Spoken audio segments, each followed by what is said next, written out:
What's going on, ladies and gentlemen? Hope you're all doing well. Welcome to the tournament. Today we're going to be casting a bunch of games because I want to see some of the changes in action and see how the meta looks.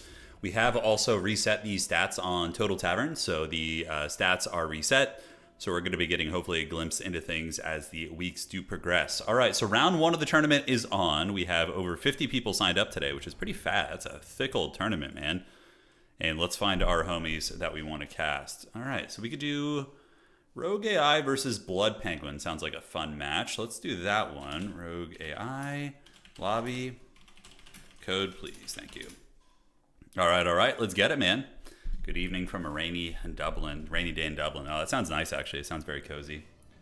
It's all sunny out here. Total reset. Yeah. So we have a patch. We'll go over the patch, by the way. So we're going to pull that up right now. Let me do this and go over here and find it. Okay. It's not like crazy changes, and honestly, I think they could have done a little bit more, but I'm just grateful that we at least get something, you know? All right, so let me get into the lobby first, and once that is done, we're going to go ahead and party. All right, so we got Rogue AI versus Blood Penguin here, and it is go time. MacGyver, yeah, sorry about all the late night streams. I'm such a creature of the night. Just how I roll usually, but yeah, here we go. All right, so we got Warriors of Chaos versus, I would assume, Bretonnia or something. I don't know how it's going to unfold. We will see what Blood Penguin decides to do. And let's go read the patch notes real quick. Yeah, we're going to go take a little gander over here if we could. All right, so here we are on the patch notes. This is all campaign stuff. Battle, all right. So Dakala getting a 200 gold reduction is a very good change. I think that's great. Solid. Mask of Slaanesh only getting 100 gold in a minor melee defense. Yeah, the Mortis Engine also got reduced too. So you have melee defense down by 2, and then reduced damage done by Dance of Dreaming from 12 to 24 to 10 to 20. That's a pretty decent little nerf, but I don't think it's enough probably. You probably need to increase the base cost up to 1,700, but still it's a step in the right direction. And again, you know, playing it safe and being conservative with your nerfs usually is a decent idea to make sure you don't go too overboard. Slangor's getting a charge bonus nerf and a melee defense nerf. Seems decent. And then we see... is that enough, though? Yeah, we'll find out. I think it's certainly good. Now, Chimeras are the interesting one. So, reduce the projectile penetration at medium, and that's with their breath attack. Reduce explosion damage from 70 to 60%. Let's see how that plays out. So, Chimera nerfs, Slangor nerfs, Mask, and Dakala buffs. Druchii Anointed reduces cost when on foot and a cooldown mount. Okay, so they get a cost reduction, the Druchii Anointed. They get Fizz Res up to 20%, which is actually pretty big. I don't know if they're going to be seeing any play here, but we will see. We will see. All right, so heading on down this way, we do have the Praeton. The Praeton is at getting 50 off, but added... oh, look at that. They added Unyielding Assault. Check that out. So, Unyielding Assault ability... to the Endless Malice ability. Oh, but it's only while Endless Malice is active. Oh, man. I don't know. I don't know how good that is. Yeah, I mean, Praetons are still going to suck, probably. You're not going to see a lot of them. Bob in chat saying lack of changes despite all the time they had. Yeah, no, I agree. But yeah, we'll see how it plays out. Norsca, Dreadmaw is now limited to 1 and got a cost increase. Probably warranted. Marauder, Bearman, and Beorg are moved to the extended roster, although CA actually bugged it out, and I believe they still can be recruited in multiplayer, so they didn't actually fix it, which is a shame. Anticity, thank you for the raid, man. Thank you. The big dog. Looks like he's like zeroed in now. He's done streaming himself. Anticity just coming for blood. Yeah, all right. What up, guys? How you doing? Welcome. All right, Riders of the Mighty Serpent. 700 to 750, whatever. It's fine. And Sea Lord Iceland has multiple charges of his ability now, which is good, and the duration has increased. So, yeah, you can actually get a lot of power off that. Yeah, we're going to be spectating a couple of your games for sure, Ant. Cockatrice, cost reduced. That's such a random thing, right? Like there's like a couple like DLC specific changes, and then randomly just of like all the units in the game, they're like, we better take care of that Cockatrice, man. That thing's that thing's a problem.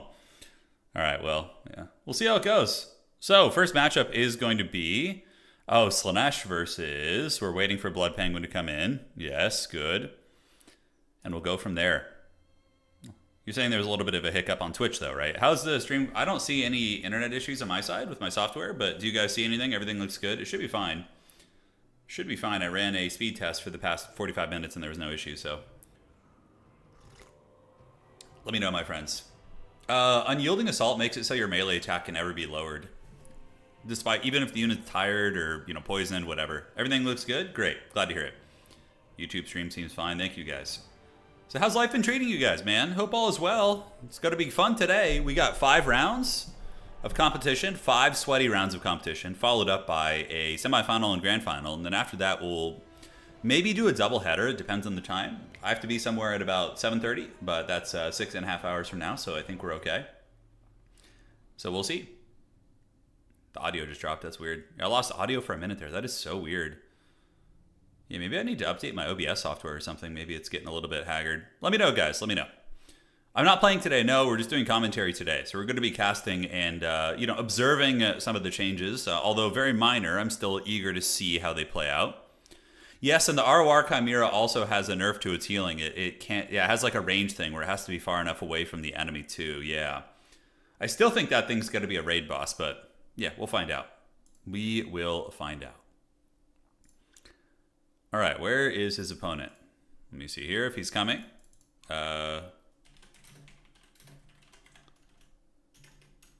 Just checking to make sure that our first round spectator situation has an opponent before we... If he doesn't, we could just play him too. Like, if he doesn't have an opponent, we could just play him. That'd be fine too. Okay, great. So he did respond. So we have somebody here. So far, yeah, it's too early to draw conclusions on the changes, honestly, Velrosa. Yeah, it's too early. This is my first time seeing them. I just woke up today. Hadn't really jumped into it too much. But yeah, we're gonna peek. I think there could have been more done at the end of the day. I'm still happy that we're actually getting multiplayer patches, or patches with some multiplayer stuff in it. But yeah, I think there could have been a little bit more done, of course. Yeah, but it's all good. Honestly, the meta wasn't too bad before. There's just a couple outliers like Slaanesh, Norsca, a few other things like that. Doing good. Doing very good.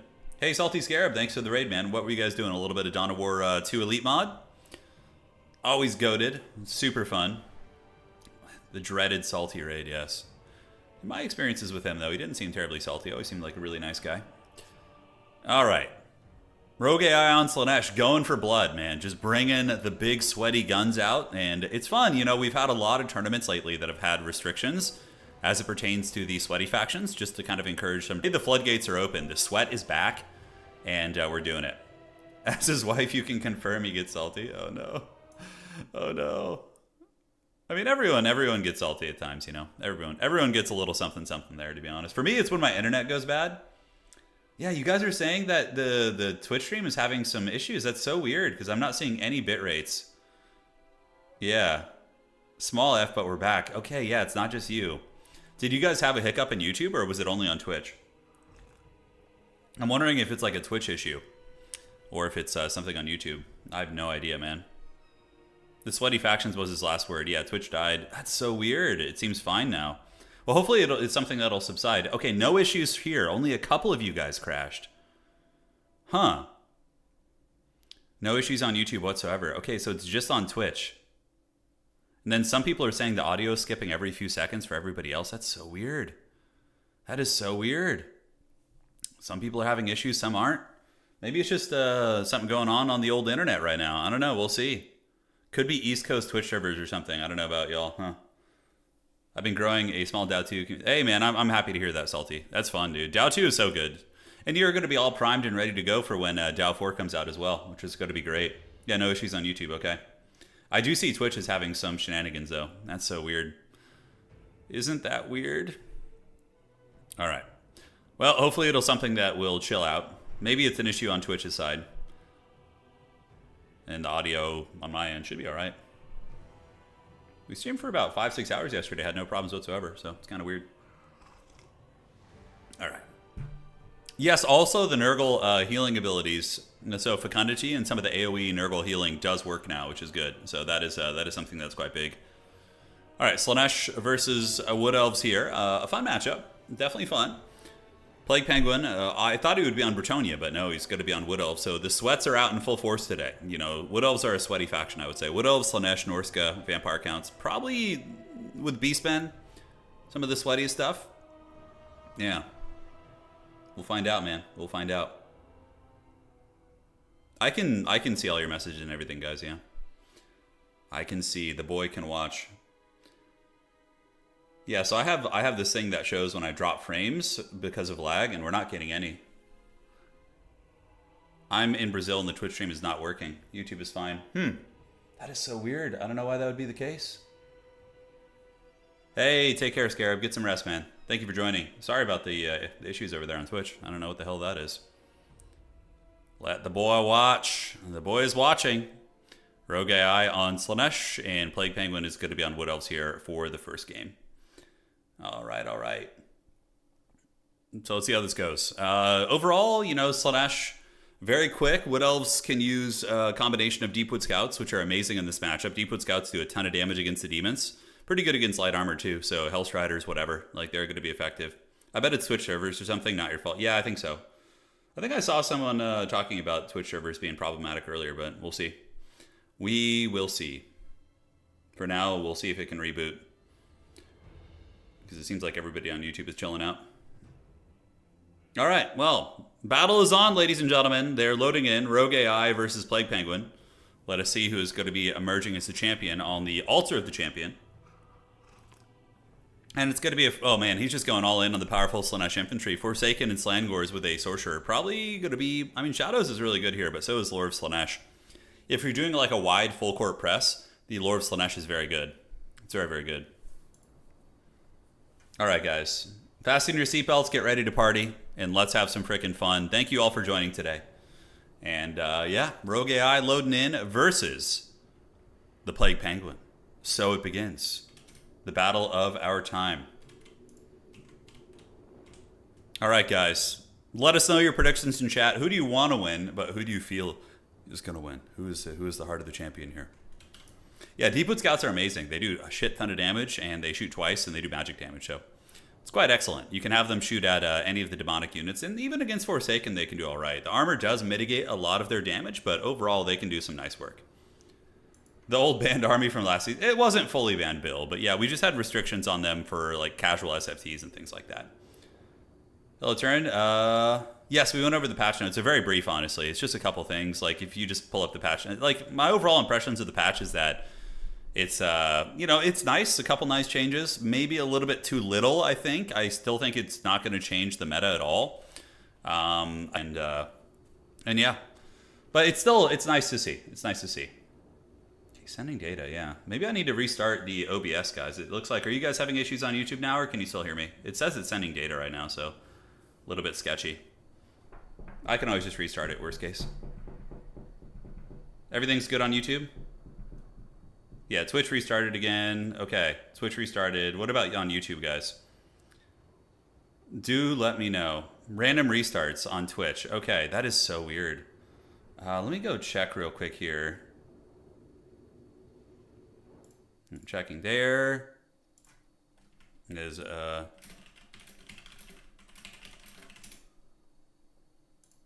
I don't know how to check this. Yeah, 0 issues on YouTube. Yeah, so it's just on Twitch. So strange. It's very, very strange. Nope, sorry about that, guys. For all you homies on Twitch, hopefully it'll, yeah, it'll stabilize. YouTube seems completely fine. Twitch being buggy right now. Okay, got it. Well, come over to YouTube if you guys are having problems and you want it nice and steady. All right, ladies and gentlemen, welcome to round 1 of today's tournament. Spawning in on the northwest side of the map, it is going to be the Wood Elf champion. It is going to be Plague Penguin coming in with a bunch of Deepwood Scouts and Vanguard. And as I said, double shooting, magic damage, hard hitting. Really good against Slaanesh demons. Really, really good against those guys. Dryads and the Vanguard who try and contest the point, though they do kind of struggle, probably against Forsaken and Slangor. And the rest of his army in the back is going to be a couple Eternal Guard. It's going to be 4 of those in total, backed up by Glade Guard Starfire Shafts. And elsewhere on the battlefield, ladies and gentlemen, we do have Dryka. Dryka is quite menacing. Melkoth's is an incredibly good spell against pretty much everything that isn't a single entity. So you want to drop this on, you know, the Forsaken, you know, potentially some of the more expensive cav like Seekers and all sorts of that kind of stuff. All right, Dryads, and then we do also have a Waystalker as well. And ladies and gentlemen, that is going to be it. Dryka is pretty good here. I like her as like a grindy character on the objectives, and though she lacks AP, she's still a really good fighter against some of these baseline infantry. Now for the Slaanesh army of Rogue AI, he's going to be coming into the mass Slangors. Slangors are an incredibly devastating combat unit. Fast, high shock damage, and they can tear apart infantry and archers very effectively, especially spear units. That's what they're going to be very well designed against. All right, guys, we got a whole bunch of Forsaken, so it's going to be 5 of those in total, backed up by 2 of the Slangors here and 1 Slangord on the outside as well. His caster is going to be a Shadow Caster. So Melkoth's Mystifying Miasma as well as Pit of Shades. Again, Shadow Magic is very, very good. Alright folks, we do see the Chaos Sorcerer Lord lurking in the shadows, and the Dryad's going to be advancing up with Dryka. Arrow of Karnas being shot in the tree line, which is a big mistake here by Plague Penguin. Basically it does no damage whatsoever. But the Wood Elves do get a foothold on objective number 1 and objective number 3 on the outside right there. Kind of a weird numbering as well. So we have objective 1, 3, and then it's going to be objective 2 here as well. Alright guys, so the battle is soon to be on, and we do see the Dryads gathering up while a couple of Deepwood Scouts going to be lurking around this way. And ladies and gentlemen, it is on the Royal Rumble of the Gods, and very strange to see Slaanesh being the one who is getting triple capped out of the gates, right? Normally what you see in this situation is Slaanesh is the Walter White. You know, they're the ones who knock on the door, right? They're the danger, but in this case, the Wood Elves are the one who are the danger here. Alright. Deepwood Scouts shooting into the Forsaken, getting a little bit of damage in there, and not picking off any models really, maybe a couple models on the way, but those Dryads are going to get mulched really badly. And the Wood Elves are going to be retreating back, so what you're going to be seeing is the defensive position. They're going to retreat, use their archers to counterpunch, and then they're calling in some Blade Singers, some heavy-hitting Wood Elf infantry. So these are super elite anti-infantry Wood Elf units. They're decent enough against Forsaken for sure, and the Slangors here are probably going to get torn up by some cav, I would imagine. Yep, they're getting kited by the Deepwood Scouts. In the meantime, we do see the Slangors moving in on both fronts, and the Wood Elves stand at the ready to meet them. And Dryka's going to be coming in with her branch and starting to boink them on the head. So there she goes. The lines have clashed, ladies and gentlemen. Slangors doing their best to get in a melee here and try and chase down the Deepwood Scouts. A lot of damage on the way in, of course, as the Blade Singers are being brought out, and a big Alpha Strike coming in from Slaanesh, as we do see 2 Chaos Furies coming over the high ground, the hills, as well, or the hill, I should say, this little mountain, and they're going to be hunting down the archers, but we do see more pressure coming in from Rogue AI. He does have some Forsaken coming around the outside, these guys coming here, but now when the Winged Hussars arrive, yes, the mighty Wood Elf Cavalry are going to be sending some of these goats to the Shadow Realm, and they do get in there and do an absolute ton of damage against them, I would imagine, although they do get afflicted by the Melkoth, so very, very nasty stuff. So far, the archers are in okay shape, but being hunted very, very heavily. Dryka going to be doing an Awakening the Wood, that's what she said, which does some okay slowing effects and whatnot. But the archer is being really, really harried. Now we're going to be seeing coming in, which is going to intercept some of these Furies. One archer unit does get caught and taken down here, so we do see them getting hammered, and the Deepwood Scouts here do get broken, and they do get stirred right there. In the meantime, Deepwood Scouts being chased by these Slangors right there, and there they go, chasing down those bad boys. Value trading does favor the Wood Elves a little bit here in this situation, as the Eternal Guard are holding okay against Forsaken, but at the end of the day having a bad time. And also we do see these Slangors here, yeah, just really chopping through these Dryads, that is for sure. Alright guys, on the backside, the last of the Chaos Furies has gotten pretty deep, but overall a good defense, I would say, by Plague Penguin. He didn't lose all of his archers to that Alpha Strike, he only lost 1 archer. So he was able to mitigate that pressure a little bit. We do see the disintegrating Chaos Furies here, and some of the Wild Riders will be able to then stabilize, pick off this other Fury unit, and maybe push back the Hellstrider onslaught that is going to be on the backfield. Alright guys, elsewhere we do see the Chaos Sorcerer Lord of Shadows creeping up. He's getting a little bit low. It looks like the Waystalker is going full Legolas mode on him and just kind of ripping those shots. There he goes, point blank shot. If you miss that, you're going to be banished from the Wood Elf Archery Guild. Is he going to get it? I don't know. That's a pretty close shot. Looks like he just kind of was like, nope, I don't want to be embarrassed on stream. I am going to skip that for now. Alright guys, elsewhere we do see the Wild Riders a little bit beat up from those Melkoths. Value trading does favor the Wood Elves, but objectives... Oh, he didn't get the objective! Oh no, he didn't get it. That's so unfortunate for Rogue AI. Dude, he didn't fully capture this, and the Wood Elves still have that. Wood Elves have still a double cap on Slaanesh. That is so painful, because when you're stuffing somebody back like this, you need to have all 3 objectives. Man, that is incredibly painful right there, guys. Alright, Wild Riders going to be surging forward, and we do see Hellstriders and Slaanesh moving up as well. And on the other side, Slangor's coming back in. Talk about a colossal mistake, though, man. Very, very rough mistake. All right, but they finally do come over and get it, or it looks like they're in the process of getting it. The Slangor's going to be heading back to that objective. Now, Slaanesh is going to be calling in some chariots. Interesting. They are the Heralds of Excess, and they do have 70 armor, which for a Slaanesh, unit is not bad. So they are going to be moving in and grooving and getting ready to run over some of these units. We'll see how that goes. So here they come. They're rolling and rolling. The Limp Bizkit blasting off their speakers. I guess Limp Bizkit would like a little bit of excess, as the Heralds of Excess do roll over them. But Wood Elves, let's take a macro look at the situation. After all that initial pressure, the Wood Elves were able to stabilize their 3 archers, which is pretty big. And now we do see Melkoths on the Heralds of Excess, and the archers are trying to bring it down. Granted, those chariots probably are going to be able to get in and run over some of the archers here, as their 70 armor really doing them a big justice. And they do get in, and they are able to run over them. Now, elsewhere on the battlefield, Dryads holding down the outside objective. We do actually see the Chaos Sorcerer Lord getting very low, being sniped out by that Waystalker right there. And right there, a Narcissism being used on the Wild Riders to allow the chariots to continue feasting. Really, really nice chariot micro here as they continue rampaging and just running things over. Here comes another chariot. Bladesingers have done pretty well so far, about 900 value, beating up Forsaken and Infantry, but they're about to get sandwiched here, and it's going to be ugly. So obviously charging those guys, but now the chariots come in the back. Oh, absolute carnage as they get run down. The Wood Elf Cav coming in to try and help their fellow ladies out, or I guess those guys are dudes who ride the horses, or the reindeer. And they do actually get a Disintegrate on the Heralds of Excess, able to break their leadership with the shock damage, and the Bladesingers, the memory remains, getting over 1,000 value. And with that, the Wood Elves actually get the win. Slaanesh taps out of the game. GG. Yeah, at that point, Wood Elves were ahead by about 3k value, and they had the double cap for a long time, and they still, I think, were getting the objectives back. So I do think that game was pretty much over. But yeah, at the end of the day, it was a very, very good defense on the back point. He kept his Deepwood Scouts alive. Was able to rally. Also got a really nice snipe on the Slaanesh Lord using the Waystalker, which I thought was very good. And yeah, Bladesingers held on, got about 1,000 value. Not bad at all. All right, guys. GG, well played. GG, well to the played. Slaanesh tried to do a full court press, but the Penguin was able to shut him down. All right, guys. So let me check this here. And we're going to check here. All right, no problem. And let me check on the other side. Checking there. And we need to check Tingus here. Okay. Got to do a little bit of admin. A little bit of admin action. Yeah, what do you guys think of the game? Pretty fast, pretty furious, man. By the way, how's the stream quality looking for all you homies on Twitch? Is it still haggard or is it crashing? It's so weird. I'll look into it later, of course. I don't think it's on my end, though, this time. For once, I don't think it is. Okay.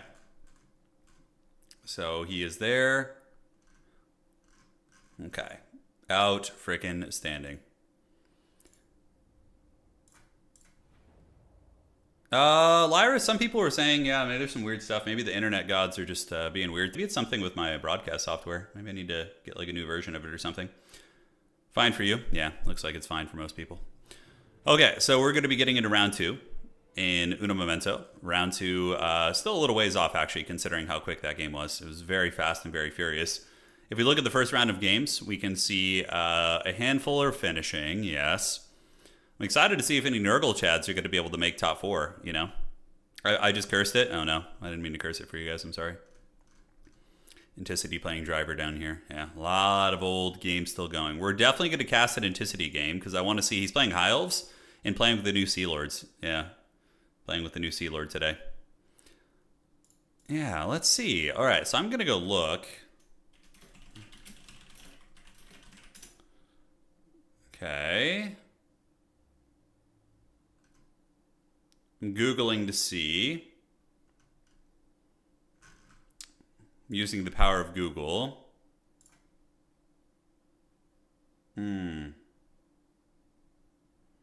Evil. All right, let's see here. I'm not finding any posts or anything. So weird, man. So weird. How much bandwidth does it take to dual stream? I just use 8,000. Yeah, 8,000. Yeah. That is so strange. I mean, I could just restart the stream. I don't know if it would help though, because there's obviously other people streaming on Twitch, right? So it's just on our end here. Maybe the bitrate is too high or something. I have no idea. Shouldn't be the case. Shouldn't be the case. All right. There we go. Outstanding. And let's get ready for the next match. It's going to be T2. Get in there. And we just stand by for the next game. Twitch is behaving now. Yeah, we'll see if it does. We'll see if it does. Yeah, so one thing is to show you guys is Sea Lord Iceland. He got 2 charges of his ability, but I don't know if it was intentional or not. But Creative Assembly, I think, forgot to put a cap on it on the cooldown, so I think it just like can rapid fire shoot now, which is pretty funny. So we could just do this and this, and it's fine. And let me show you guys real quick. Oh, just some tea. Yeah, I just got some tea right now. Yeah, nothing crazy. Nothing crazy. All right, so we're gonna load in with our boy Sea Lord and see what he's cooking with. But yeah, I don't think there's a cooldown. So check it out. So we cast it. No, there's a cooldown here. Okay, somebody was telling me that there was no cooldown on it. Were they just making this up? Was it a conspiracy theory? Is there a way to like abuse it in such a way where it doesn't have a cooldown? Yeah, but he has 2 charges of it now and it lasts longer, which is really cool. So I hope that it's actually good. And I wonder if they fixed the Iron-Handed Captain yet. This ability was also bugged and not working all the time. There we go. Yeah, pretty nice. 270 range is pretty sick on archers. And the fact that it has 2 charges feels a lot better now. You can pull off some late game combos with it. With like some Sisters of Avalorn or something. I think that's really fun. Yeah, the duration got increased, but somebody was telling me there was no cooldown on it. Yeah, I guess they were just wrong. No, the duration was increased. That was, I think, intentional, if I'm not mistaken. All right, well, still kind of cool. That's definitely a fun thing to try. Definitely a fun thing to try. All right, refreshing brackets. Let's see, and we're almost done with the round. Okay, Anticity winning his game, no surprises. We'll cast him in game 2. We'll do an Anticity game. We're gonna go check it out. All right, here. 1 second.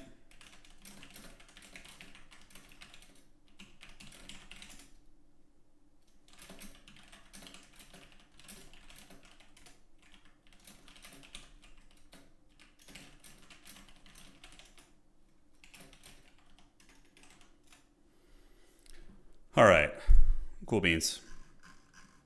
There's no cooldown after the duration ends. Oh yeah. Okay, I see what you're saying. Yeah. No, I get what you're saying. As in, you can use it immediately with no delay after the first one has gone. Yeah. Hang on, let me double check that. Did I miss something? There isn't a cooldown after the active time. Oh, I get it. Okay, got it. I thought they gave it a very short cooldown. Oh, okay. Let me check this.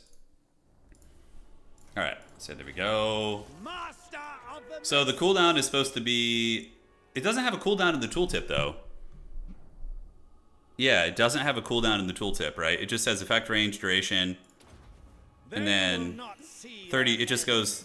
It lasts 36 seconds, so the duration of the cooldown is just what it... Yeah, because normally with these things, you have a 90-second cooldown, but I honestly don't even think that's that crazy. Yeah. So it just does not have a cooldown. I get it. Okay. I assumed that the cooldown was just this timer, and that was intentional, but okay. Yeah. No cooldown in tooltip works as intended. I guess so, man. I guess so, yeah. Yeah, so after the cooldown, you can use it right away. But, I mean, it's not even that crazy of an ability, but you can basically keep it active for, what, just over a minute and 12 seconds is going to be the jam. The dreaded high elf artillery. Can't hit the broadside of a barn. I think not a single arrow hit that dwarf. Okay, maybe 1 arrow hit him there. That'll do, pig. That'll do. All right. We got it. All right, let's refresh. See how we're looking. Almost wrapping it up. The round is coming together. Pretty good, honestly, considering we have 50 plus people. This is very fast and furious. So Renataki, unfortunately, his opponent dropped. Let's refresh here and see who some of the big dogs out of the gates are. Who are the winners, the big winners? Renataki needs to have his points adjusted. Martinius, Pope Patty, Ranguito, Blake, Turtles Army, Maverick Sloth, Subuchai, Adler, Ent. Yeah, a lot of really, really good players playing today, man. This is gonna be a sweaty one. This is gonna be very sweaty. Okay, let's adjust this. It's been 84 years. What I perceived was when people were telling me about that ability, they told me that they were telling me that it just, you could rapid fire it, and there wasn't even like a duration timer. Like you could just click it twice in a row. That's how I understood it when they told me. I was like, "Ooh, that could be kind of a little bit weird," but yeah. Okay, so let's fix that score and then be ready to go to the next round here. All right, all right. Outstanding, and let's do this. And round one now is in the books, ladies and gentlemen. Round one is in the books. Yes, yes. Do you think we'll see any Skaven today? Maybe. I think so. I think we could see a Skaven player. I'll read off some of the factions, although I'm pretty sure with 51 players being represented. All right. Let me check here.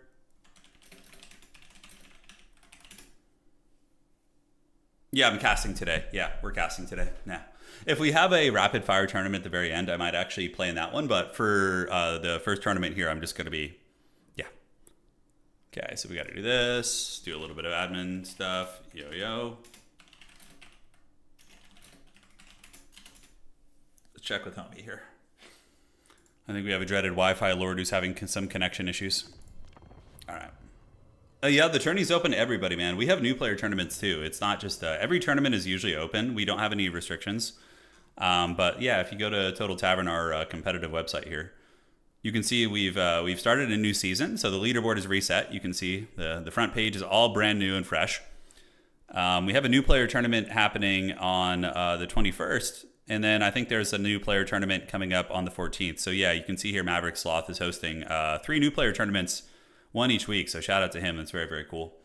So yeah, we got new player events. We have advanced events, obviously, like Anticity had one this morning, and then we had one here as well. And it's all going, man. It's all going. Let's check here. Yeah, trying to see if this homie will respond.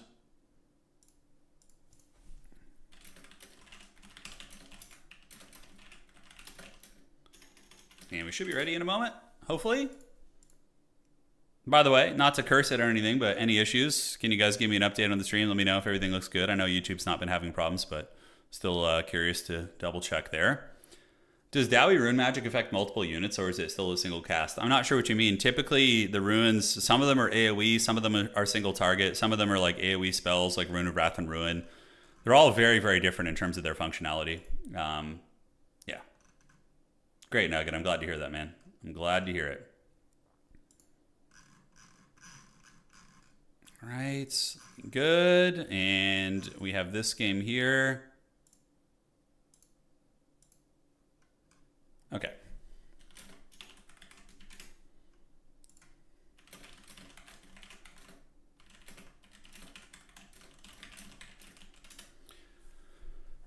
Okay, one last admin thing to take care of. Very little considering we have like 50 people.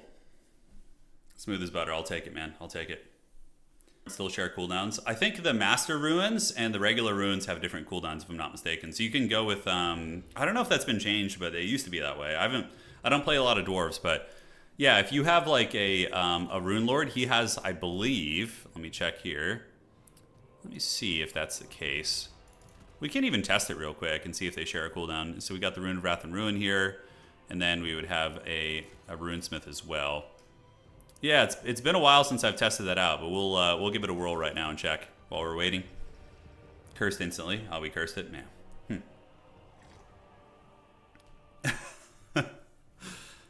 Oh man. Let's check it out, man. Let's check it out. All right, so we're moving in.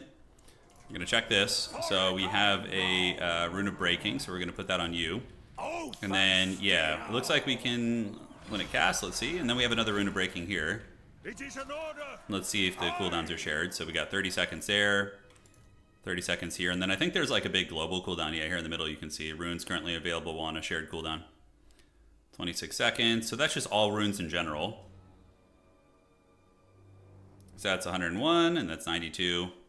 Yeah, and then you do have the shared cooldown thing here. Yeah. Hopefully that shows you how that works. All right, let's see here. So these guys are saying they're having issues with lag. These two players. It's going to be tricky to officiate that.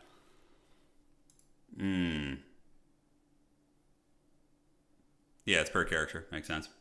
I don't play dwarf, so I'm not terribly familiar with it myself. Okay, so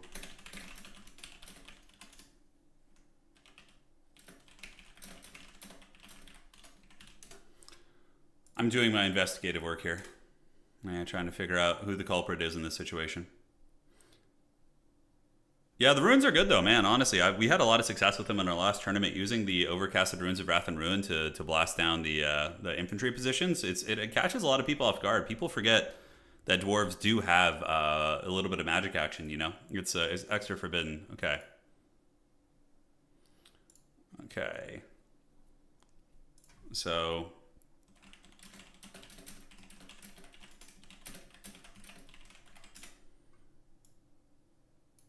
Okay, so we're going to do this. All right, so those players are chilling, and then we're going to go here and refresh. And are we ready? Okay, I don't know who reported the score there. Was it you guys? Yes, okay. So we're ready for the next round, guys. Round 2 is coming. We're going to cast a Anticity game next, so we can see his forbidden tech that he's working on today, because he's always up to no good, you know? When you see him playing, there's always some sort of evil schemes afoot. All right, advancing to round 2, guys. Let's get it. Rune Negation was, oh yeah. Yeah, the rune magic has gone through phases of being good and not used at all, and nowadays it doesn't really get used much, but I think it's a shame because it's kind of good. All right, round 2 is live, guys. Thank you for joining today. And let's do this, round 2. Good luck, have fun. And we're gonna get into Anticity's lobby. Everybody should get those games going. And, oh dude, look at that hero. Already sending me a lobby code right away, man. Gotta love it, gotta love it. All right, so we're gonna do this, and we're gonna spectate that. Should be his game. Yeah, we're getting an end game. The big dog is back. He is the most recent major event winner. And I'm curious, you know he's gonna be doing some evil shit with Sisters of Avalorn and probably Sea Lord Iceland. He's gonna be trying to get that, yeah. 100%, just extremely evil. All right, so we need to give B6 a buy round point, so B6. Let's do this. And right on. So should be able to fix that and call it a day. So who is Anticity going to be playing this round? Hopefully it's another high-level player. Sometimes in the earlier rounds you can run into get a couple newer players in a row, but Anticity is playing someone named Chaos Worshipper, which I don't know if I've seen them in action, so I'm certainly sweating bullets for them, but we'll see if it matters. Thoughts on the... Yeah, what is this with Discord? I've seen a couple like meme posts about it, like Discord age verification or something. I don't know anything about that. Yeah, I don't know. Is that like a new thing they're doing where you have to like, yes? I don't know. Yeah, I know nothing about that. I'm very out of the loop, man. When I finish streaming, I'm usually not like super online, I guess. So yeah, you guys will have to explain to me what's going on. Explain to the old man. All right. So buy round point for B6. Looks good. And then we have this. Face verification, what? So you have to like take a picture or like show your ID or something? Or so it's like what they do in, they have like the California Real ID thing. Why are they doing that though? Is it just like a protection thing, I guess? Yeah. I mean, I have no no knowledge of like, you know, why they're doing it or anything. Just nothing. This year, going to be trying to be in bed by 10. No, dude. Oh no. I'm not. I go to bed at like 3 every night, like 3 a.m. probably. Yeah. We're creatures of the night. We're creatures of the night.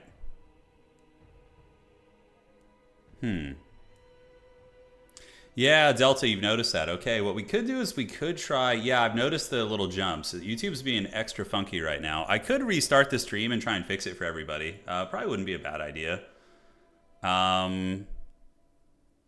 Yeah, because I can see, like, it's trying to reconnect. It's very weird. It's very weird.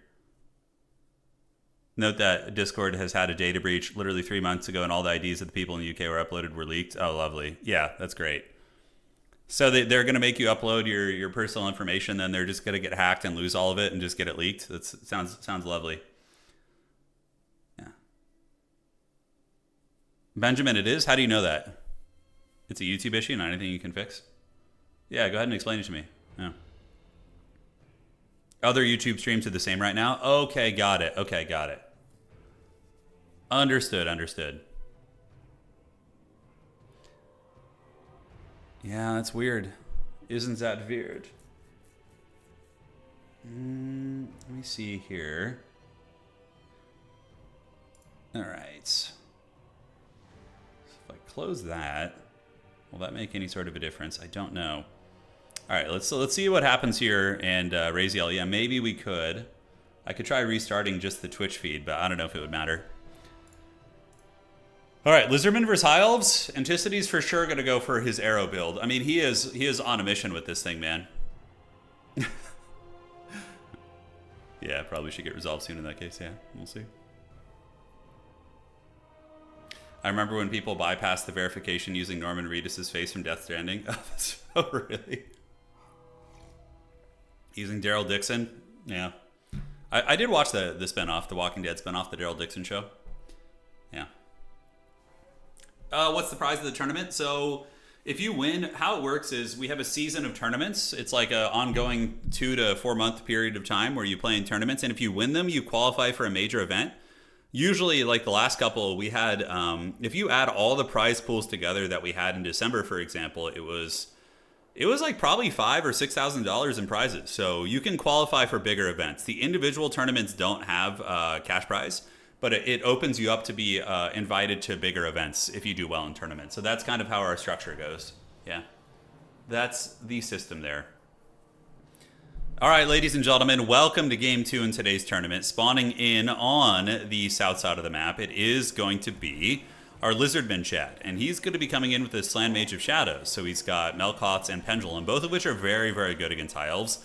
So basically what you're going to be doing is hiding the Battletoad in the trees. You're just going to sit him right here on his toilet seat, and you're going to be casting Melkoths as well as Pendulums nonstop, and that is going to be the game plan. Aside from that, we do have a battle line of Skink Cohorts backed up by Saurus Warriors, and a Slan Mage of Shadows, like I said, and double Solar Engine. Kind of an old school style, really, for fighting Elven Archers. These guys have 240 range, and when they hit you, they blind you also, which lowers your accuracy. So he's going to be using the battle laser beams, Man-Bear Pigs, to put some firepower down and try and punish those Archers a little bit. All right, guys. On the other side of the battlefield, Anticity is doing the dreaded ODM Archer maxing. So he's got Mass Shadow Walkers and Shadow Warriors, Sea Lord Iceland, who does have the Master of the Mists, and then a Mage with a net. Oh my god. He's going all in on just like the Haggard cheese here, guys. Basically, he's going to net you down. He's going to give like massive range, like 270, 280 range to his Shadow Warriors and Shadow Walkers, and he's going to try and snipe some shit. Man, oh man, this is going to be interesting. Frickin' laser beams on their head, am I right? I know. So here it comes, man. Oh, he's blobbing them. He's blobbing them together. He's doing this to make sure they all get in the AoE, and then he's going to snipe one of the Bastillodons here. That is so Haggard. I love it so much. And it might actually work. I mean, even though these guys are really heavily armored and have built-in missile resist of 15%, that's a lot of arrows, and some of them have some AP. So we'll see what kind of damage it can do. Yeah, you can leave it to Anticity to bring forbidden builds. You really, really can. So Mage, oh, he's going to Plague of Rust. Oh, this is so sick. So right now, dude, he's going to use Plague of Rust, lower the armor down of the Bastillodon, and then he's going to Alpha Strike it. Holy shit, that's going to be funny. You see the Mage coming up right now? Yeah, we got a Mage in the back. War Lines of Krace to fight against the infantry. And ladies and gentlemen, it is on. Here they come. Shadow Walkers are sitting, and the net is going to be coming in right now, so he's going to net it down. He must, with the way he's moving. Yeah, there's the net. And here it comes. Uno, Dos, and Trace. And then Sea Lord getting the reload skill and also damage buff. Oh my god, dude. Shield of the Old Ones coming in to try and mitigate this damage. So far, they've been hitting. Nice counter shot there, and a Pendulum coming in from the Battletoad. Will this Bastillodon go down? Find out on today's episode of Dragon Ball Z. It does look like it will. Plague of Rust putting it down to still 80 armor, which is pretty good. But I think that beastie is going to get routed and broken. 900 HP, 800 HP. He's trying to juke with it a little bit. 700 HP. And one Solar Engine is in the trash can. All right, so... Oh my god, that's so funny. Down it goes. Down it goes. Oh, that's so awesome. Oh shit, dude. He moved his Battletoad out into the open. That's a huge mistake, dude. That toad is going to get turned into some French cuisine right now. You do not want that Battletoad out in the open, man. Banishments and magic going down from the Battletoad here, but Anticity with the Master of the Mist is still going to be putting the hurt down. He does not have another net yet, but he will in a second. You see how his Mage is creeping right here? So homie's basically lurking with the Mage, and he's going to be looking to try and get a fat net right there. All right. On the outside, we do see Feral Cold Ones moving in, and Saurus Warriors getting around the side. The Mage is going to be dropping a net in just a second when it comes off cooldown. But Saurus have gotten around the flanks, and honestly, Anticity has only one objective, not a huge deal. Pendulum activated as well. As Mali moves in Saurus Warriors. This is very, very cost-effective right here, having the Saurus move in and just push back these archers. They are shielded and pretty resilient. And right now, Anticity's trying to rotate, but his front line is collapsing, guys. A lot of Lizardmen are going to be coming in right now. They are on their way, but is he going to get the Battletoad? He rips one volley right there, and we do see the Battletoad eating another one. He's at 2,700 HP. Anticity going for all the dreaded Lord Snipes, but I don't know if he's going to be able to stop this onslaught. Now, what needs to happen right now is Anticity needs to go ahead and try and get this outside objective if he can. If he can get objective 1 here, that's going to be very, very big. But honestly, guys, this game's getting a little bit sketchy for the Kraken King. He's got a lot of sunken value on this Slan Mage right here, and it looks like his Mage here is going to be trapped. Plague of Rust activated. He's going for it. He's lining up. He's going for the snipe. Here they come from downtown. And we do see Plague of Rust putting his armor down to 0. Arrows coming in, and the fat Chungus Battletoad is going to be sent back to the toilet chambers from whence he came. 1,800 HP. Oh, he gets away. Nice cold blood right there to keep his leadership high. Mali playing very nice here.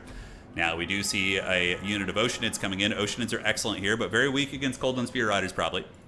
The Lyrid Reaver is also being called in to block up for the archers a little bit. And the Battletoad tries to drop a Pendulum, but not quite able to reach his opponent there as the Pendulum doesn't reach its prize.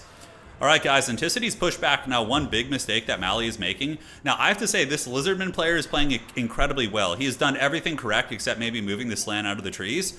That big full court press like that on Ent is good, but in order to punish Anticity for his sins, you need to come over here and get a triple cap on him, because Ent is just letting you have this outside objective, and it looks like he is sending a Saurus over there right now, which is good.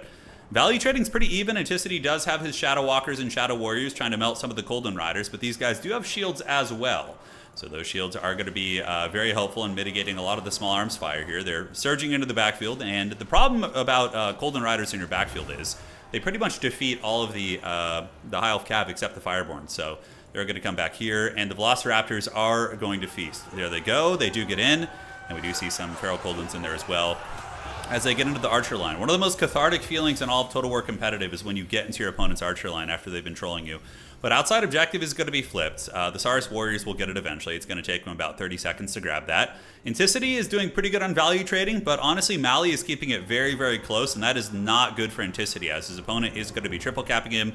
And Dinos are a very difficult faction to take objectives from. However, the Sea Lord of Iceland battling with his Oceanids here, summoning all the spirits of the ocean, and honestly, probably not having a terrible time. He's fighting with the company of Calandirian, so the entire DLC is here, basically. We have the ROR Ships Company, and then also Oceanids and Sea Lord. Very cool to see.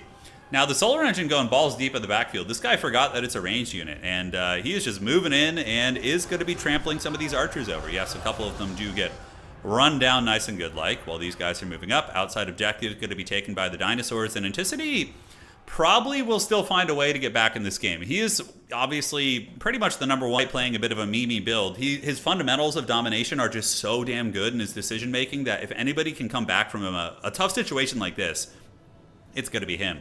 So Slan trying to do a timing banishment, not bad at all. I mean, against a lesser player, that probably would have caught them, but Anticity does notice it here. The Slan needs to hide in the trees. If he dies, that's going to be a huge problem. And the reason being is because it'll be negative 16 leadership and all of these skinks and different things like that. So it's going to be very, very rough. All right, guys, skink cohorts moving on up. We do see the Saurus Warriors here fighting on the point, while on the backside, the cohort of Sotek, as well as Feral Cold Ones, are going to be on their way in to maintain capture weight. And that really is going to be the game plan of the dinosaurs right now, is to win this game on capture weight. On the backside, another skink cohort is going to be on his way up. So we got one here, as well as Feral Cold Ones, both of which are tough to remove. And the cohort of Sotek, a very good unit, but yeah, I mean, they're going to be tough to remove as well, unbreakable. We do finally see the Bastillodon getting taken down. Plague of Rust lowers his armor down to 72, and he's also tired as well, so he is paying the Troll Toll there, as we do see that going down. Illyrian Reavers, most likely going to be able to chase him off if he breaks, and now Anticity's Archer Corps is going to be moving up, but looking at Ent's army, I'm a little bit nervous for him in the sense that his ammo is very low. Oceanids are a good unit, but they're not a fast-killing unit. Although Ent is getting his high ground objective back very quickly, this is going to stop the bleeding and probably give him a pretty high likelihood of winning this game. Anticity pulling the value back, sitting at 7,600, 58 for his opponent, and there's no healing on this dinosaur roster whatsoever. So very, very tricky. Oceanids creeping over here with Illyrian Reavers, and yeah, Mage of Light with Book of Hoeth getting the power recharge. Elves can do some insane magic shenanigans with their Books of Hoeth and their Starlight Staffs.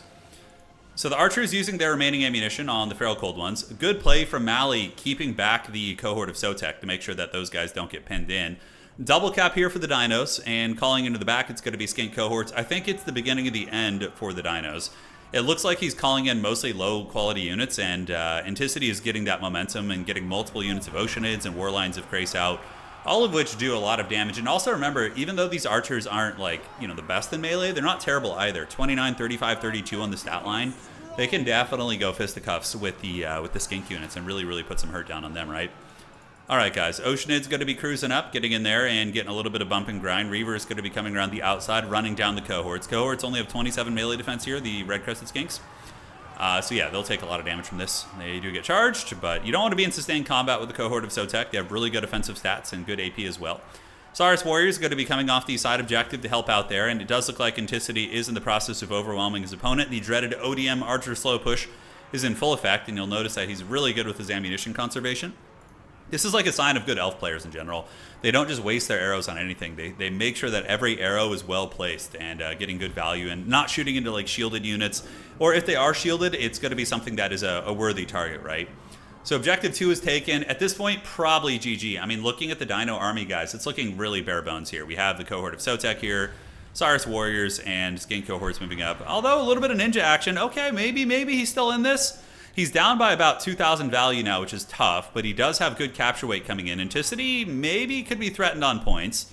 Maybe, as Golden Spear Riders do get in and are having an okay trade, but are being overwhelmed by the Great Weapons, and Sea Lord himself is also a decent little fighter. Not a lot of AP on him, but no, he's still 460 weapon strength. Where's Ent going to be going next? He's unsummoning his archers. I would wager that when he breaks through these stars, he's going to go get that objective. Dinosaurs do manage to steal the high ground, and as it currently stands, guys, the Dinos will win on just one objective, but that's going to be a tall order. That's going to be 500 seconds you have to hold against one of the best players in the entire world. Not impossible, but very tricky. All right, up at the back, we do see the Battletoad. Battletoad going to be dropping some Melkoths down here, I would imagine. Cold One Spear Riders still shaking, but going strong. Shield to the old ones, keeping them fighting. I wonder if he's going to Helm's Deep up here. Just put like 50 Saurus Warriors on this point. He has a little bit of a loose reinforcing here, and on this side we do see that Anticity was able to break through, so Mali's forces here were defeated, and in they come. So the skink cohort's going to be getting ramrodded right there, so they do get it, and yeah, Warlines of Krace and company coming in to reinforce that point, as Ent is now going to be sending Ships Company up here, and it looks like it is going to be Helm's Deep. Homie, I mean, it's not a bad idea. You just, like, what you do in this situation is you heavy overload your defenses on Objective 3. Everything goes right here on Objective 3.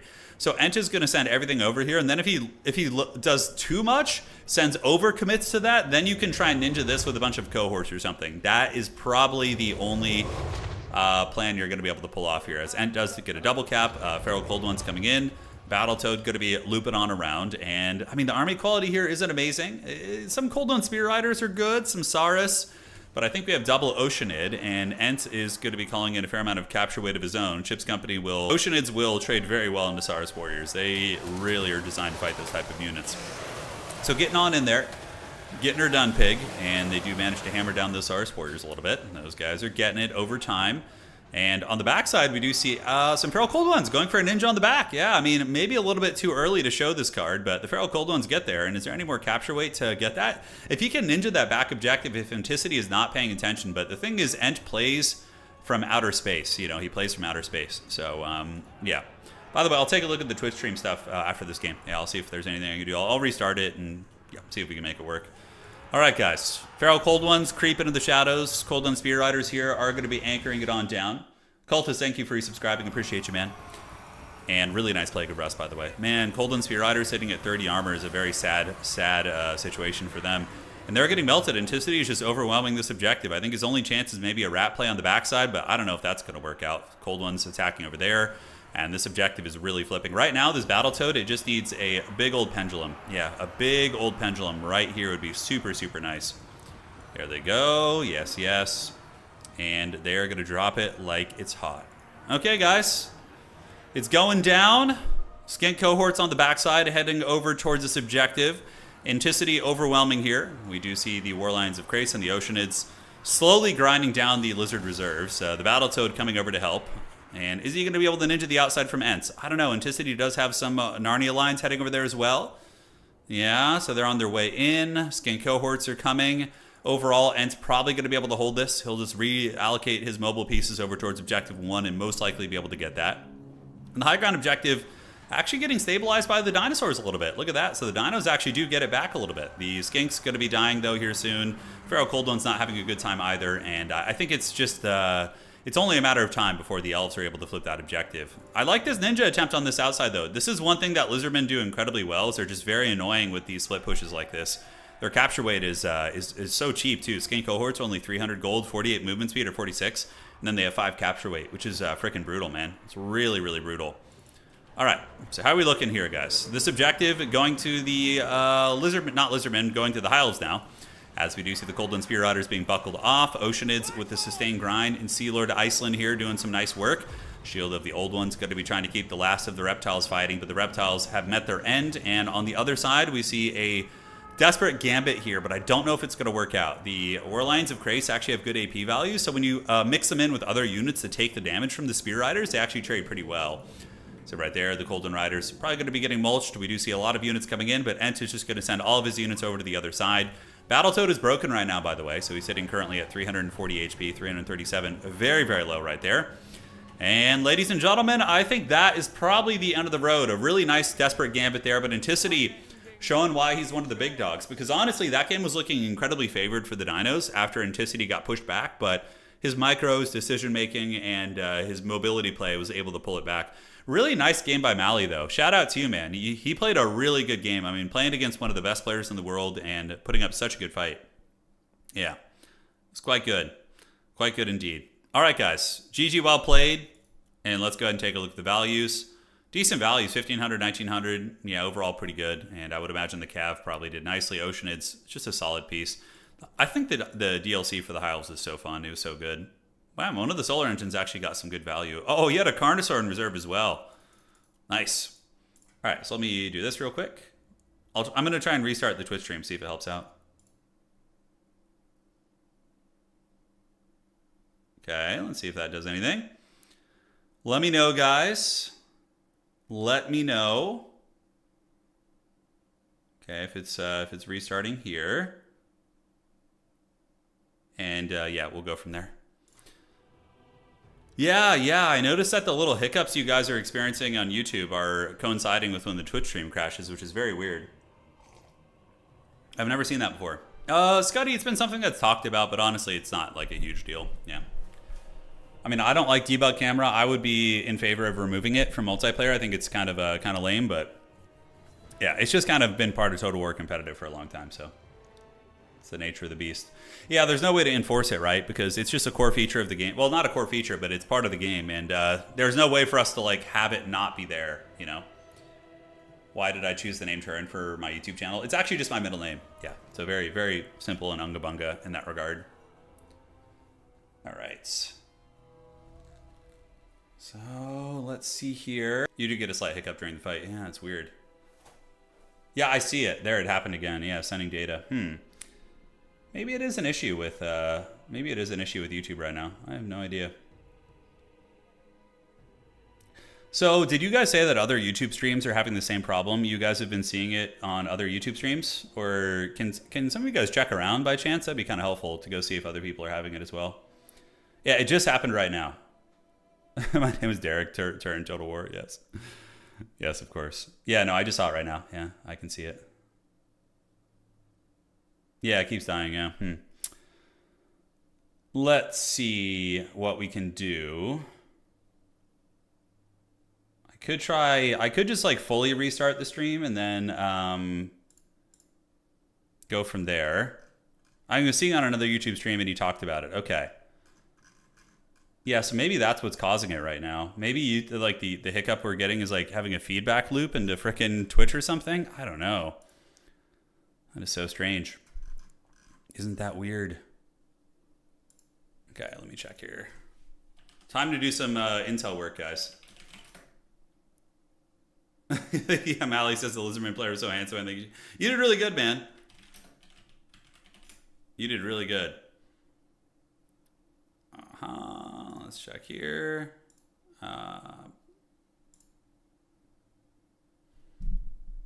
YouTube stream.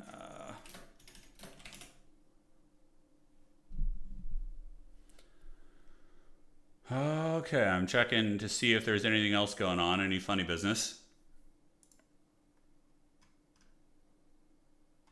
Hmm. That's so weird. It's so weird, man. Yeah, I had no idea. No, it's not like full on lag. It's just like a minor hiccup, basically. Yeah. It's a funky one. The troll thing is on YouTube you can't, like, I can't restart the stream without crashing everything, basically. And it's like really haggard. Technology's not there yet. Okay, Deacon, what's your comment, man? I'm looking right now.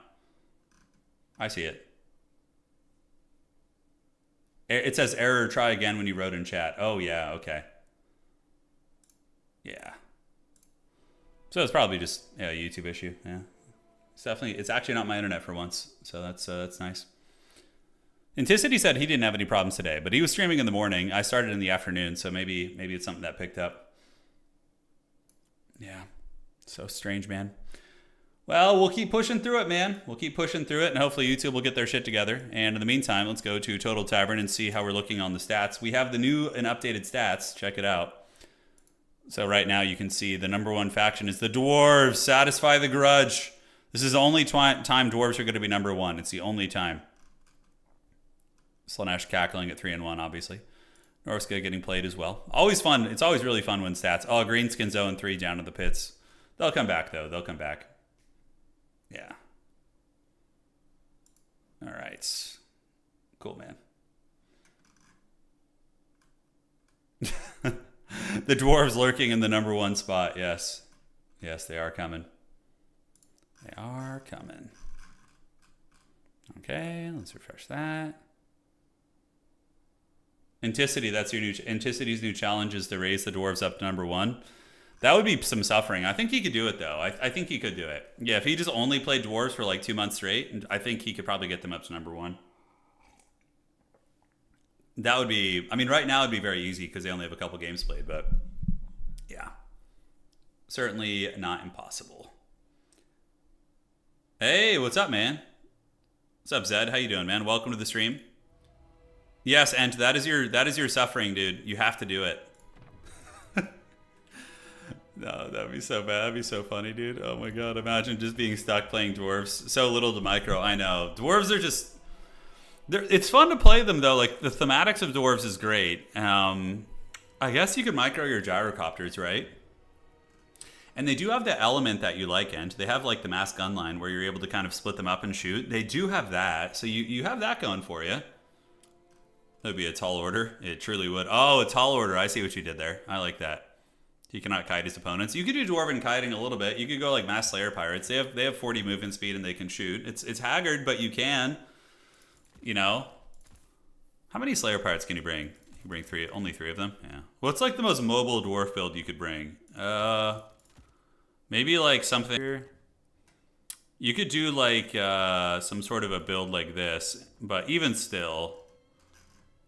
I wonder if there's any weird ways to play dwarves where it's just like artillery. Like you have like 2 cannons in your main build, and then the rest of your build is like just Slayer mobility, right? Just like pinging, hitting, and moving. I heard shooting improved, so okay. So you're saying in the patch notes that shooting is better. Got it. We'll see. We will see. By the way, for anybody on Twitch who's still hanging around, how's it looking? Is it still being problematic over there? Not to put a curse on it or anything, but yeah, do let me know. Do let me know. All right, so we're going to refresh this. It's still being problematic, Meaty? Yeah. Man, that's so weird. I've never had this issue before. Never. This is a new one. It's a new one for us. I'd refresh here a few minutes, okay. Now, how is YouTube still going? You guys can still see YouTube? Okay. So stream is down. Yeah, I'm doing a full restart on it right now. Okay, so let's see if that works. Full restart right there. Yeah, it must be. I don't know. It must be on my end, Martis. Yeah, if other people are streaming on Twitch with no issues. Yeah. Full restart. Let's see if that helps. All right, let's hope for the best. Please keep me updated. Yeah, Zed, it should be better over there, but let's see. Let's see. All right, round is about to finish. Martinius and Canator playing their game, and then we're going to be going to the next game here. And we will go from there. Dwarven mobility would have to be, yeah. Rangers already, yeah, like I'm thinking of like some weird defensive counterpunching build where you have a bunch of Slayers and then Rangers like deep set. Yeah. Okay. There's the reset, guys. Keep me posted. Let me know if there's if it's stable from here on out. You know, the classic IT fix of turning it on and turning it off again. That is the real forbidden sauce. That's how you get it done.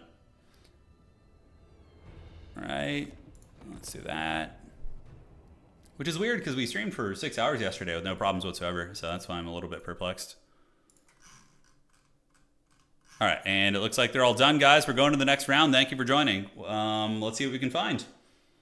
Let's see what we can find to cast today. All right. So advancing the Swiss. Stop refreshing the website, guys. You're going to blow it up. Advancing Swiss. There we go. 60% of the time, it works every time. Hell yeah, dude. It's the Sex Panther of this game. Oh, it's because the ticks from Beyond All Reason have gotten into the internet's backline yesterday. I know. Yeah, they have indeed. They have indeed. Just came here to drop the cursed message as Deacon. Oh, no. Oh, no. Don't do it, man. Don't put that evil on me, Ricky Bobby. Oh, old man stretches. Old man stretches. Oh, man, I'm loving Beyond All Reason, though. That game is so fun. It's so freaking good. You know, it's amazing. We could see a high elf win today, guys. Very much in the realm of possibility. Very much in the realm of possibility. All right, website's loading. Stop refreshing it, please. Okay.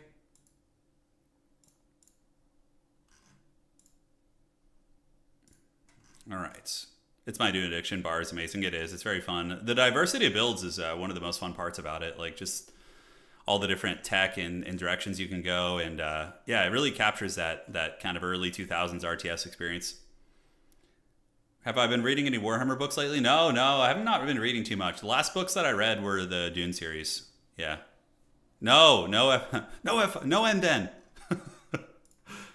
All right. So we got to admin a couple of homies here.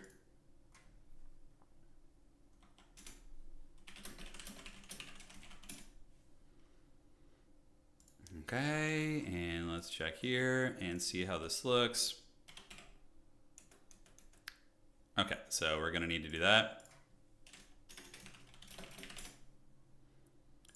All right, so we got to drop you. There we go. And then elsewhere from there, Opal Black Bear needs to go.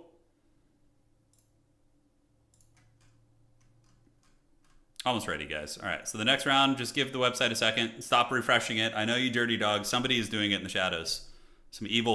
How do you feel about I don't know what that is, Nugget. Yeah, I have no idea what that is. But yeah, the last books I read was the Dune trilogy. The original, you know, the Dune and then Messiah and all that good stuff. Yeah, it's fun stuff. Fun stuff for sure. It seems to have worked. All right, hey, not to curse it or anything, but looks like we figured it out, man. Oh, man, we'll take it. We will take it. Okay, guys, round 3 is live. So, Goblins, round 3. We'll get Subutai here.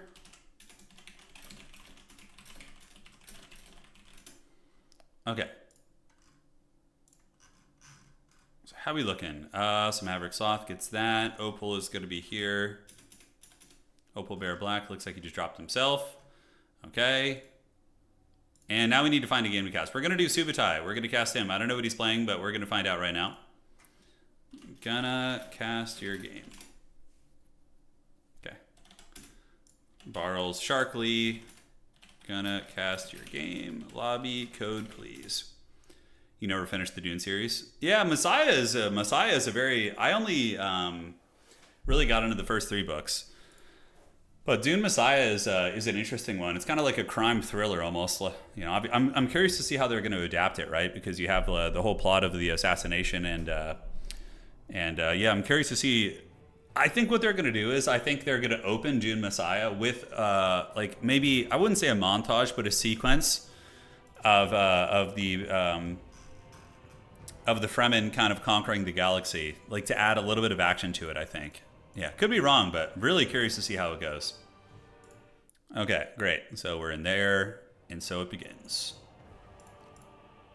Oh, dude, all the sweats are out today in Force. Isn't this funny? Like, every game we're getting into, it's like, Wood Elves, Slaanesh, Norsca. Like, everybody's coming for blood. Yeah. Spoiler? Are you saying I'm spoiling Dune? It's been out for 5,000 years, man. It's been 5,000 years. All right. Okay, looking all right. And there we go. So it begins. You haven't read it? Come on, dog. It's been. I'm pretty sure the original Dune books came out in the 60s. You know? In the 1960s. All right. How's Twitch? Is Twitch still gone? You guys still there? Or it looks a little bit funky on my end right now, so do let me know. Yeah, it's been out since 1969. Oh, nice.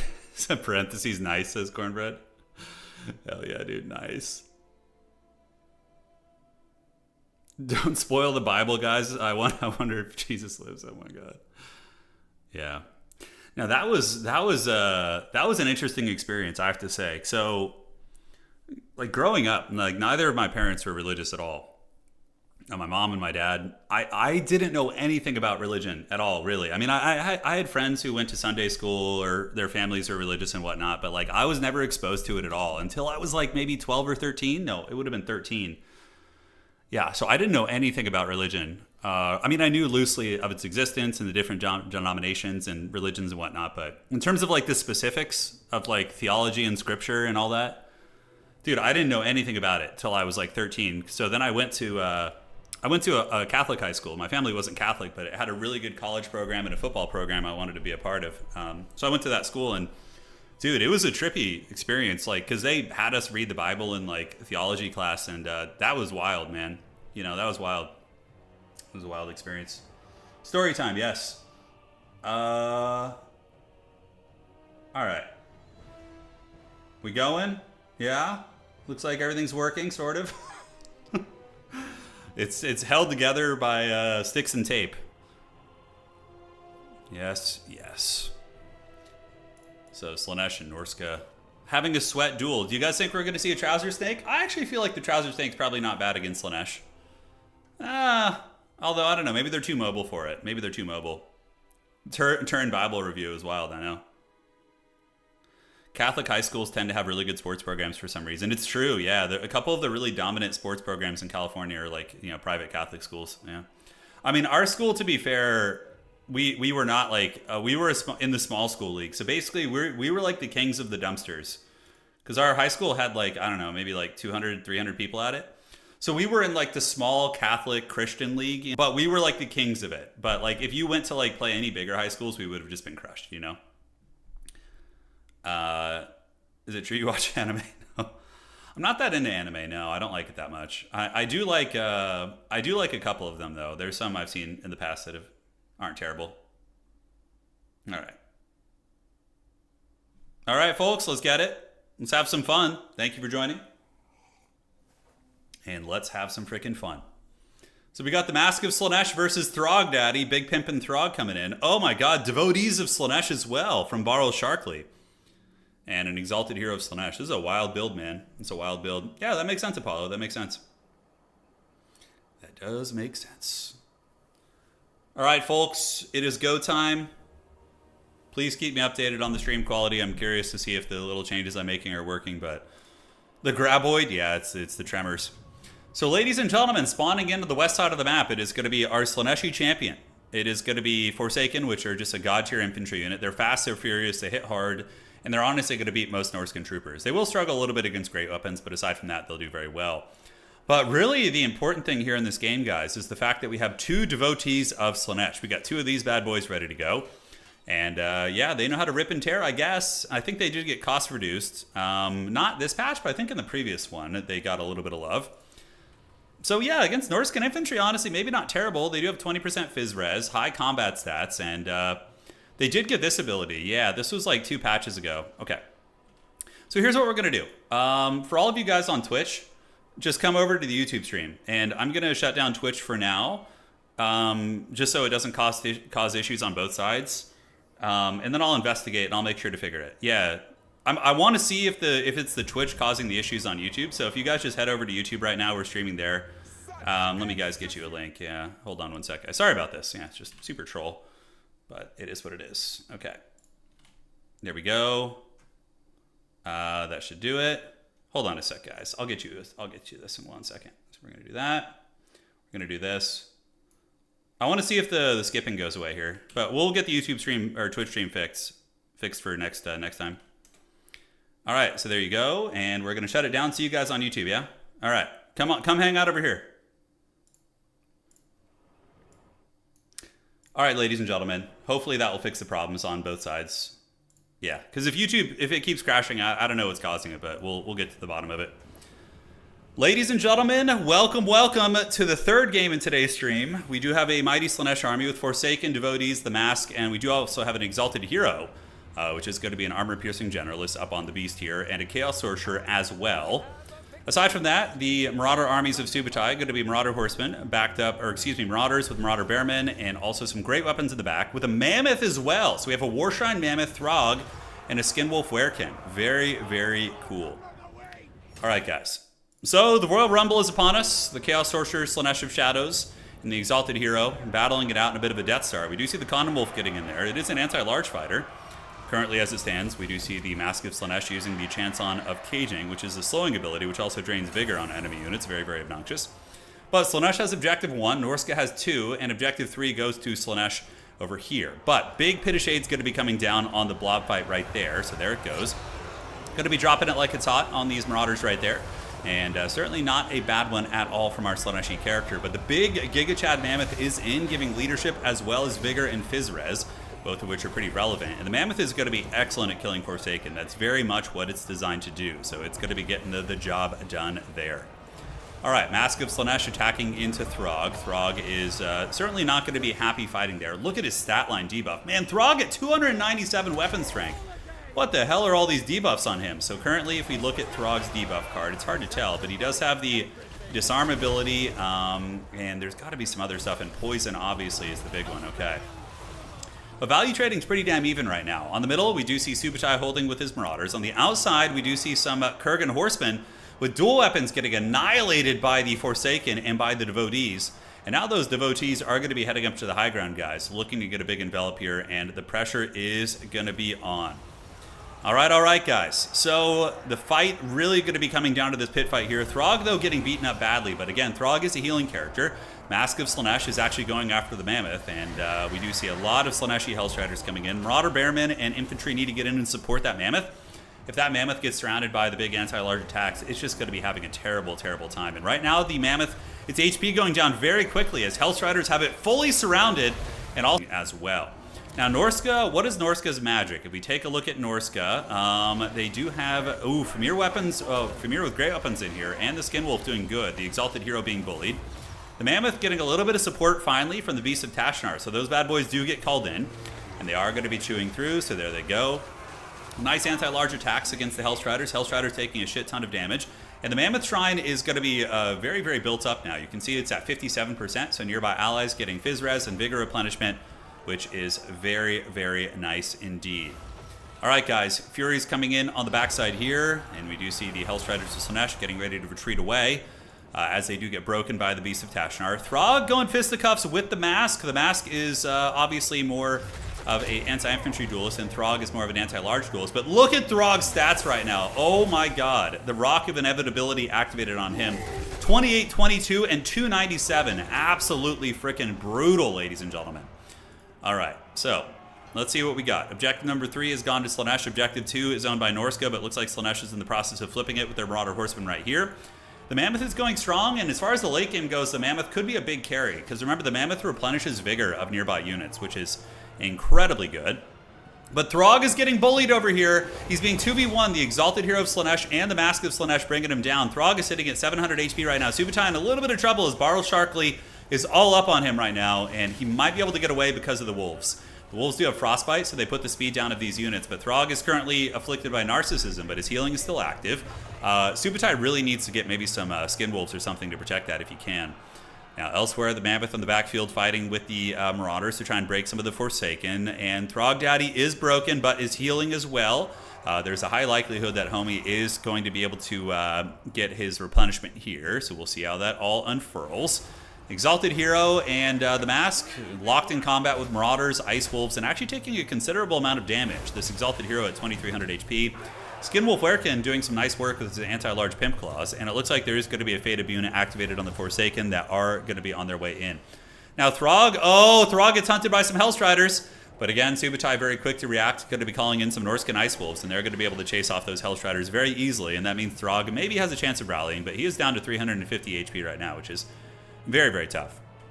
Back in the middle, guys, the Warshrine Mammoth. And here's the thing. A lot of the army value that Slaanesh has is tied up in the Mammoth and tied up in the Mask, or excuse me, in Throg over here. So if they can both rally, come back, and be game changers in the fourth quarter, that could be pretty massive. Marauders versus Devotees of Slaanesh. And look at the Giga Chad Devotees of Slaanesh. Nope, not using the lame Slangors, but rather using the Chad Devotees. And yeah, they're not doing badly, honestly. Really cutting through the Marauders, and Mammoth at 2,000 HP. Is Throg going to rally? He's at 500 HP in the back, it looks like right now. Barl Sharkley is going to be sending some Furies back there to try and hunt him down.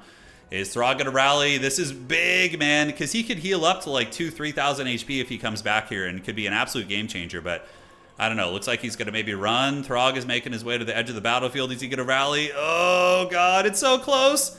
And it looks like Throg is officially gone. So negative 16 leadership now to the Norscan army. But Norsca does have some pockets of strength. These Norscan Ice Wolves are doing really good. Actually chewing up that Exalted Hero. So look at that. The Exalted Hero getting dragged down into the pits here. And we do see the Mask being a little bit surrounded by those doggies as well. And they are slowly getting through that character. Some Spirit Leeches would have been really nice here for Subutai, but he does not have them. Mammoth does get broken. That's pretty painful. That's one of the big carries here. And the Mammoth is being hunted down by the Hellstrider, so they're nibbling all over its heels as the Devotees of Slaanesh. Also doing some work, which is fun. I'm really curious to see their value when the game's over. But 145, the Mammoth is 100% going to be going down right here. And ladies and gentlemen, Buna activated on the Hellstrider. Certainly doesn't feel good. Oh, dude, Pleasure Seekers are out. He's probably really sad he just used the Fate of Buna on a Hellstrider, because right as he does that, oh my god, a freaking Pleasure Seeker comes out. Now, Pleasure Seekers are one of the more devastating units of the game. If you don't have any sort of a big focus on them, they can just run rampant and kill everything you love. So Subutai, I don't know how he's going to handle them. I honestly think that Barl Sharkley is going to be running away with the game, and he is going to be looking real good and certainly strong here. All right, Mask of Slaanesh has gathered, and yeah, we do see it fighting right here. What does it have? Dance of Dreaming with its nerf to Mortis Engine, but still very, very strong. I feel like the Mortis Engine on the Mask should be the same one that the Skaven Engineer has, like the very weak one, considering it has other utility, like negative leadership as well, but yeah, not the end of the world. So, Pleasure Seekers come out and annihilate the Norscan Ice Wolves. I think Subutai's in the pits. He's down about 2,000 value right now. He does have the Riders of the Mighty Serpent, which again are a good unit, recently getting some nerfs, so trying to get that back. Yeah, nothing that Norsca is going to be able to do.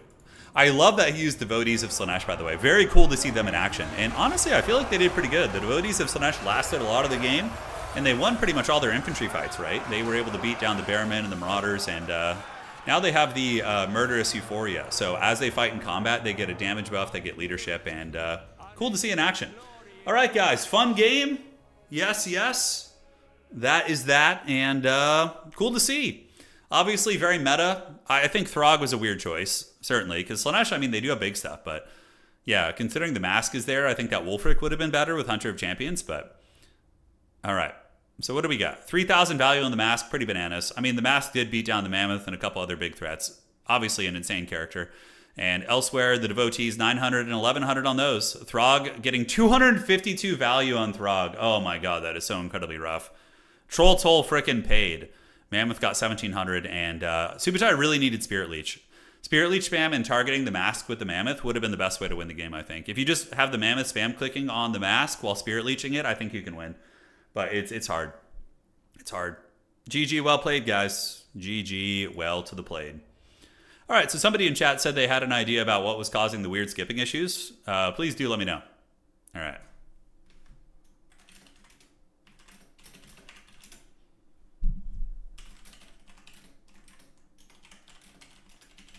Okay, so let's do this. And we're going to fix some of these. All right, so we got to do that. Let's refresh this and then do some admin work. 252 value is like one hit on the mask. Yeah, dude, it was such a sad performance there. Oh, it was very sad. Oh, man, what can you do?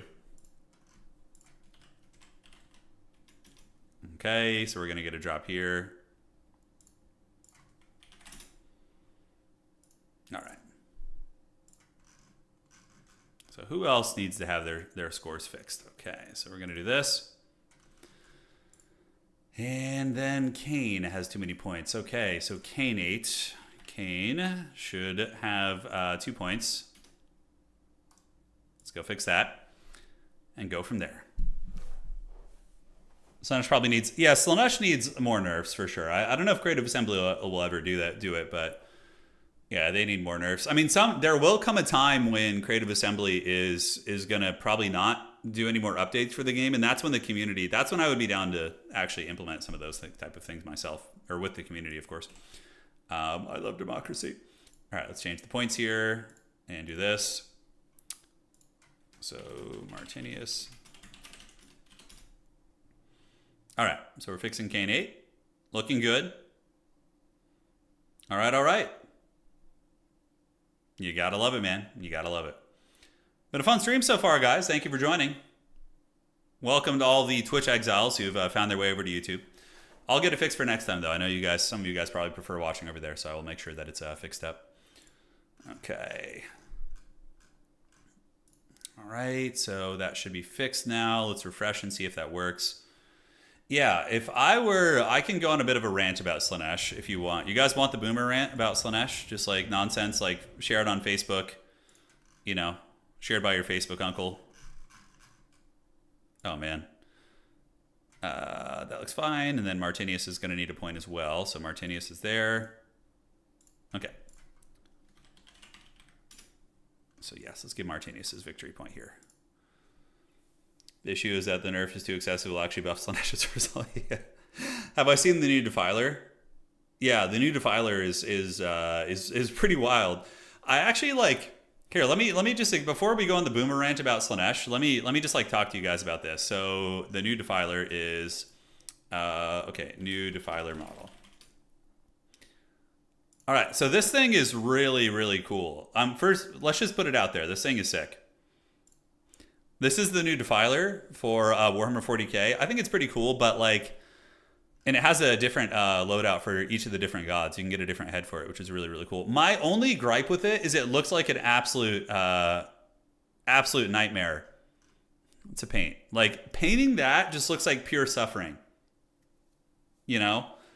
I love the model, but like, to me, painting that just seems like miserable. Like, I like painting miniatures, but that just looks like suffering. The amount of detail and trim and just shoot me, dude. Just put me out of my misery. Yeah, with painting that. I would definitely need to conscript help with that one. This is too much to paint. It's too much, man. Yeah. How high is your bitrate on Twitch? 8,000. Yeah. Valandiel. It's the same as what Anticity was using, though. He uses 8,000 as well, so maybe it's just an issue with my OBS or something. I don't know. Yeah, but anyways, I need to fix this real quick. So Martinius is going to do that. Hashtag just don't paint the trim. You have to paint the trim on Chaos. Zenithal and oil paints. I mean, that could work. It just looks like suffering to paint, though. Like 100%. 100%, man. That would kill my hands. Yeah, I know. Absolutely. Constant swaps between flesh and armor. Is it huge? Yeah, no. For sure, Davok. Davok's been crushing it in our bar games, looking real strong. All right, so then we need to fix this, and that's going to be Martinius and Canate right there getting fixed. All right, great. You're dry brushing the hell out of that thing? Yeah, absolutely, absolutely.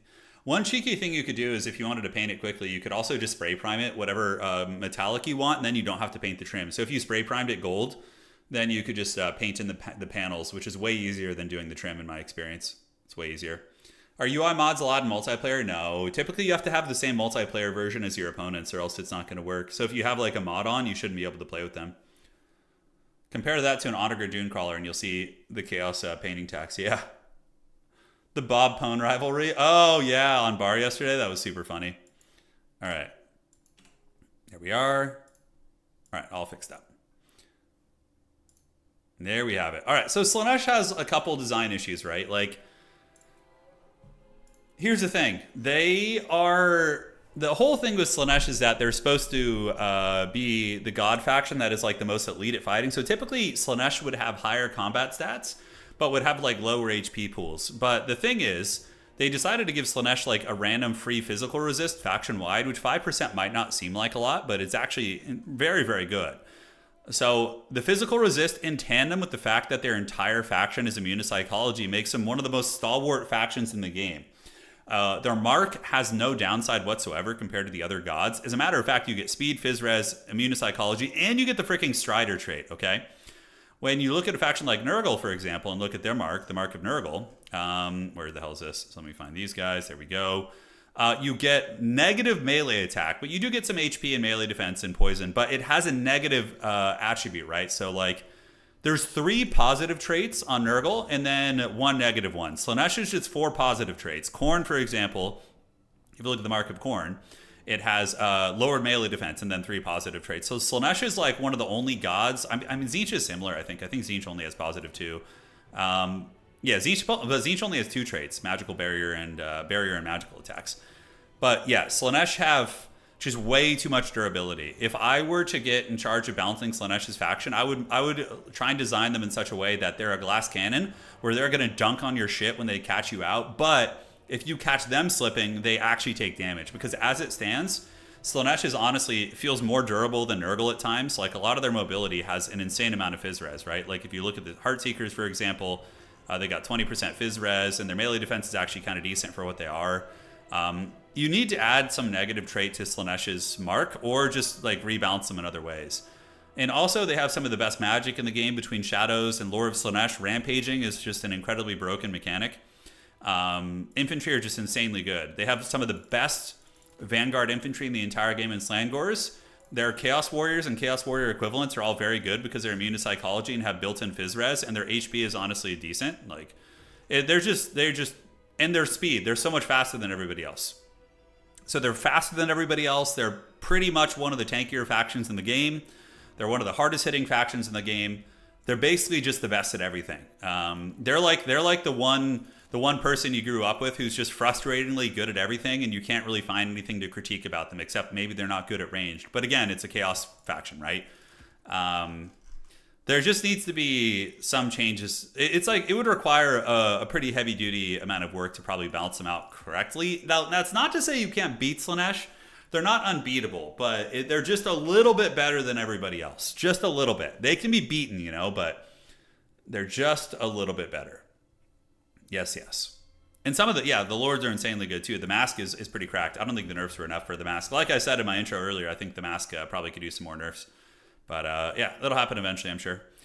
All right, let's get this. See how we're looking in the round. And thank you for staying for my TED Talk. There they go. They're also really strong in campaign. They noob stomp newer players against them. Yeah, makes sense. Yeah, Slaanesh could have less armor or less HP. That would be fine. Like, if you lowered Slaanesh's effective HP by like 15%, probably wouldn't be the end of the world. Like, a Marauder would have, I don't know, like, not that much less HP. You'd have like 8,500 instead of 93. I don't know, maybe that's a little bit too heavy-handed, but like something in that vein, like lower armor, lower, HP, something like that. All right. So let's do this and see what's cooking. But, a big thing for me is I don't want them to be nerfed in such a way that makes them, like, not as fun in campaign and for single player, because I know that's what the majority of people enjoy. And I agree, that is really the core of the game. But yeah, finding a nice middle ground where everybody's happy, I think, is certainly doable. Now, you could also just price increase. If you want to just take the most, like, lazy approach, you could just cost increase Slaanesh stuff. Just make Slaanesh more elite. So even though Slaanesh does have some of the best units in the entire game, you could straight up just raise the cost of their units. So, you want to play Slaanesh and have the best units in the game? Well, you're going to pay for them now, right? Like, their units just slap a faction-wide cost increase. So their armies are smaller and they're more elite, but they still feel very powerful when they get in action, right? You could totally do something like that. Like a lazy faction-wide frickin', cost increase. Just frickin' do it. Karate chop it, dude. All right, Maverick Sloth is going to get a buy around there. Blake getting one as well. Let me check that. So Blake should have 3. Good, good. And now we're just waiting for the last of the rounds to finish up here. Rogue AI, Gelodius, Castilian, Mr. Fly, Surprise. Okay, a couple of these homies are still going. All right, all right. Yeah, Strider is actually low-key crazy. You take less damage from range attacks due to elevation. You don't take penalties from attacking uphill, downhill. Yeah, it's very good. It's very good. The mask, I think, is still broken. Still a little bit borderline broken. But the mask can be cheesed out. Like, if Subutai had brought a better build, I think he could have held there. How would you build Norsca against them, honestly? Yeah, like, if he had a Chimera. Like, Chimera, Sail the Faithless is actually probably not bad there against Slaanesh. What you do is you use Wind Blast and Chain Lightning. Put him on a Norscan Warhorse, and then you get Shalkane's Teeth and try and snipe the mask out if you can. Night Maw's pretty good. Yeah, this would be nice. I kind of want to play Norsca after some of the changes. Yeah, Marauders are fine, and aside from that, I think you always go for triple Horsemen against Slaanesh, right? I think you do. Armored Skin Wolves are probably what I would bring. Armored Skin Wolves are really good against Hellstriders, so maybe I would bring a couple of those. Maybe like 2 of them or something.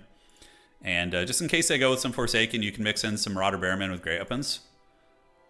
Like, this build seems pretty good against Slaanesh, honestly. You have the Chimera, which is still probably incredibly strong, and then you have Sail to bunker bust infantry blobs. A couple Bearmen to fight against armor. I don't know. I don't know if I like Kurgan Horsemen that much, to be honest. I think that Kurgan Horsemen are just a little bit haggard. So we get Beast of Tashnar, and then 3 of those. Elsewhere, what about an Etten? I feel like Slaanesh wouldn't be very good at killing an Etten. You could try like big SE play against him. And Etten's also a Vanguard deployment. You could like slap an Etten in there. And Marauder Berserker is also not terrible, I think. They're probably alright. I feel like they would actually do good against Forsaken or okay. Although, I don't know, Forsaken really ripped through that low melee defense and low armor. Trolls get kind of Hellstridered a little bit. Maybe just some more Marauder Bearmen with great weapons. Slangors are an issue, though. You're going to need something to fight the Slangors. So how do you effectively deal with the Slangors? You could mix in, instead of these Bearmen, you could go for Marauder Champion great weapons. But they will get folded over by like Fiends and other things like that, you know? Yeah, Berserkers might be the way to do it, honestly. As far as like the reinforcing infantry. Yeah, like, so 2 of those. And then, do we want to get the Followers of the Great Eagle to just, like, come in and run over some Forsaken? I feel like they're just going to get Hellstrider trapped and just kind of be in a naughty jail there.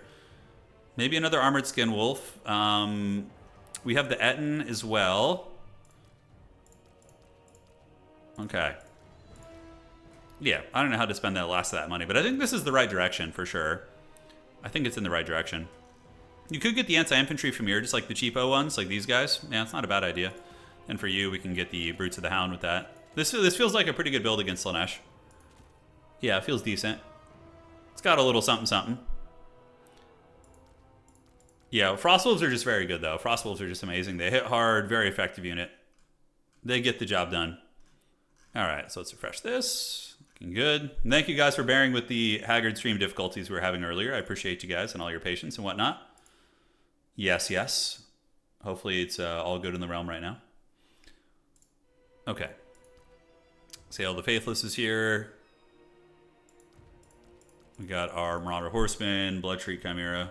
Yeah. Sail is actually, I think, okay. Let's actually test that out. So we're going to go in, get Sail, get him on. You could also put Sail on a Mammoth, too, although getting him sniped off the Mammoth would feel pretty bad.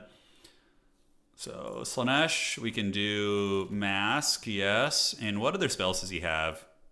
Yeah, that's the only sniping spell he really has is his item there. Shalkane's Teeth. Yeah. All right, let's check here. Yes, yes. Some big bees. All right, so we're going to need to do that. Let's ride up the hill. Sail the Faithless. Shalkane's Teeth it's probably dodgeable, though. It's not like a guaranteed thing, right? Oh, God. She gets on you. Man, the Slaanesh is so... Slaanesh really is like a horror movie. Like, that's a foot character, by the way. Let's see if we can actually even hit it. Yeah, that's super lackluster. Nope, that's not worth it. But aside from that, the Chain Lightning and Wind Blast are both very good. You just need to find another way to kill the Mask. The Chimera is probably up to the task, honestly. The Chimera ROR can probably take on the Mask, I think. All right, so big bees. Not the bees. All right. I'm going to drop you out.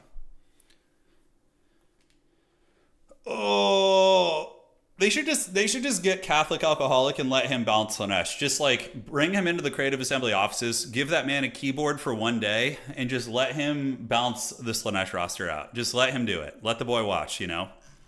I think that's how you do it. All right, so let's do this and check here.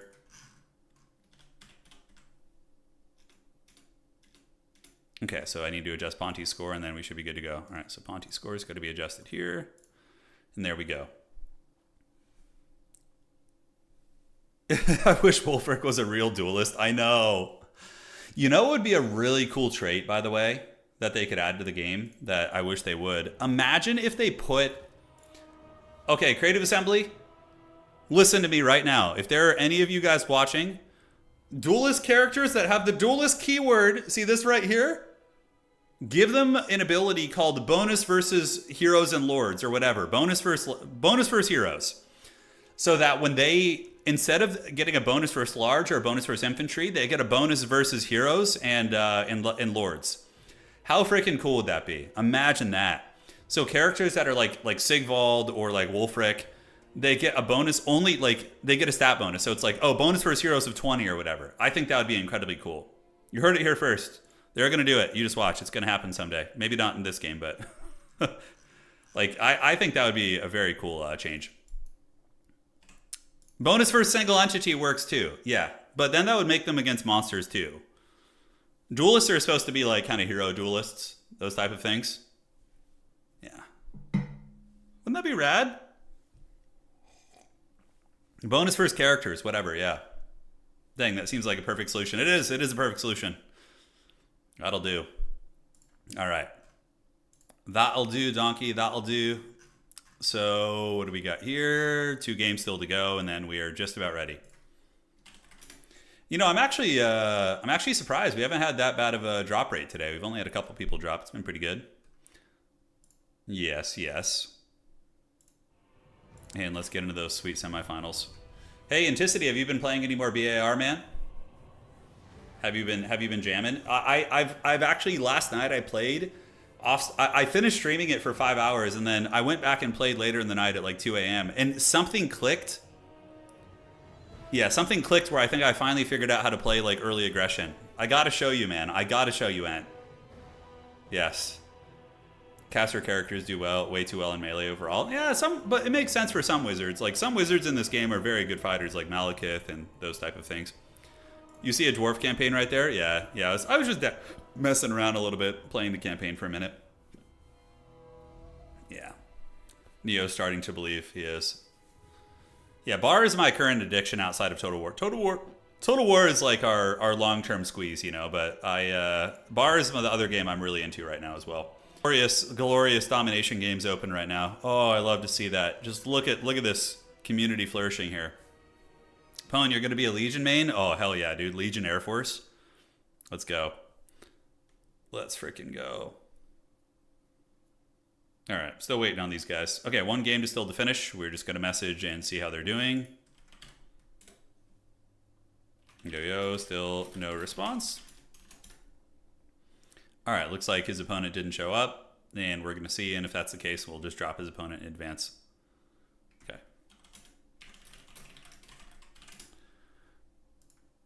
Okay, so Mr. Fly, I'm sorry, you've been banished from the tournament. There you are. Yeah, Beyond All Reason is the name, yeah. It's free. You can get it online, it's free, it's great. Okay, so now what we're going to do is we're going to advance the Swiss to the next round, round 4. All right, guys, thank you for your patience. And here we go. Round 4 is upon us, and we're going to go ahead and cast some games here. Let's announce it to all the players. Round 4. Good luck, have fun. Who do we want to cast here? We have Anticity versus Subutai. Oh, did Anticity lose a game, or did he just get pared down? I think he got pared down. Let's do Hobo Honkers. Yeah, we're going to do a Hobo Honkers game. I wonder if there's any Nurgle Chads playing today. I failed Nurgle by not playing them. I'm sorry, guys. The Plague Father is disappointed with our failure. Total War is the one-eyed gal with a peg leg you can't leave with a peg leg. Oh, man. All right. My favorite faction is probably the Empire, and followed up by Nurgle and then Chaos Dwarves. I would say in that order. And those are 3 armies I play in tabletop too. I have a big Empire army, like a big old Empire army. I'm gonna get a picture of it real quick. Actually, I'm gonna grab some water. Although, oh no, my phone's not here. Yeah. My phone ain't here. Okay. So join with the code. Hobo. Okay. So we found Hobo's lobby. Where's the Hobo lobby? It's around here somewhere. Hobo, Hobo, Hobo. I don't know where it's disappeared off to. There he is. All right. Let's see what he's playing, man. I don't know. Yeah, we'll try and find some different factions. But again, you know, the floodgates are kind of open. A lot of people want to play the new stuff. The Empire roster is not complete. No, it's missing all the Ulrich stuff. And then it's also missing the Grandmaster, a few other things. Celestial Hurricanum is missing too. So yeah, there's a fair amount of stuff that is still not around. You might need to make a new lobby. We'll see if we can't get in here. Okay.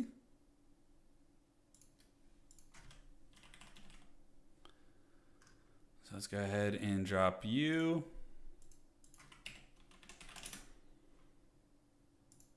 Okay, Hobo's gonna have to make a new lobby.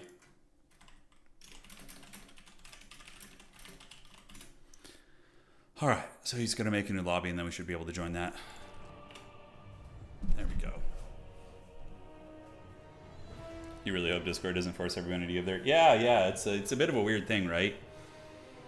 Discord requiring ID, like it's tricky because when they get compromised, all of your stuff's going to be... Is it just like, what do they want? Like, is Discord going to be asking for a full ID, or is it... Yeah, what's the situation there? Yeah, like, is it a passport or ID, or is it just like a picture? I assume they would probably want an ID of some sort.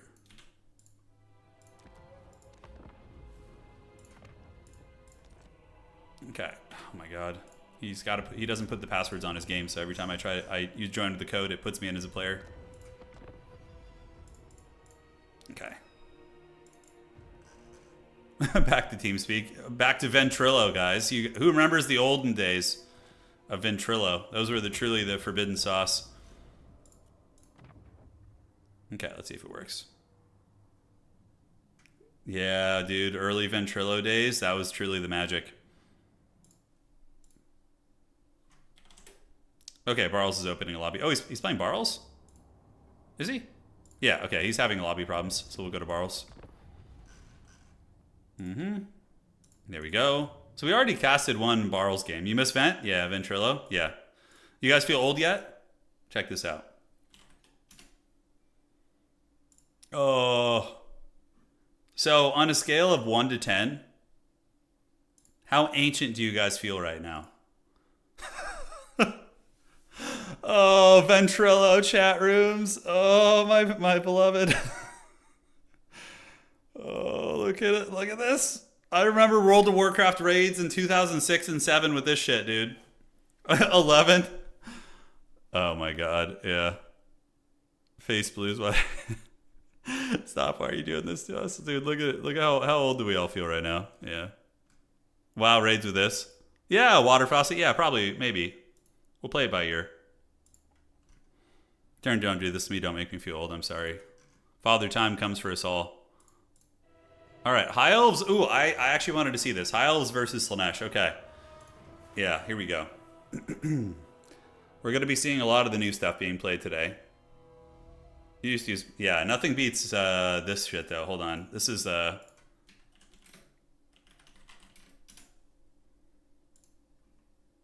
Yeah, this for me is like a core memory. You remember this, guys? Hold on, let's look here. Yeah. Oh, do you guys remember this? Yeah, yeah, I do. America Online, dog. It's really the OG here. And yeah, the CDs. Oh, man. Vent was awesome. It was just so messy. Yeah, it did its part, man. It did its part. The dial-up noises, yeah.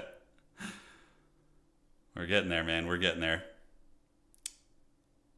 Yeah, it's wild, man.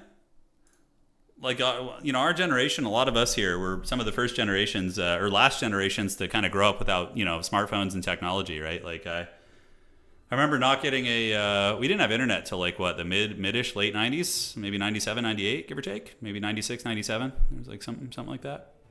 But, the formative years, no internet, no smartphone in hand, none of that stuff, man. My old bones are shaking. Vent was basically also self-hosted, so your guildmaster usually needed to keep their PC on 24/7. I can't remember how that worked, yeah. I know, yeah. It's a wild time we live in, man. Technology. I might just be a bit of a boomer, but like, look, like browsing the internet, whatever, like playing games, one thing, but like tech advancements. I mean, this is probably how people have always felt in history, right? Like when people who did like radio or where television came and the printing press put people out of work and vice versa, they probably saw it. But like, man, I don't know, like the future, like AI technology kind of creeps me out a little bit. Like, I don't know what it is. Makes me a little nervous. Just call me an old boomer, but yeah, it is what it is. It actually made us more. Oh, it's very true though. Yeah, our generation is millennials are very good on computers compared to the younger generation. They're mostly they're very savvy on their phones, but don't know how to work PCs quite as well, from my experience. There are some exceptions, like my neighbor's kid Cash. He's an absolute Chad. He knows how to work the PCs. Yeah. All right. Skynet is taking over, I know. That's actually one of my favorite philosophical discussions to have. Like, I would love to just sit down and have like an hour-long discussion with somebody who knows it just as well. But like, what sci-fi future are we going to get? 2,000 years from now, maybe 500 years from now, whatever. What sci-fi future are we getting, It's a really fun discussion. When you know all the nuances of different sci-fi universes, I think it's so interesting. It's so interesting. This is the most boomer chat you can find on YouTube, is it? No, it's not. There's no way. Considering the people who wrote textbooks are terrible. Yeah, well, like, what's really messed up about AI is like, the rich and powerful are just going to be able to, like, if even if somebody rich and powerful commits just a horrific crime and it's caught on video, in the future with AI, you're not going to be able to tell what's real and what's not. Like, I've even stumbled across videos on Facebook, like, I still use Facebook. Seeing in the reels and things like that, and seeing frickin' AI videos that it's hard to distinguish out of the gates. It's hard to distinguish out of the gates if they're real or not. And obviously people who are rich and powerful and are going to abuse this and just get away with shit. Yeah. Anna's here. She said, just admit you're scared. Oh no, darling, no, never. No, don't do it. I'm not going to let it happen. Welcome. Let's go ahead and break it down. So spawning in on the north side of the map, it is going to be our High Elf champion, and that is going to be Hobo Honkers. Hobo Honkers here with Tyrion. Tyrion is honestly pretty good against Slaanesh, I think, because he's really hard to snipe because of the Heart of Avalorn. He does magic damage and fire damage. Mostly the magic damage is relevant here. We got a Mage of Metal, Final Transmutation to punish Slaanesh blobs, which is very good against the mask. So both of these characters from Hobo Honkers are very, very well designed to take down the mask, which is good. Sea Elementals coming up, Spears, as well as the Blades of Hoeth, magic damage, Swordmasters of Hoeth. How freaking cool is that? All right, on the backside, Illyrian Reaver Archers to skirmish, and that's going to be it. Looking at the army of Barl Sharkley, he's got a whole bunch of Forsaken, backed up by the mask. Of course, a very, very strong character. Jim Carrey is no joke. Marauder Horseman, and over here we do have Exalted Hero, and looks like a Chaos Sorcerer of Slaanesh on a Steed, and Pavane and Lash are going to be the abilities here. Minority Report, yeah, that's actually a good one as well. It is.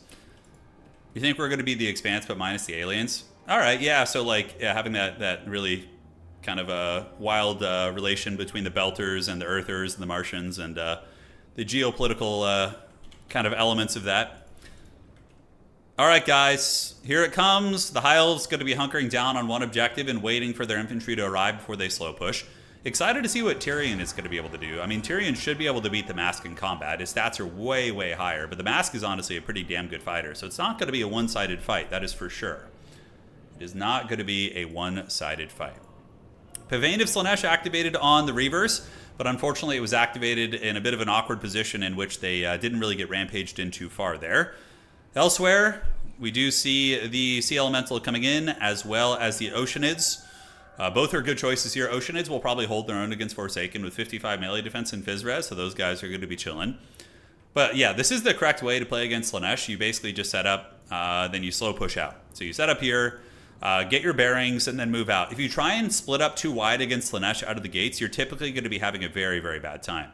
Now, High Elf Skirmishers do very well against Slaaneshi Skirmishers, in my experience. They have 140 range, and the Slaanesh Skirmishers only have 80.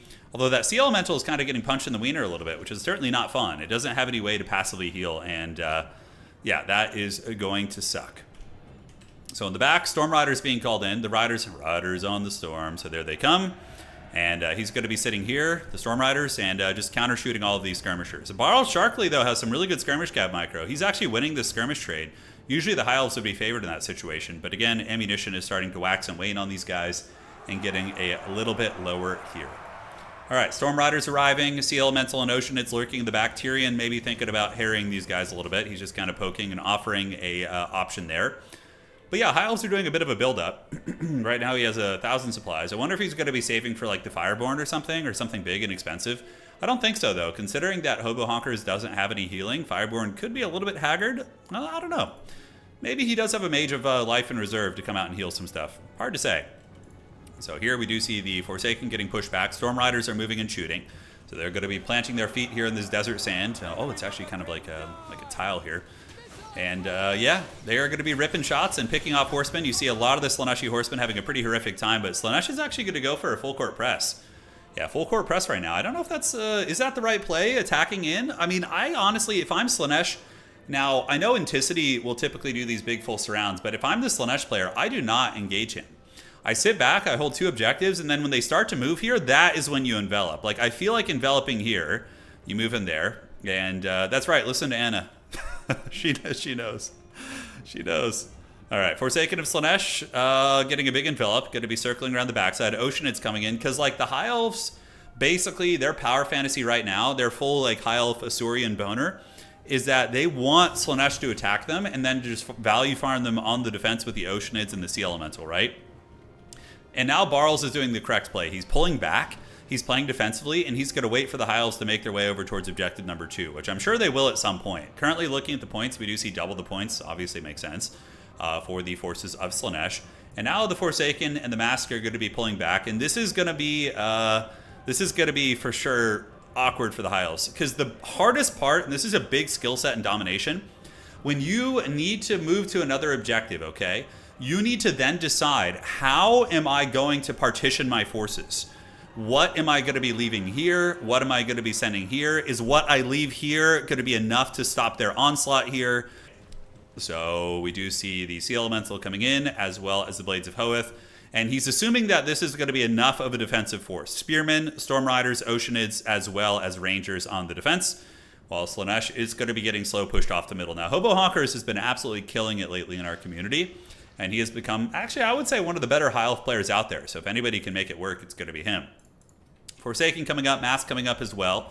And the Storm Riders doing very good poking, but we do see the onslaught of Slangors coming in. I would imagine maybe some Silver Helms would be a nice choice as well.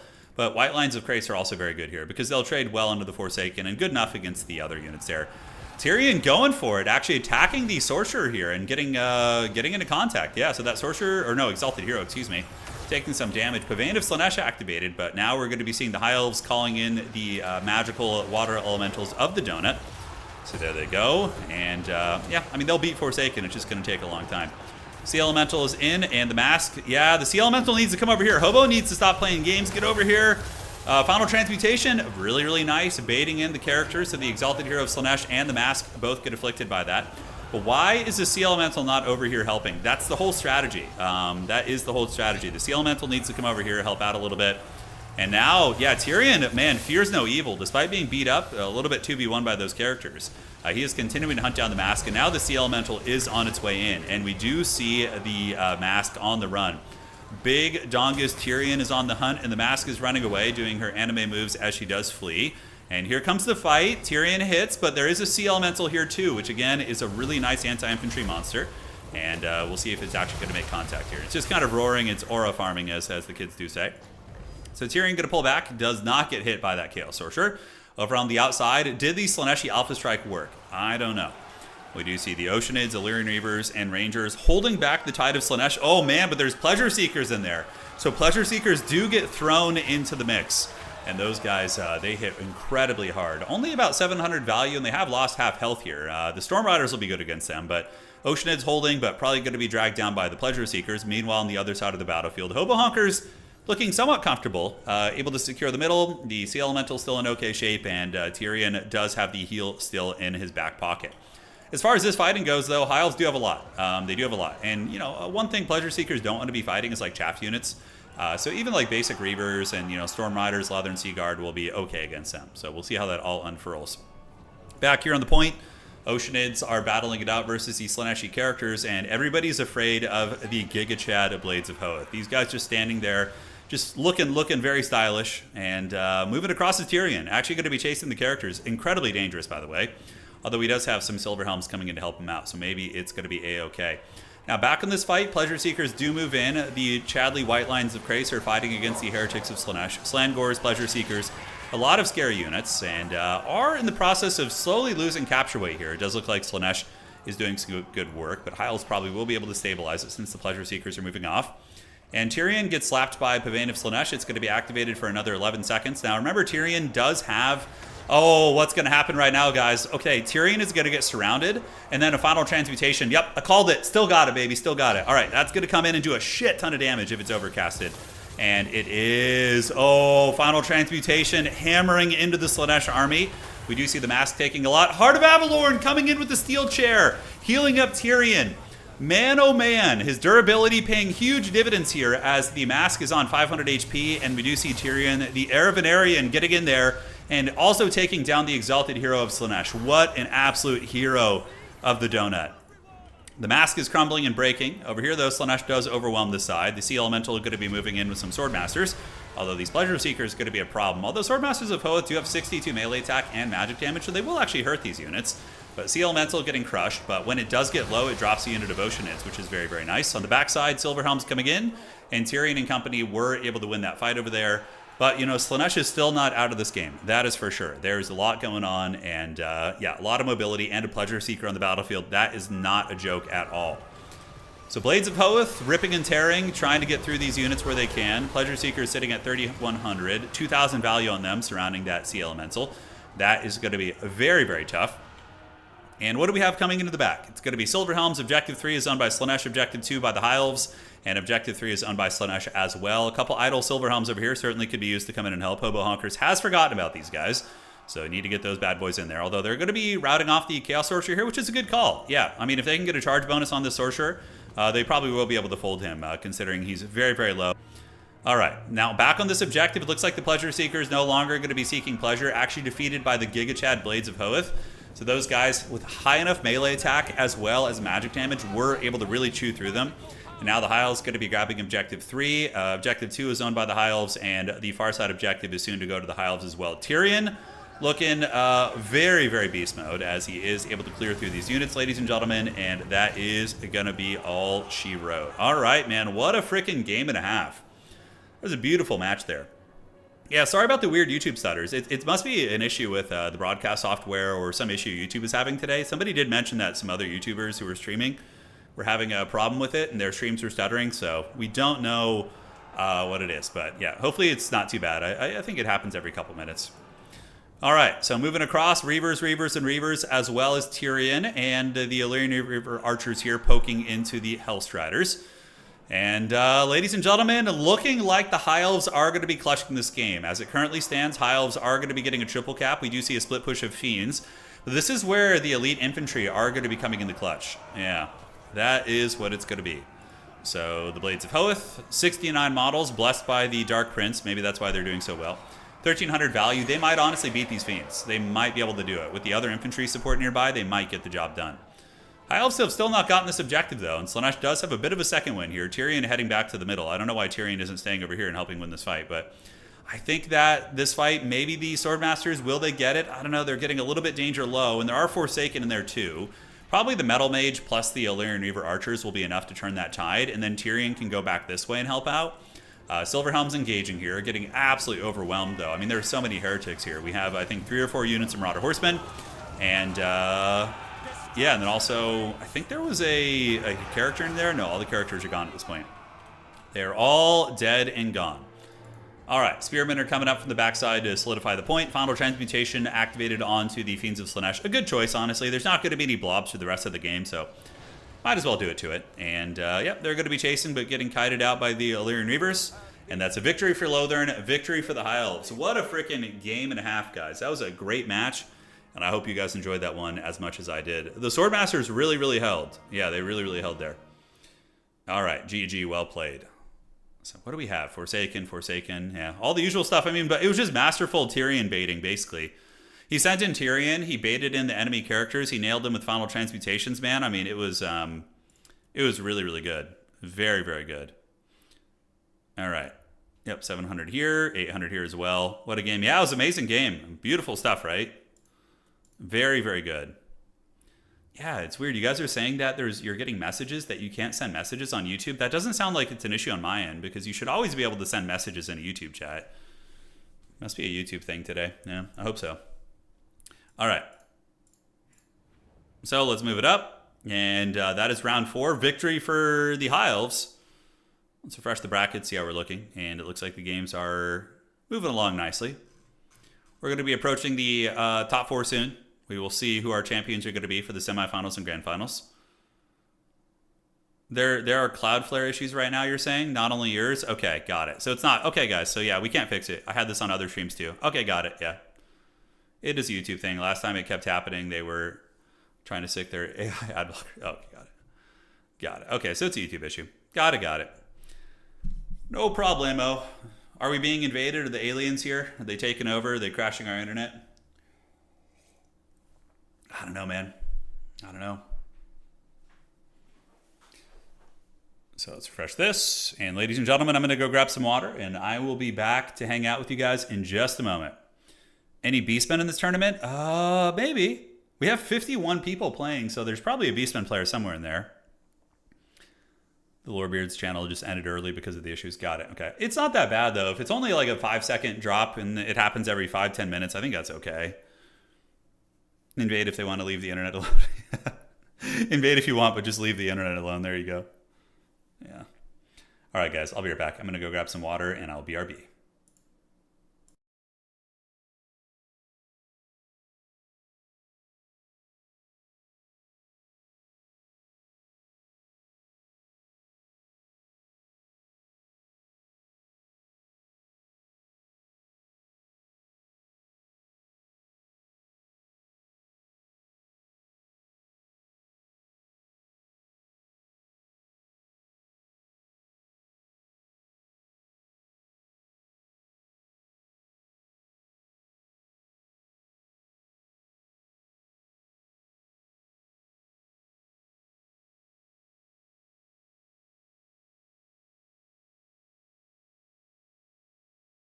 All right, guys, what's cooking? What did I miss? Hopefully not too much. Let's refresh the brackets, see how we're looking. Heading over to the tournament right now. We got fresh stats going on. Ash, I think so. I really like it. Yeah, bar's great. I'm having a blast with it. Yeah. I want to host the beginner tournament sometime soon. Yeah, so let's go to this. Currently, we'll do a little refresh, see who's getting there. How much more support do you think Warhammer 3 will get after End Times? I think that Creative Assembly is going to switch from full-on DLCs to like single Lord packs and small things like that. That would be what I would assume. So far, Blake is undefeated. Hobo Honker is that High Elf player. Man, he's playing like an absolute monster today, man. What's the average tournament size? So if I put up a tournament with enough notice, like a day's notice, we probably get between 30 and 50 people, I would say. If it's short notice, like 20 to 30, I would say is normal. But yeah, these numbers are slightly bigger, so maybe I would say 40 would be like the normal amount if I post it like in European friendly hours, because a lot of the players are European. So, but yeah, so we do have Martinius, Subutai. Did Subutai beat Anticity? He did. Oh man, Anticity actually defeated by Subutai there. He probably went a little bit hard on archers and got stuffed back, I would imagine. Yeah, I would imagine that's the case. Let's look at the stats. Oh, Giga Chad Empire, guys. Number 1 faction in the game. Take a screenshot. Yes. Number 1 faction in the game, Empire. Number 2 faction in the game, ladies and gentlemen, is going to be Bretonia. Oh, God, yes. Yes, good, Anakin, good. Yeah, Banana, YouTube's having problems today. It's actually not on my end for once. Usually the problem is on my end, but it looks like YouTube is having a problem, so. Yeah.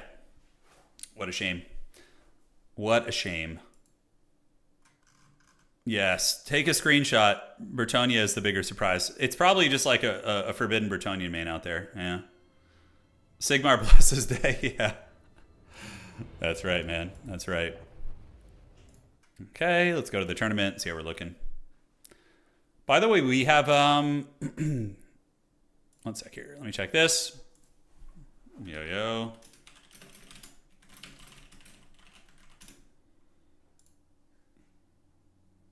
Okay, admin time. Let's do this. Karate chop this player. Clearly Norsca underpowered. Yes, a 43% win rate. I know. The data of 8 games being played. What the hell is that player's name? Okay, Marinos. Okay, so who is that player? That is going to be Shimitar. Okay. Okay, so he's dropping here. Then I need to fix Pope Patty's score. You know what I thought about doing, by the way, that would be really funny, is, you know how we have Pope Patty and then the Space Pope? How there's 2 of them and they're always vying for power in our community? I think what we do is we have a best of 7 show stream where Pope Patty battles against Space Pope. And then we see who the true Pope is and who the imposter is. And maybe the condition is that the loser has to like put like imposter Pope as their name or, or something like that in our tournaments. I don't know. I was just thinking that'd be really funny. Yeah. Okay, so let's see this. And we need to fix your score. Great. Would you guys be down for a Pope battle? The Pope Wars? I know. The Papal Wars. In Popester. Yeah. Oh, yeah. I always get them confused, man, and it's getting out of hand. I think they need to duel. We need to see who the real Pope is. Yes, who will rule over the Vatican. And then the winner has to face Catholic alcoholic. Oh my god. It's getting wild now. I love that. That's really best of 9. How about best of 20, dude? Just over and over, and they can only play a Nurgle mirror match. That's right, with vampires. The Papal Wars. Yeah, have them draft up some teams of players. That would be really funny. That would be hilarious. Maybe it's something we'll do, like a fun thing. The Great Total War Schism. Yeah. Will the real popes please stand up? Just make them fight. Yeah, just one green skin mirror match. Just unga bunga. Caveman fight there. Okay, checking here. Okay. So dropping him. Okay, so let's drop him. We're going to do this. There we have it. All right, guys, just ironing out some admin stuff. We'll be ready for round 5 here in about 2 minutes. And then we'll go to our semifinals and grand finals. And that'll be that. That will be that. A mirror match of every faction of the game. I think that there are a couple of lunatics in our community who would enjoy a mirror match tournament. I think there's a couple of them. You know, you really have to be deranged to enjoy mirror matches. Like there's something a little different. I bet you Anticity likes mirror matches. He's got that like competitive mindset where he's just like, it takes like a StarCraft player, I think, to not care about mirror matches. And Anticity is a very good StarCraft player too, so I think that makes sense. You hit 1,400 hours in Warhammer 3. That's pretty good. That's some good reps right there, man. How many hours do I have? So in Warhammer 3, I have 3,144 hours right now. Anticity, you like mirror matches, don't you? Like, or do you not mind them? What's the situation? Let me know. I'm curious, actually. I feel like you probably maybe don't mind them, but do you like them is another question. You might? He says I might. Oh, you dirty dog. Oh, God, the mirror matches. Not only am I better than you, I'm better at the same faction than you. That's the worst part about losing a mirror match. It's the worst part. You just get obliterated. Because when you lose with like Beastmen versus Vampire Counts or whatever, you can be like, oh, well, their faction's OP or it's just a bad matchup. But when it's a mirror match, you have no excuses. You know, that's the worst part about it. You know, it's the worst part. All right. I personally hate mirror matches. It was always something I hated in StarCraft, but you know, you just ran into it. Basically, what I would do in StarCraft when I was playing, every single time I would run into a Protoss mirror match, I would just cheese. It would be like a 4-gate all-in every time, just to get it over as quick as possible, one way or the other. Like 4-gate, if it failed, I would go into like Blinkstalkers or Dark Templar cheese, just like always something. All right, we're waiting for Blood Penguin to finish their game. And then we're good to go. Let me check here. Okay, there we go. No problemo. And now we're just waiting. Yeah, mirror matches in this game are not very fun to watch either, I don't think. No. I mean, what is the most fun mirror match in this game? I feel like the factions that have a lot of combined arms, like maybe Empire might be one of the better mirror matches because they're such dynamic rosters that they can play a lot of different styles. Yeah, I don't know. Just something to think about. Dwarves versus dwarves? No, Anticity, why are you like this? Why are you like this? No, nobody likes dwarf mirror matches. They're so miserable. High elf versus high elf, wood elves versus wood elves, love them. Oh, you love them? Oh, that's so dirty. You love them? No, brother. How could you love them? Nurgle versus... Don't tell me you like Nurgle versus Nurgle, all right? Don't do it. Oh, Subuchai being evil as hell, too. Vampire Count mirror match slaps. How dare you, dude? I feel betrayed. Dude, you guys... permanently banned. Oh, man. I don't like Nurgle versus Nurgle. There you go. Truly a lunatic, yeah. That's what makes him strong, dude. That's why Anticity is powerful and Subuchai over there is because they're willing to dive into the dirty mirror matches. And they like it. They just rub the filth all over themselves and grow in power. All right, still waiting on these guys here. Blood Penguin is he done? Let me know when done. Thank you. Lots of heresy in here, I know. Pone had to show up and put the gauntlet down. A Vampire Count mirror best of 9 between Max and I. I mean, we could. I don't know. I don't know if we would stream it. Pleasure Seekers, I don't think they got hit. No, I don't think they did. They're a pretty good unit, but they are a bit vulnerable to being sniped by magic, but yeah. No, nobody loves mirror matches. They just say it to troll, but they don't really like it. You know? All right, so we got round 5, and then after that, we're going to be seeing who the boss hog is here. The big hog. What is the worst mirror matchup? Nurgle and Vampire Counts, I hate those mirror matches. They're so awful. Like, Vampire Counts are just so miserable. You watch, like, a bunch of zombies and corpse carts and cryptors and skeletons just rubbing together while, like, 2 single entities fight to decide the outcome of the game. That's basically it. It's so... And then you got Nurgle is the same. Nurgle's just like, you know, although Nurgle can be a little bit more diverse. Sometimes Nurgle will go for like mobility builds and like rot flies and things like that. But yeah, it's haggard. There's the dreaded blip there again. Yeah, you gotta love it. All right.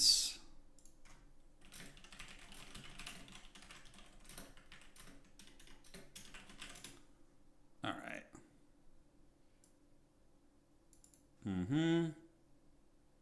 There we are. All right. Relax, turn. Out of control. Getting all fired up over here, dude. I'm getting all hyped on Mountain Dew. All right, let's refresh that. Is he ready? Man, how are those guys still going at it? And Menoft is his opponent. Let me message him. Let me know when done. All right, there we have it. Okay. Cool. What are the best mirror matches? Okay, best mirror matches. I think that Empire mirror matches are playable. Kislev mirror matches can be kind of cool as well. Skaven mirror matches are funny, but they're very hard to follow because there's just a million rats everywhere. Like, factions that have combined arms, I would say, just qualify that for me. The worst mirror matches are just like melee-centric factions that bring the exact same shit, like, over and over, you know? I think that's always fun. Warriors of Chaos can be good too, yeah, because WoC has such a dense, wide roster that they can bring, you know, unique builds. Slaanesh mirror is also a bit exciting, I would say. Yeah, because it's fast and furious. It's decided really quickly usually, and a lot of high micro engagements, which I think is fun. I think that can be cool. Yeah, it's like watching two high-level, you know, RTS players duke it out. Okay. I don't know. I think one of these players might have fallen in their toilet because they're still going at it. Manoft and Blood Penguin, which is weird because Penguin usually is pretty quick to play. Rest of the games are coming here, and our top four is looking like Blake, Martinia, Subotai, and Anticity still lurking. Outer Region also down there too. If we have a tie for fourth, we're going to have a playoff. We'll have a little playoff match right there. Yeah. A lot of people with 3 wins, obviously. Some of the tiebreakers very low, though. Ponty, like, for example, has a tiebreaker of 3. Looks like some of his opponents may have dropped. But we will have one more round after this. Uno Mas round. All right, there we go. Yep, still not done yet. No problemo. What games are you guys excited for, though, man? Like, what are you guys all waiting for? Like, if there's any... This is something I always like to discuss with you guys. So if there's any one game you would want to see on the channel in the next, like, year, what would it be? Including games that are coming out. So not, like, stuff that's out right now, per se. But I assume for a lot of you guys, it's probably Dawn of War 4, right? Yeah, we're not streaming on Twitch today, Orange Pass. It was having problems. Like, there's some weird shit going on where, like, there's, like, people have been saying that YouTube's having, like, issues with their servers, so it's causing problems. And then I suspect maybe that's affecting Twitch in some way, too. I don't know. So Jay Phoenix says, Houseplant once told me that dwarf mirrors without slayers are like physics without friction, units in a head direction. Yeah, it's funny. So Dawn of War 4, Mechabellum, StarCraft. You want to see StarCraft? Dow 4, yeah, a lot of Dow 4. Resident Evil, oh man, that would be a big change of pace on the channel. Yeah, pretty much everyone's like Dow 4, Age of Wonders 4. Yeah, I'll do some Age of Wonders 4 in the next few weeks, actually, I think. Yeah, the Game of Thrones RTS looks sick. I'm excited for that. I'm very pumped. Very, very pumped for that. It's going to be like a free-for-all scheming kind of situation, which is going to be great. Is Blood Penguin here? Is he around? I don't know if he like AFK'd off into the Shadow Realm. Some Vampire Age of Wonders. I could see if Anna wants to play and we could get Pwn Dog and do like a 4-player Age of Wonders game. Could be fun. Could be very fun. What about Age of Mythology Retold? Yeah, there's a possibility of going back to that. It's a great game. Yeah, Steven, I hope so as well. I hope people enjoy it.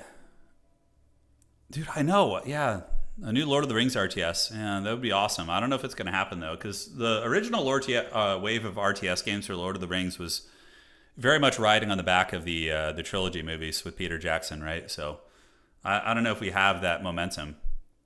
GTA 6, oh man, I don't think I'm going to play that. Okay. Age of Wonders is an amazing game. It's really freaking good.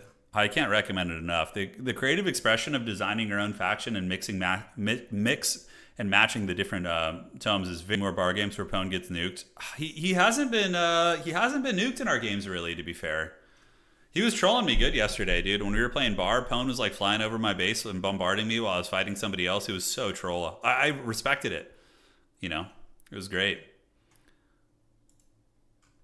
All right. Still nothing.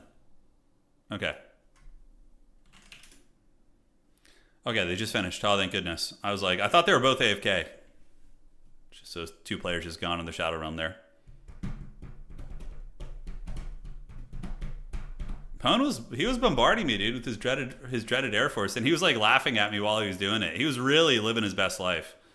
He was really living it up. I think I owe Pwn a nuke. Yeah, Bob, I think you need to nuke Pwn. We'll just put you guys one-on-one, and you can just get the nuke. Can you explain the overcast mechanics? Yeah, so overcasting, if you double-click a spell, it gives you an improved version of that spell in some capacity at the cost of additional winds of magic, and there's a percentage chance that when you overcast, it hurts the caster. The percentages are variable, and there's other things that can affect them and increase the chances of overcast damage. But yeah, when you overcast a spell, it costs 4 winds of magic. It's typically stronger, but there's a chance it hurts the caster, and you're paying more as well. So there's that. There is that. The games are done. Finally, brothers. All right, let's refresh this and go to the next round. Thank you guys for joining today. It's been really fun. Cool to have an early stream. I'm sorry I've forsaken all of the European homies. Ann and I have been such night owls. We stay up so late, so then, obviously we stream at night instead, but the Dune nukes fondly. Oh, the Dune nukes were really funny, man. Oh, those were... Yeah, the nuking of Pwn and Dune was really funny. Like, I remember, like, crying tears of laughter, because you guys remember he was, like, monologuing? Like, he was giving a speech about how he was going to become, like, the ruler of Arrakis or something, and then he just got, like, nuked, like, a couple seconds later. Like, the timing, the comedic timing of that was just so masterful. It was so good. That's one of the all-time moments, I think, for sure. And then the Italian Spartacus head-to-head campaign where I was playing with Sirtha Ek against his Throg, like, that legit made me cry tears of laughter. It was like, actually, I was laughing so hard and my eyes were watering in the back. Have you guys ever laughed so hard that the back of your head like hurts? Like there's like pressure on the back of your head. That actually made me like cry like tears of laughter. It was so funny, dude. All right. Okay, if you're another host, please don't mess around with the website right now. I suspect somebody's trolling on it right now. Oh, Clutch Apollo was a long time ago. It was a long time ago. The hot dog stream was fun. Yeah, the hot dog stream was funny for sure. Okay. So I'm gonna advance around. You need clips of these moments? I could find the nuking one. Hold on. The hot dog eating punishment was the best. Hold on. We'll show you guys in between games. Yeah, let me pull this up here. All right. So now we're going to advance the Swiss. There we go. Advancing to the next round. The 5th and final round. There we go. Sirtha Ek was peak turn. Real ones now. It was so funny, dude. I was literally just laughing so hard. Pwn avenging his uncle was a gem. Oh, Yeti Pwn. Oh my God, yeah. And that was another great one.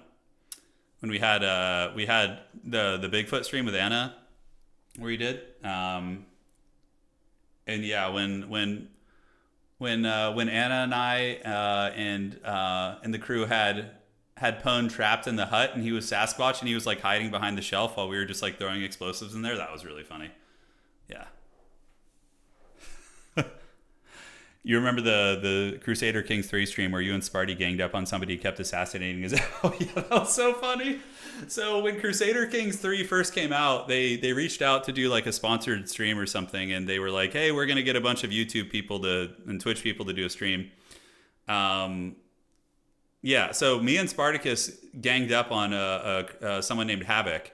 He's a really nice guy. And basically, Sparty and I kept chain assassinating his ruler until eventually at the end of the game, you went to his kingdom and there was like a toddler sitting as his king. It was like a child with like a crown on because all of the heirs and everything had just been assassinated. And he was in chat with us and he was just like, I don't know who's doing this. Like my ruler keeps dying. Oh God, that was so funny, dude. I remember like that's like peak gaming. Like games where you can do that kind of shit is just like, it's it was just, and then there was Dov, and Dov Plays was in that game too, and he kept literally sending attempts to have his like ambassadors trying to sleep with my character's wife, just over and over. Oh God, it was really funny. Yeah, those were good times. All right, it's loading. The website's loading. Just give it a second. Hold on. Here we go. One sec here.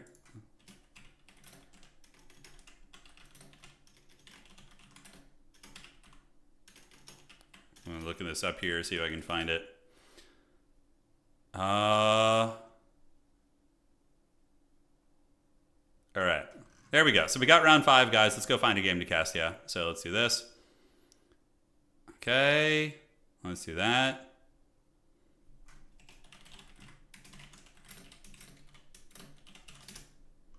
All right, round 5 is live, and let's get it going.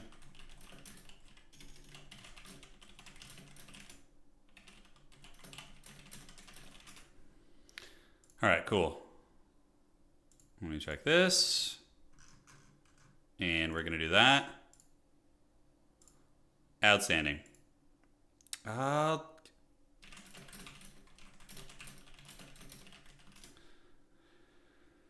Outstanding. So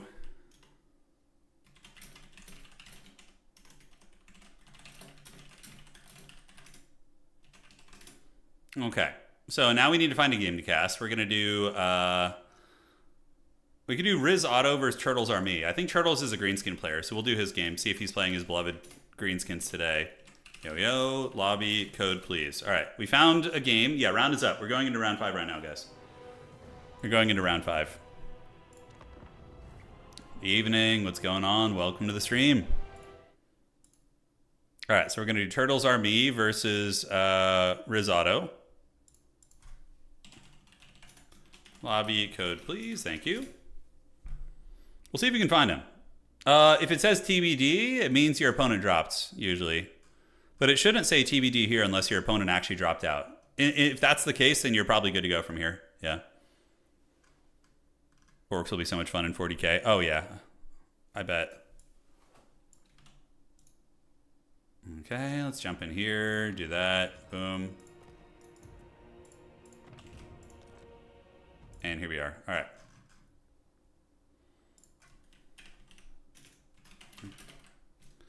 Okay, sorry guys, just coordinating here. All right, there it is. So we have Kislev actually. Okay, that's fun. All right, let me see if I can find this Dune nuking bit. Yeah. Okay, so let me lower this down. Okay. Yeah, I just need to get through the dreaded loading here. Some Haggard. I think this is it. Yeah, this is it here. Okay. There we are. Let me know how the volume is, guys. All right, we're going to turn that off there. There we go. Here it comes. This is the Haggard nuke. Thought the Baron was dead. We did. He hath returned. From the darkness, the Baron rises. Yeah, we must destroy Turin. Look at him with 6K or no 7K, 5K left. Man. Dude, the depths of Haggard, I've come to feast. I just got nuked. My army. Oh my god, I just heard that, bro. Jesus Christ. Back to the depths of Haggard I go. Oh my army. I just hear this like huge boom from across the map. I'm like, what is that? I go over and just see. What was that? That was Bone's army evaporating, bro. Yeah, I was like, oh my gosh. Oh my god, that was funny. He was all like happy, and then just his fat nuke comes down. Oh, he's monologuing. That's why he lost. Bro, I had a fat army. Oh my god, dude. It was the fattest army ever assembled by House Harkonnen. That was so hilarious, man. Oh man, he shot me before the monologue was over. The monologue. Sorry about the mic pops, but yeah, obviously I was laughing pretty hard there. But yeah, that was so funny, dude. Back to the death. The nuke rune by Eco took me out of the game. Yeah, it was so funny, dude. He was like giving a speech. Oh, that's what made it so perfect, you know. Keystroke noises whilst they plot. Yeah, yeah, that was so funny, dude. Flash in the background. Yeah. You need an editor for these streams. Yeah, that was so funny, man. Making me laugh. That was another one that made me just like laugh so hard. The timing was just perfect. It really was. Mid monologue. Yeah. Yeah. All right, guys. Let's see what's up here. And yeah, we got Beastman versus Kislev. Okay, this is going to be a fun matchup, actually. It'll be a fun one here. God damn it, Bobby. What in tarnations? Okay, let's do that.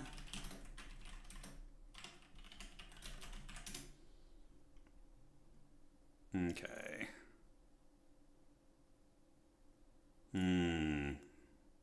Sorry, guys. Just checking one little admin thing here. You know, it's something YouTube could be doing too when it comes to Yeah, I know that YouTube like historically has had like various crackdowns on like ad blockers and things like that. And sometimes when they launch like a new update for that to try and stop it, it kind of can mess with streams and different things. I have no idea. Maybe that's why refreshing the browser works. I do not know. But how's it been, guys? Has the stream been all right? Like the cutouts haven't been too problematic that you guys have been experiencing? I hope not. Do let me know. Valkia drowning was great. Oh yeah. Yeah, the Surtha Ek thing is like a deeper lore. The Surtha Ek one you'd have to watch more to understand the circumstances. Basically in the Surtha Ek campaign, I was controlling an AI army of Surtha Ek, which was like slowly driving him back to his base, and it was just so funny. Yeah.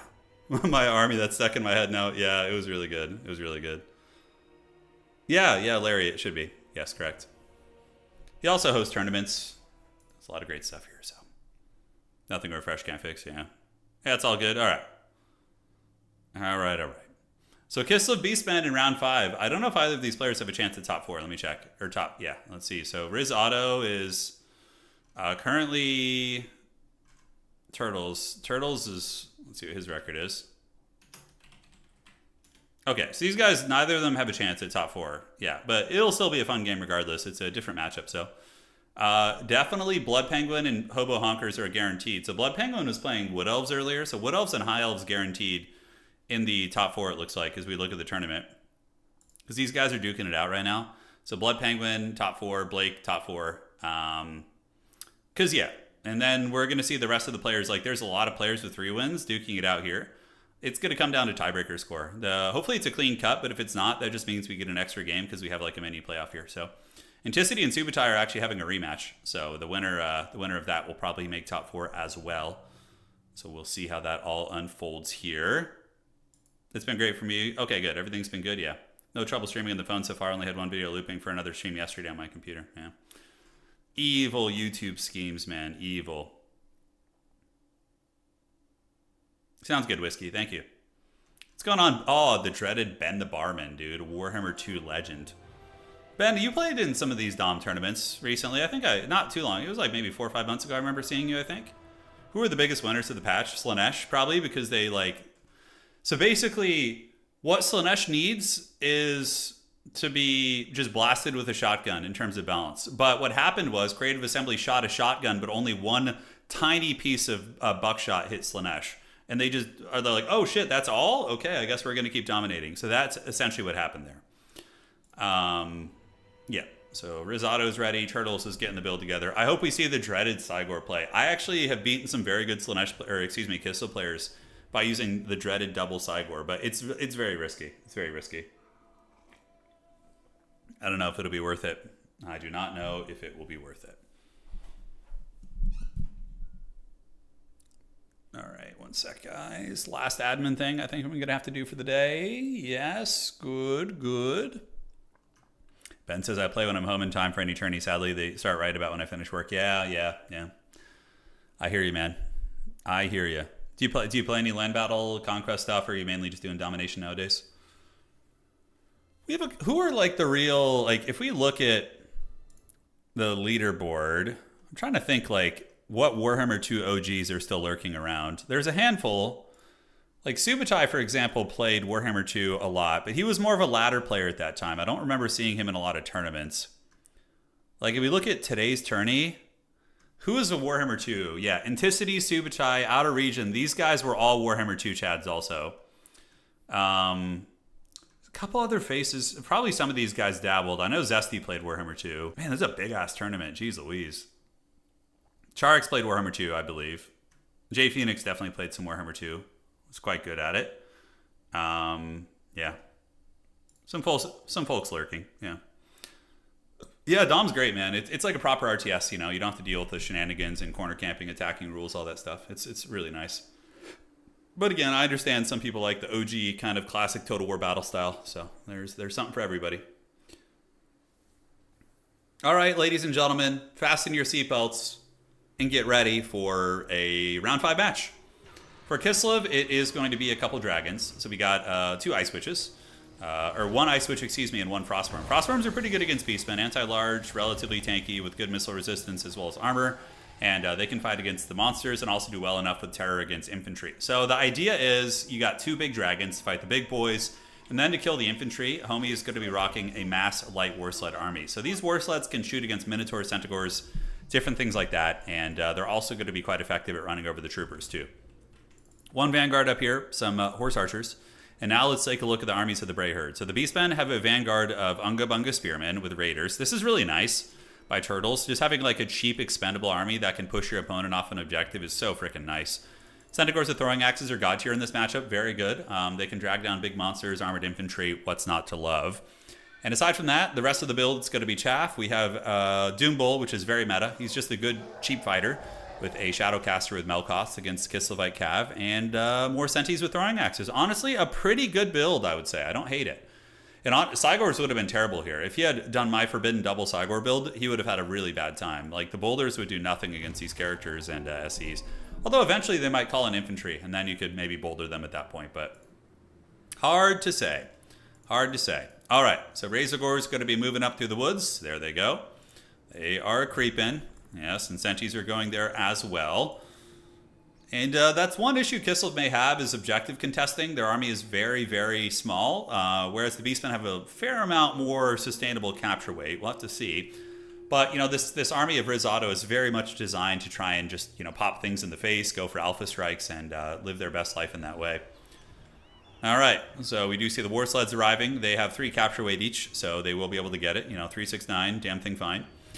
Little John all up in here. But that objective is going to be flipping right there, while the Beastmen are going to be grabbing objective 2, and the high ground objective number 3 should go to the Beastmen eventually. When the Ungors and the Raiders move up, they should be able to push those horse archers off. Absolutely no problem. All right, Doom Bull is going to be eating it. Yeah, one of his hands, he has like a claw on. The other hand, I think he's got like a barbed, like a brass knuckle of some sort. It's pretty funny. But yeah, Doom Bull going to be eating some shots. The light war sleds do have really good AP, and they're pretty good at this. Honestly, they're like more, not more dynamic, but yeah, they're like war wagons in terms of their range damage output. You can see putting a lot of hurt down. Actually, Doom Bull losing about 10-15% of his HP. That is not a good one right there. All right, high ground. The Beastmen have arrived. The Unga Bunga Raiders going to be chasing them off, and the Beastmen will get the capture weight there eventually. And we see some Witchcraft. Melkoth's going down to the Chariot, not worth it. And Turtles is being a little bit sloppy with his Lord right now. There's absolutely zero reason to have your Doom Bull out there getting shot. As a matter of fact, that Doom Bull should just be like hiding right here in the bushes. Like, there's no reason to have him in range of your opponent. Back in the woods, what the hell is this? We have a Razorgore herd in his opponent's spawn. Do you guys see this? There's a Razorgore back here camping his opponent's Vanguard spawn. All right, I mean, that's weird, but I'm not going to ask questions. What should be happening is maybe Centaur's doing a little bit of counter skirmishing. So when the light war sleds pop in right now and, you know, get those shots, you call in these Centaurs to counter throw them a little bit, right? Razorgores, chaff units coming in. Beastmen are going to be threatening a triple cap right now, which is going to be very, very strong. And if they can get that triple cap, that certainly will help out quite a bit. So light war sleds shooting in where they can. Them sneaky hogs in the woods, sweet pig. They're hanging out back there, man, really enjoying themselves. On the backside, more Razorgore herds going to be called in, while the Beastmen are getting skirmished pretty heavily by the light war sleds. But ammo will run out. The way to play against this, for anybody who's like newer, might be wondering, like, dear God in heaven, how do I play against these chariots? You just kind of screen them with trash house units, because if they're using their ammunition against like Ungors and things like that, it is not cost effective for those chariots at all. So Beastmen do have the double cap right now, and they don't get the triple cap. It looks like some Griffin Legion's going to be coming over. So the Griffin Legion, a very, very cool unit. These guys, of course, pretty brutal. They'll run over Centaurs really hard, and Beastmen can counter them with Minotaurs with great opens, or using Centaur throwing axes or cheap spears are all pretty effective against them at dragging them down. Yeah, Chariot's putting hurt down, man. And for the Beastmen, just continue screening with your crappy units and just, you know, hope for the best, man. Just let them waste their ammunition. Yeah, same way people used to play against Chameleon Skinks, or they still do. They still play against them. They're just not as common, that's for sure. All right, I like this play a lot by Risotto, though, being a Forest Goblin, like hiding in the bushes, or excuse me, by Turtles. At this point, he should move out and seal Objective 1, because that's how you punish an army like this as well. That's very, like, greedy and just moving around in a big Death Star.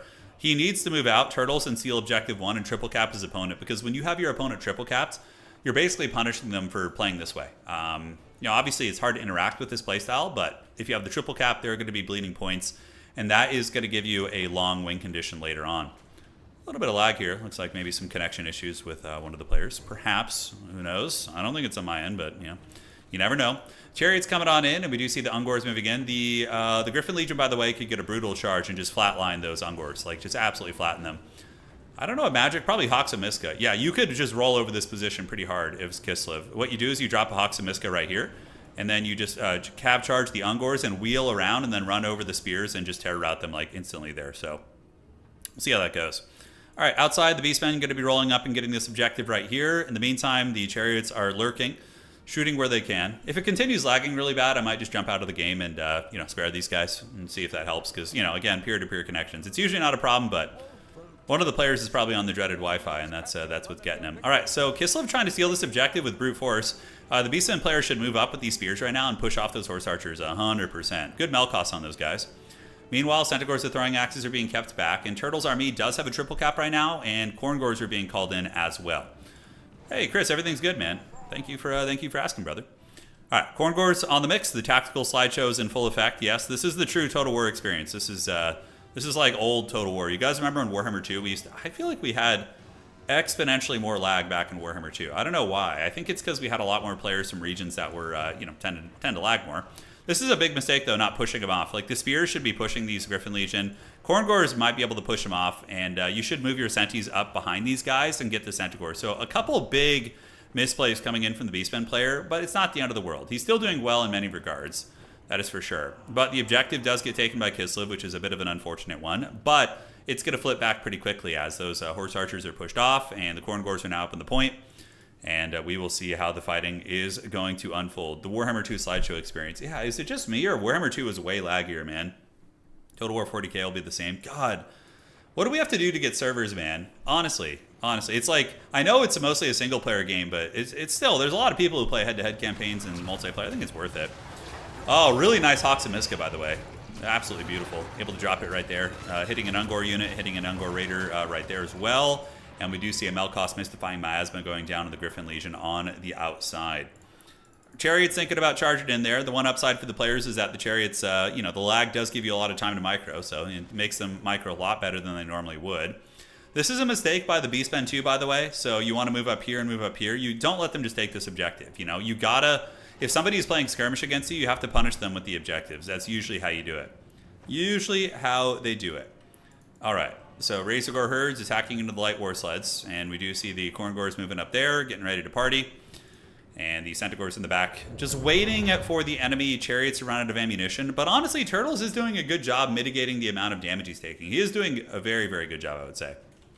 Time to bring back LAN parties. Hell yeah, dude, let's go. I've always wanted to do that, like a Total War LAN party or something would be cool. Get some like high-level players together in person, and yeah, just bring it back to the early 2000s, man. I think that'd be a great time. We actually do have a couple high-level players who live near me, too, so I think it could be possible. Melkoss on the Griffin Legion is really good. Chris, thank you for becoming a member, brother. Hey, thank you so much. Thank you. Well, hopefully you enjoy all the hot action we got going on here today, as we do see the Chariots getting a little bit of skirmish, shooting into the Centaurs in the woods. It looks like whoever was downloading some naughty adult videos has stopped, and the lag has mostly subsided, so that is nice. But the objective, you can still stand in the trees and on the objective. That is a slight misplay by the Beastmen. They should definitely be there. But so far, he is enduring quite well, and we do see the Centaurs pulling back right now. And a big points lead for the Beastmen. They're only down by about 1,100 value. And remember, ammunition is going to be running out of the Chariot soon, and that's going to take a shit ton of pressure off the Beastmen, A Total War Warhammer LAN party is just tabletop. That'd be fun. That would be fun, yeah. Yeah, we could do like a Total War tournament like LAN, and then have some of the players play Warhammer the Old World too. I think that'd be really fun. I don't know if any of them play both, but who downloads it? So that's true, Dow. That's true. I guess my point of reference is very outdated here. All right, so Korngors standards out, eating those shots. Not ideal for them, but they're taking it like champs to the Blood God. And the Beastmen, this is my favorite element of what he's doing. Just the rat Beastmen tactics in the woods, like hiding in the woods and then popping out. And then when something scary comes, they go hide in the trees again. It's absolutely hilarious. But once those Chariots do run out of ammo, these Centaurs are going to be much better at skirmishing. But yeah, we do see pressure on the high ground too. A couple horse archers coming up. Turtles needs to be more aggressive with pushing them off. Like, he has the ability to push them off. We do see some Centaurs being called in the back as well. So those bad boys are going to be creeping over there and getting ready to push up. And then the fighting does indeed rage on. All right. So let me at this real quick. I don't know why the chat freaking disappeared. YouTube's being very funky today. But it is on. Big fight here. We do see some Razorgore herds being engaged into the Winged Lancers and into the Griffin Legion. They have really good AP values, and honestly will trade pretty well considering the circumstances. Those little wild hogs are getting dacked pretty good. So we can see that the Razorgore herds here are getting blasted.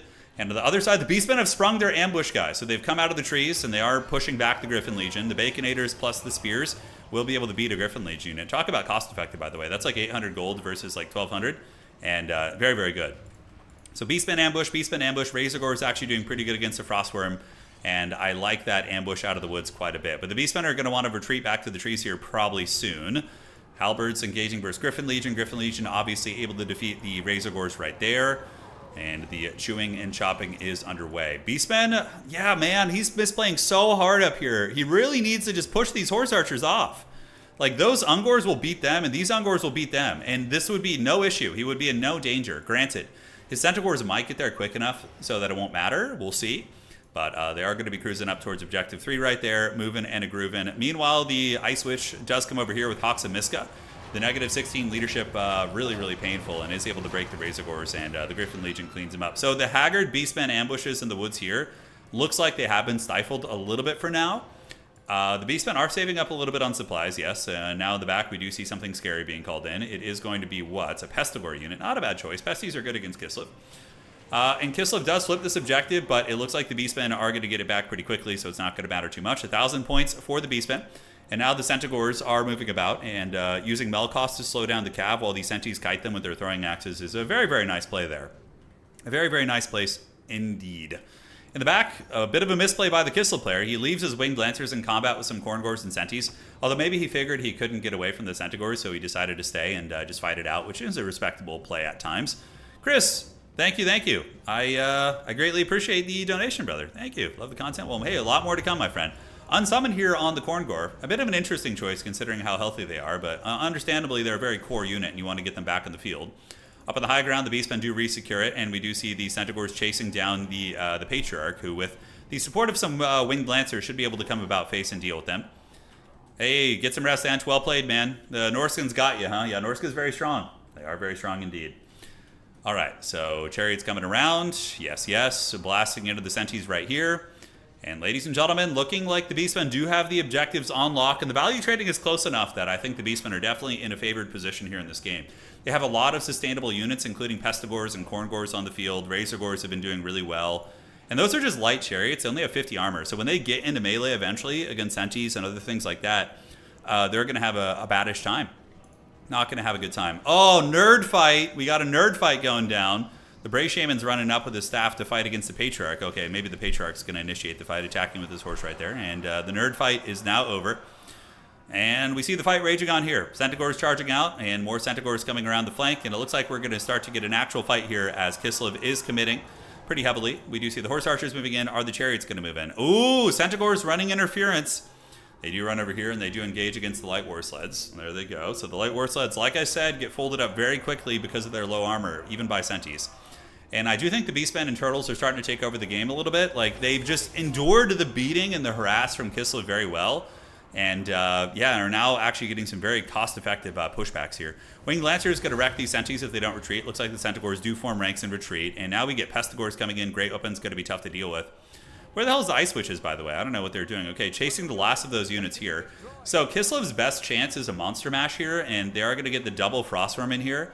So that was definitely a mistake, doing that big Alpha Strike without the characters nearby, right? But now both Centis are on their way over, and we do see the Incarnate Elemental Beast coming out, which is decent. It does have a Mortis Engine effect, the Flock of Doom. But even still, there's a lot of Halberds. So we have Ungabunga Raiders, Centaurs are throwing at high ground, looking very decisive for the Beastmen. As the Doom Bull is hunting the Patriarch. Apparently he doesn't like the church very much, so he's hunting that bad boy down. And it looks like he is going to be retreating right now. But yeah, here comes the Witches, but are they going to be able to get it, man? 1,200 points almost on the horizon here, and Beastmen can just start reinforcing their high ground point if they want to. While Kislev is going to be engaging versus the Ice Witches. You know what actually one of the best units in this matchup is, or my favorite techs, is using Mother Ostankia and using her Rampage ability to rampage the Beastmen out of position. It's actually quite good against her mobility. Here comes the Incarnate Elemental Beast, but like it's just fully unsupported here, being attacked by the Giga Chad Doom Bull, who just literally punched him in the dick right there. We do see Centaurs with throwing axes, chopping them down, and the 2 Frostworms. The Hawks of Miska maybe here to try and get a break and getting a snipe onto the Doom Bull would be very, very nice. But Pestigore is up trading, Centaur is trading well and dragging down a lot of the chariot units on the outside. Griffin Legion being taken down by Razorgors and Razorgors. Hawks of Miska activated right there. Not a bad idea, but the Incarnate Elemental is just straight up getting whooped on by this Doom Bull. He is an anti-infantry monster. Still good. He can fight against big targets too. He does have really, really high melee attack, but yeah. Dude, he literally punched him right in the dong. Like, the height of that punch was, like, right there, dude. It was right there. All right. Sorry about the lag, but it's still been a very cool game. It's a shame that it was a little bit laggy, but, yeah, it is what it is. All right. Summon of the Snow Leopard is in full effect, and we do get the Light War Sleds and the Dragons and everybody piling in to try and take down the Doom Bull. Not a bad idea. A good desperation play, trying to take down the Beastmen Lord. But the Doom Bull, he's got the moves like Jagger, dude. He's able to get away. And more tar pitting coming in, and in the front line, it looks like the other dragon gets defeated. I think that Riz maybe left it in the Corngors, and the Halberds were able to drag that bad boy down. Now, Halberds moving up, Ungor Spearman herds as well. On the backside, this is when you go for split pushes, this is when you're ahead, because your opponent basically has to commit everything to this fight to stay in the game, but you don't have to. So you can start then split pushing and going for the side objectives, which is usually a pretty good play. Pretty good play. All right, so Bray Shaman is broken. Nice little snipe there by Kislev, but Kislev has, not much time. I mean, just a couple minutes here. Beastmen also can just hunker down on the high ground if things get a little bit dodgy, and they should be able to win it by just spamming mobility. Plus, the Beastmen are split pushing. We have Corngors, and we do have Unga Bungas here, and they're both going to be arriving on Objective 1. Most likely we'll ninja that, and I don't know if Kislev will have the means. The Monster Mash is doing all right. The Incarnate Elemental doing some downward dog right there. While the Ice Witch unfortunately lost her other dragon. So that's really, really rough. Although it did come back, so that's good. So there is terror on the board now against these chaff units. Terror routing, very, very good against the Beastmen. They don't like that. Beastmen doctors hate this one trick, and the one trick is being terror routed. They don't like it. All right, guys, retreating away are the Horse Archers while getting hunted by the Razorgors there. And we do see the Frostworm moving in, as well as the Winged Lancers. Desperately trying to punch through the Beastmen, but the Beastmen do have the Pesties, which are a pretty decent leadership unit with spear support. 1,400 points coming in. Basically an unwinnable game at this point for Kislev. As on the backside, we see the Ungabunga Raiders putting hurt down into the Incarnate Elemental. He gives one mighty roar before he goes back to nature from whence he came. Most likely going to be disintegrating here, and there he goes. He has some really cool death animations, by the way. We might as well watch this. Get some cool cinematic angles here. He's like, I'm too weak. Yeah, and then like the deer and the bear escape. It's rad. So down he goes. The Elemental of Kislev has fallen. The Ice Witch is doing good. But yes, they're getting a little bit of momentum here. But remember, the Beastmen did go ahead and split over here. And we're able to get the Corngors and the Centaurs here. Definitely some Kislevite warriors would have been incredibly helpful in the later stages of the game, probably to call in. But, Kislev can function with a mass mobility army. It's absolutely possible. It just, the gears didn't quite click this game. Didn't quite click. That's going to be a little hailstorm right there, and it's going to be GG. Victory for the Beastmen and Turtles army. A good game, though. It was very fun. Very interesting. Different style armies. Beastmen more on the defense. Kislev more on the offense. And that is that. All right, guys. Very cool. Now we are going to be moving on to top four. We just got to see who the players are. We'll go take a gander over at things and see what is cooking in the neighborhood. We will see. Looking nice. Yes, yes. And here we go. All right. So let's go look at top four and see what's cooking. Yeah, guys? The Dark Lord Anticity has retired for the night. He was experimenting with some forbidden tactics, and I think it slowed him down a little bit. But alas, it was very fun. We got to see his Mistwalker play. Norsca against High Elves does seem tricky. I'd be curious how you would approach that. I'm sure he'll figure it out eventually. All right. I love that there's a faction with the best nightmare fuel spiders and Wendigos. Yeah, no, there's some good horror in this game for sure. That's round 5, right? Oh wow, we only have one game left. Oh no, 2 games. Okay. So top 4 as of now. Cut. We currently have Blood Penguin with Wood Elves, Blake with High Elves, Subutai with Norsca. Out of region playing, I'm not sure what. And the other players are a little bit too far behind on tiebreaker points to get there. I think, yeah, so Maverick and Rangito and then Riz, Otto, and Turtles. They just finished. Okay, so, yeah, Pope I don't think is going to get there. Do we have any other players who would get there in this game? So currently, let me look. It's Rangito. All right, let's see how our boy Rangito... I know Rangito is an Urgle enjoyer, so it's pretty awesome. Yeah, he's got okay, so he could actually go up to 4 wins here, and okay, so maybe Rangito and that player might have a chance here. Okay, we gotta wait. We gotta wait and see what's cooking. We gotta wait and see. Spiegel, oh my god. Yeah, Kislev is definitely an interesting amalgamation of different like Slavic culture stuff. You got like the Polish influence from the Hussars and the Cav, and then obviously very very heavy Russian, Ukrainian influences. Well, depending on the history where you go back, but games are done. Yeah, they finished. All right, let me go ahead and refresh that, and it's time for top 4. Outer region just chomping at the bit to win this tournament. Look at him. He's waiting, dude. The big man. He is here. All right. So let's see what top 4 looks like, yeah? Clear cut. Wow, Maverick Sloth missing out by 1 point, by 1 tiebreaker point. Ouch, that's the pain. I think everything got their points. I hope so. I hope he didn't miss anything. Rangito, let me make sure his points are right, because that actually could matter. I don't want him to be cheated, so give me 1 second. So Rangito should have how many points? 1, 2... Yeah, so Rangito, hold on 1 second. Okay, so that's 1.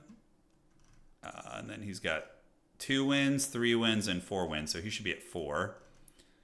And Rangito, is he here? He should have 4 wins, right? Okay, we need to adjust this. No, he might still make it. Maverick Sloth might still have a chance here. Because Rangito, I think, has 4 wins. Yeah, 1. Then he won here. He won there. And then, oh no, he has 3 wins. Okay, never mind. Are there any players you think will be monsters in 6 months? Hogan, it's hard to say. I'd have to look at a roster of new players. There's a lot of new folks coming in and out. A super amateur tourney. It's my goal to participate. Oh, get in there. Yeah, Luke. Come on. I mean, we have beginners in here too. And here's the thing about this tournament, right? Like as you play, you're going to win or lose games. If you lose like your first couple games, yeah, you're going to start playing other people who have similar records. So it's a pretty good system actually. All right, so we're going to go to top 4 then. Advancing to top 4. Top 4 is going to be Outer Region, Subutai, Blake, and Blood Penguin. All right. Advance to top 4. So we will cast some of these glorious games, and we will see. Maybe some Trouser Snakes are on the horizon. I don't know. There we go, and perfect. All right, all right. That is one thing I really like about Warhammer Fantasy, like compared to Age of Sigmar. I know it's often been levied as a criticism of Warhammer Fantasy, is that it's very derivative of the real world, but I really like that. I also like that about Trench Crusade, how the factions are kind of like, some of them can be inspired by different cultures that we can parallel. I think it's very fun. All right, so we got Blake versus Subutai. That'll be fun. That'll be Norsca versus Elves. And oh, this is actually really good. Yeah. Okay, I lost round.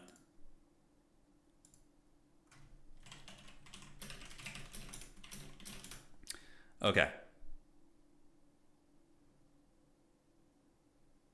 Oh, let me check this. Hold on a sec. Oh, so Blood Penguin says... Oh, so some of the scores may have got screwed up here. Let me check. Let me look. Don't think it should matter. So Blood Penguin should have 4 points, but yeah, it doesn't change anything because he's gonna have 15 unless he played Maverick Sloth, and then it would matter. Let me check. Maverick Sloth did not play Blood Penguin. Okay, so it doesn't matter. Okay, great. So yeah, we're cooking. All right, so let's get into top 4, and we have currently, it's going to be the big dog fight. We got Hobo Honkers versus Subutai. Subutai with 2 wins authenticity here today, so very, very good run for him. And now let's get this and see which one we want to cast. Okay, Outer Region versus Blood Penguin. And then we have Blake, Hobo Honkers versus Subutai. All right. So we're going to do that. I want to see what the High Elf Norsca matchup looks like, actually. I'm very, very curious. I don't know what Outer Region's playing either. We'll find out. But yeah, I really like looking at the Empire, in Warhammer Fantasy and seeing the kind of the Central European, Holy Roman Empire aesthetic, like mixed with some, some other elements of Europe, and then obviously looking at Kislev and seeing the Slavic influences. I think that's really fun. Bretonnia, obviously, very, very on the nose with their real world comparison as well. I like that a lot. It's fun. I like it a lot. The Elves of Sigmarine. That video that Brava Alpha Busa did is so funny. Have you guys seen that one where when Age of Sigmar came out? It's like it's like a portal opens and a bunch of like Stormcast Eternals come to Bretonia, and they're like the Sigmarines. Oh, it's so good. Yeah, they do look like Space Marines. They do.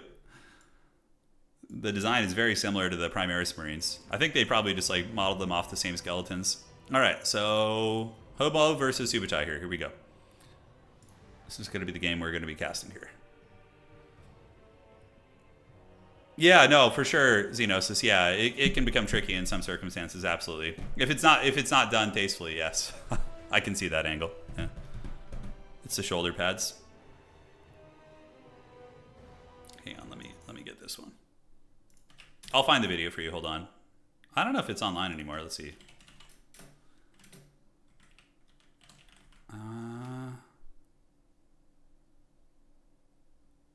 Yeah. Yeah, here it is. All right. One sec here. Here.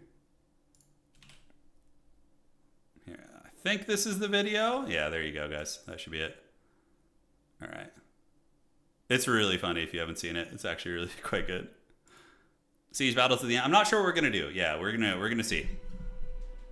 We will see what we're gonna do at the end of the stream. It might be a shorter stream because of these hiccups, because I want to go figure out what the problem is. So I'm like, it's kind of gnawing at me, but regardless, we'll do something. We will do something.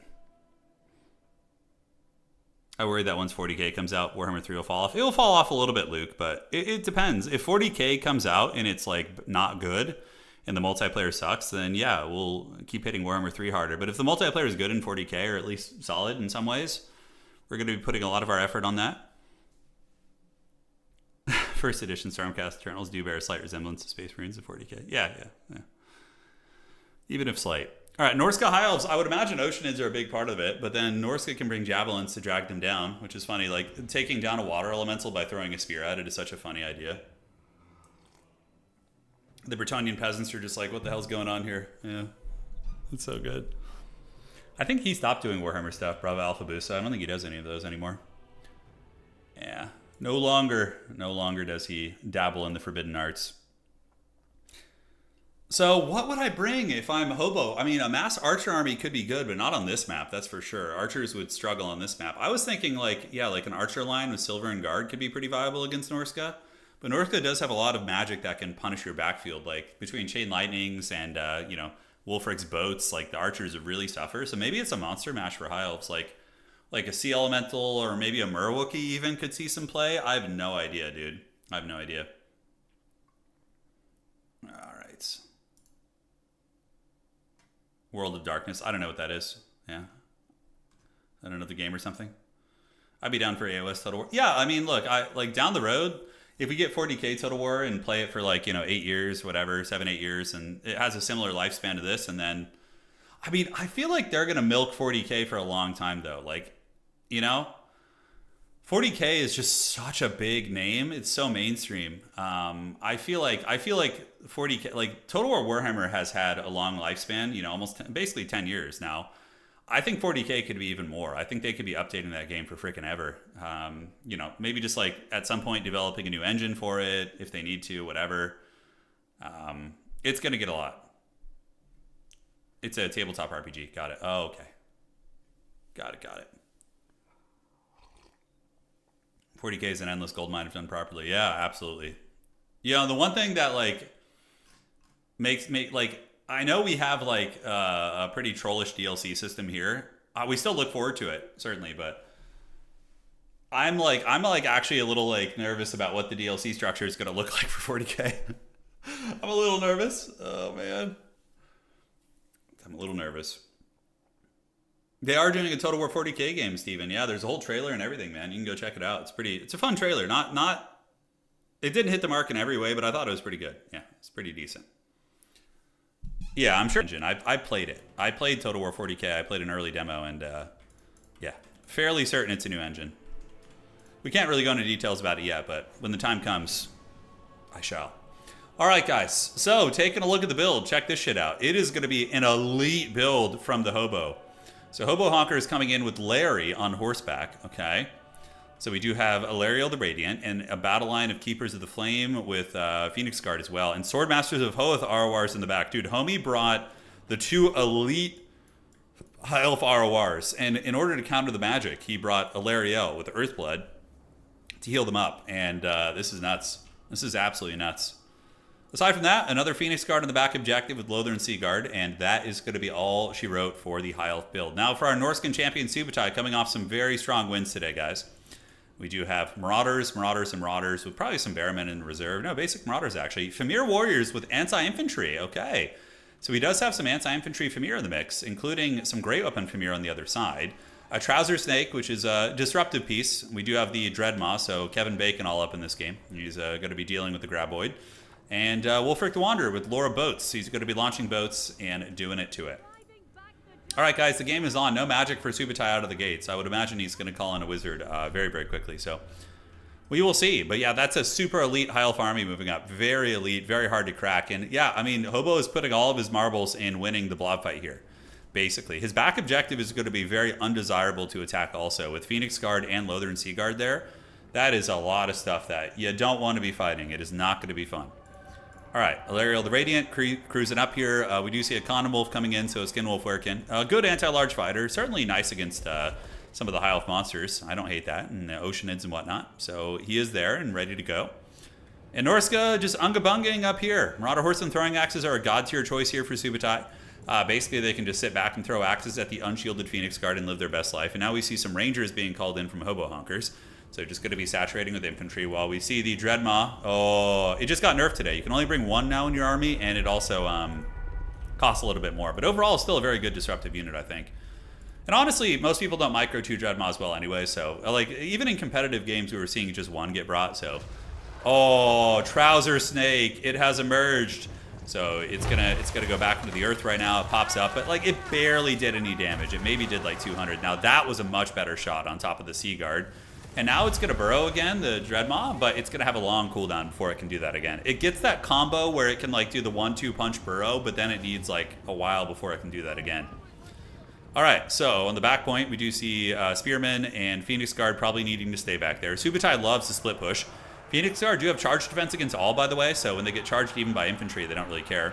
And we see the Phoenix Guard pulling back and the Giga Chad Swordmasters pulling forward. Talk about a mismatch. Just some haggard Norscan Marauders versus some of the most elite anti-infantry units in the game here in the Blades of Hoeth. And yeah, you can see that fight is quite lore accurate, as the Blades of Hoeth are really putting a massive amount of hurt down. Foz protection, so that is 81 melee defense.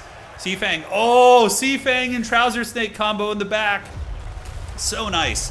The Lothern Sea Guard getting obliterated by a Seafang and a Dreadmaw. That was a really, really nice combo. Now, what magic is Subutai going to be calling out? I'm very, very curious. I'm not sure. Hobo Honker's getting a little bit crunk over here. Larry actually gets caught. Hunter of Champions activated, and we do see the Star of Avalorn going down right there. I don't know if that was worth the Star of Avalorn. He was really, really sweating bullets there, but Wolfric is now taking some attacks from the Blades of Hoeth and is losing a little bit of HP, and he moved out of his own heal, which is very, very unfortunate for him. But as far as this fighting goes, the Blades of Hoeth are doing well, actually beating those Famir Warriors a little bit, and Larry moves back into the Star of Avalorn, but immediately gets hunted by those 2 characters, and you can see the Blades of Hoeth providing a Guardian aura as well. So they are giving her 15% Fizz Res, which is quite nice. And Larry is just kind of stuck in that fight right now, just really getting into it there. On the backside, Narnia Alliance called out. Nope, Oceanids, and they will solo all those Marauders on the back point. The High Elves are anchoring down well here, but they just got to be careful. Larry getting sniped like this is a huge Bronzodia blunder. I mean, Larry should definitely just be like behind enemy lines, camping out over here. There's no reason to really have her in the front like that. But Phoenix Guard coming over. Larry currently sitting at 2100 HP. She is shaken, but Foz Protection is giving her 91 melee defense right now. Larry, an absolute raid boss, and there is a chance that these Phoenix Guard are going to counterpunch here. So if she can get an Earthblood off and get away, okay, she does get away, but actually breaks. Now Subutai is going to see this and is potentially going to try and hunt her down, but she probably will rally, being an elf, having pretty good leadership. Although Subutai with very good reactions, pulling over the Riders of the Mighty Serpent, come over here and probably run some interference. Skinwolf Werkin is going for it. Is Larry going to be rallying here? High Elves need to focus some sort of mobility to try and rescue her if they can. And the High Elves hear the call of the lady over as Subutai gets a big final transmutation there, which is going to be incredibly brutal. Really, really nice one, man. Hitting the Phoenix Guard, hitting the Keepers of the Flame. That is a chef's kiss. So Larry is actually gone. So that was a big throw, because honestly the game was going pretty decent for the High Elves. I would say they were in a winning position, if anything. before that happened. But now that Larry is gone, it's a big issue. And if you are hobo honkers, you still have a lot of your Winds of Magic. So you're going to want to probably save up and resummon Larry at some point if you can. Bring her back from the brink. All right, skirmishers are chasing. Hobo honkers able to win on the backside. Yeah, like honestly, High Elves were kind of winning the game until that happened. Because, yeah, they're down in value, but a shit ton of healing. And also the Norscan infantry and Fimir are getting folded. They're losing the objectives. Here, Phoenix Guard are able to close the distance on some of the cav. And they got their halberds out for the donut. And they are going to be dragging it. And you can see those guys getting dragged down right there, getting pushed on back. Marauder Ice Wolf Chariots are on the way in. Illyrian Reavers moving up as well. Spearmen and Lothern Sea Guard stand at the ready, ladies and gentlemen. Storm Rider's always a nice Vanguard call-in as well. Yeah, look, I mean, the Elite Infantry, imagine if they had a little bit of healing right now. They would just be cooking. I mean, they're still doing very well. It seems like Subutai just straight up can't kill these Phoenix Guard. He's been using his magic and his final transmutations and whatnot, but these Phoenix Guard are just not hearing any bell whatsoever. Hobo currently saving up supplies, most likely for Larry. Pulling back right now. His Spearmen going to be forming ranks with the Oceanids and fending off that Skin Wolf Werekin, while we do see some Illyrian Reavers chasing down enemy skirmish cav, but also being intercepted by what appears to be some Norscan Ice Wolves. Certainly not fun for them. Back up at the point, we do see another final transmutation going down. Really, really nice. Phoenix Guard are immune to psychology, though, so they're not going to tear her out because of the Graboid here. They're just going to hang in there. Trying to get out of the final transmutation. Might as well just stay the course and fight. And we do see the value trading is only a 2,000 difference, and that 2,000 is quite literally just Larry. A Lariel going down is basically the entire difference. All right, Fimir Warrior Grey Uppins getting the business. And what do we see on the other side? Larry is for sure going to be called in again. Absolutely going to be the case, because these Elite Infantry really need some milk. They need some healing. They've been getting nuked really, really hard. Blades of Hoth still going strong. Keepers of the Flame hanging in there. And all the Fimir and big scary elements of Norsca are being pushed back pretty darn heavily. On the back objective, Oceanids, Spearmen, and Lothern Sea Guard are hanging in there. Really making sure nobody's going to get to the back point. 1800, so Larry's going to be called out in a second. Yep, there she is. So she's been resummoned and is going to be able to come over and overcast some fat heals. And now we'll have 2 charges, by the way, of the Star of Avalorn. So, yeah, I believe when you resummon her, you do get the charges back. Yeah, so you do get that. But the Earthbloods are going to be so freaking good here. There's still a fair amount of models in these Phoenix Guards, so that's going to be incredibly clutch. So first thing I would do, overcasted Earthblood, followed up by Star of Avalorn. Boom. Just call it a day. Honestly, this is still a very winnable game for the High Elves. Despite that colossal blunder, Hobo Honkers might still be able to pull this one back. Really nice Seafang there. Able to hit those guys. Overcasted Earthblood activated. There it goes. That's a big heal on these guys. And then Star of Avalorn is going to be next up on the docket. This fight very favored for High Elves. Just Halberds fighting Fimir is really, really cost effective. And then, of course, the Swordmasters and the other Phoenix Guard down here are going to drag these bad boys down. Star of Avalorn in the face. Oh, that is so good. That is so freaking good. And we see the Trouser Snake being dragged down by the Halberds a little bit. Larry, trying to fight off these chariots with some of the Reavers. And Norsca not able to split push either. The back objective Oceanid defense is actually really, really good. And Phos Protection activated on the Reavers, so they're going to countercharge the Norscan Ice Wolves. And with Phos Protection and 62 melee defense, they'll actually tank that, reasonably well. Somehow, Lariel returned like Palpatine, yes, somehow. Somehow. The new meta for Larry, yes, let her go, so then you can resummon with 2 more Star of Avalorns, yeah. Yeah, the Walmart unsummoning tactic, basically. More Fimir coming in. These are the Miststalkers, a pretty good unit, but they're basically just walking into something that is a bit of a counter to them. Over here in the back objective, Subutai, I used to play with them all the time, and we still do every now and then, but basically we see a big old split push attempt coming in, but the Rangers should be able to counter that. What's up, Hoopsai? How you doing, man? We were streaming on Twitch, but it was having some problems with me today. YouTube was mostly fine, though, so it was very strange. Gonna have to get to the bottom of it tonight. All right, guys. Phoenix Guard fighting it out here versus the Miststalkers, and more Phoenix Guard moving in, and the Trouser Snake, the giant Dreadmaw, is trying to battle Larry, so Larry's battling the Trouser Snake here, and so far it's looking pretty good for her, as she does have a lot of support nearby. And what abilities does she have? She has the Boon of Isha, which actually gives ITP to all nearby allies, but that is a nice final transmutation from Subutai. Very clean, hits everything, but this army has been healing so effectively ever since she came back to life, and on this side, the split push is being held by the Lothern Sea Guard Chads. They're fighting back a massive legion of Norskins, including infantry and hounds, and buying time for the Rangers to come up. So the double Rangers arrive, and more Lothern Sea Guard are over there as well. Have you been having issues as well, Hoopsai, on Twitch when you were streaming? Or maybe it's my streaming software or some other stuff going on. I have no idea. Look at that, but yeah, let me know, brother. I'm curious. All right, so Lariel the Radiant getting hunted down by the Skin Wolf Werekin. But yeah, High Elves honestly look like they have this in the bag. I mean, the value is only It's, yeah, like 1,000, 1,300, like, oh man, it's a 300 value difference. And with the healing that Subutai has done this game, not Subutai, that Hobo Honkers has done this game, he's got to be massively ahead here. It's looking pretty over for Norsca, and a points lead for the High Elves as well. Pretty much every variable that you can evaluate here is in the favor of the High Elves. Just a lot of pointy sticks, right? Norsca has so many Famir and a very low quality infantry, so they really aren't able to push through those lead infantry well. There's no Marauder Bearmen with great weapons, no Marauder Champions with great weapons, but yeah, we'll have to see. All right, Phoenix Guard duking it out on the back. Rangers pulling back to hold that objective. We do see some Chariots coming in. The counter to the Chariots is going to be Cav. So Chariots, it's like rock, paper, scissors. Chariots counter infantry, and then cavalry and any sort of monstrous unit typically counters Chariots. But a nice charge there. Really, really good impact. He runs through those Rangers and takes down about 30% of their HP right there. So not bad at all. Star of Avalorn activated, and the Skinwolf Werk actually defeated by the Halberds and by Larry, so she got revenge from before. Subutai's Metal Mage, who's gotten 1,600 value this game, not bad at all, is defeated in combat. And the Oceanids and Spearmen and Phoenix Guard are still basically just chatting it out, man. Still just chatting it out. We can see these bad boys swinging their big old halberds, and you're going to be seeing the Famir going down here in a second as the last of them do start to fall here. A lot of nice anti-large attacks. Very, very cool little cinematic action right there. So on the backside, Reaver Cav coming out. Reaver's a very good counter against these kind of lighter chariots, although the Marauder chariots do have 90 armor, but even still, the Reavers should be able to chase them down. The melee defense not great. And yes, that is that, ladies and gentlemen. Oceanids as well as Spearmen grinding it out right here. Wulfric the Wanderer certainly has seen better days, but he's just not going to have the means to get through here. Marauder Horseman a good call-in, but the thing is, these Storm Riders and Lothern Seaguard in general are basically a hard counter against those. So I'm going to be able to chew through them. I don't know where Larry went. Oh, Larry's hiding in the bushes from Wulfric. She learned her lesson from last time. Larry literally hiding in the bushes. I don't know if she's going to come back out. We'll have to see.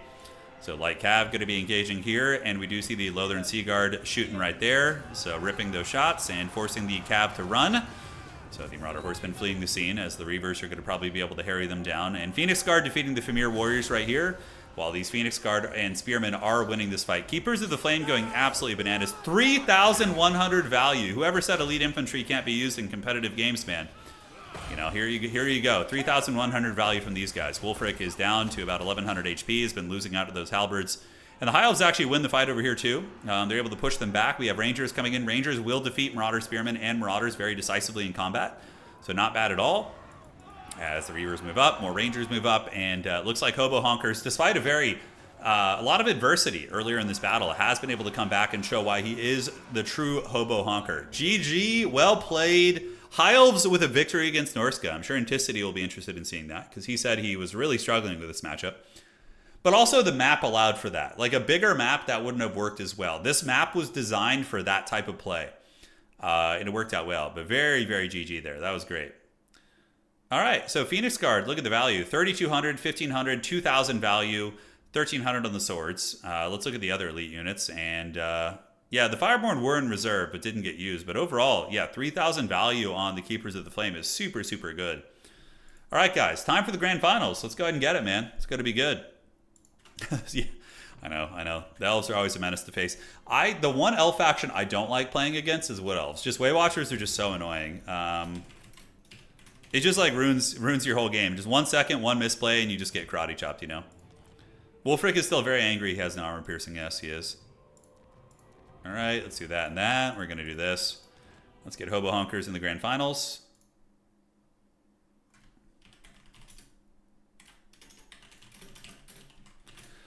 So let's get Hobo Honkers here. We're going to get him there in the grand finals. And ladies and gentlemen, who won between Outer Region and Blood Penguin? Blood Penguin winning. We have an Elvish duel in the grand finals. Wood Elves versus High Elves in the finals. So Blood Penguin. Finals. Elvish Civil War. It is go time, man. It is go time. Turn out a big question. How do you know a capture weight of a unit? So the capture weight of a unit is dictated by its unit type. So every unit type has different capture weight. Infantry have 5.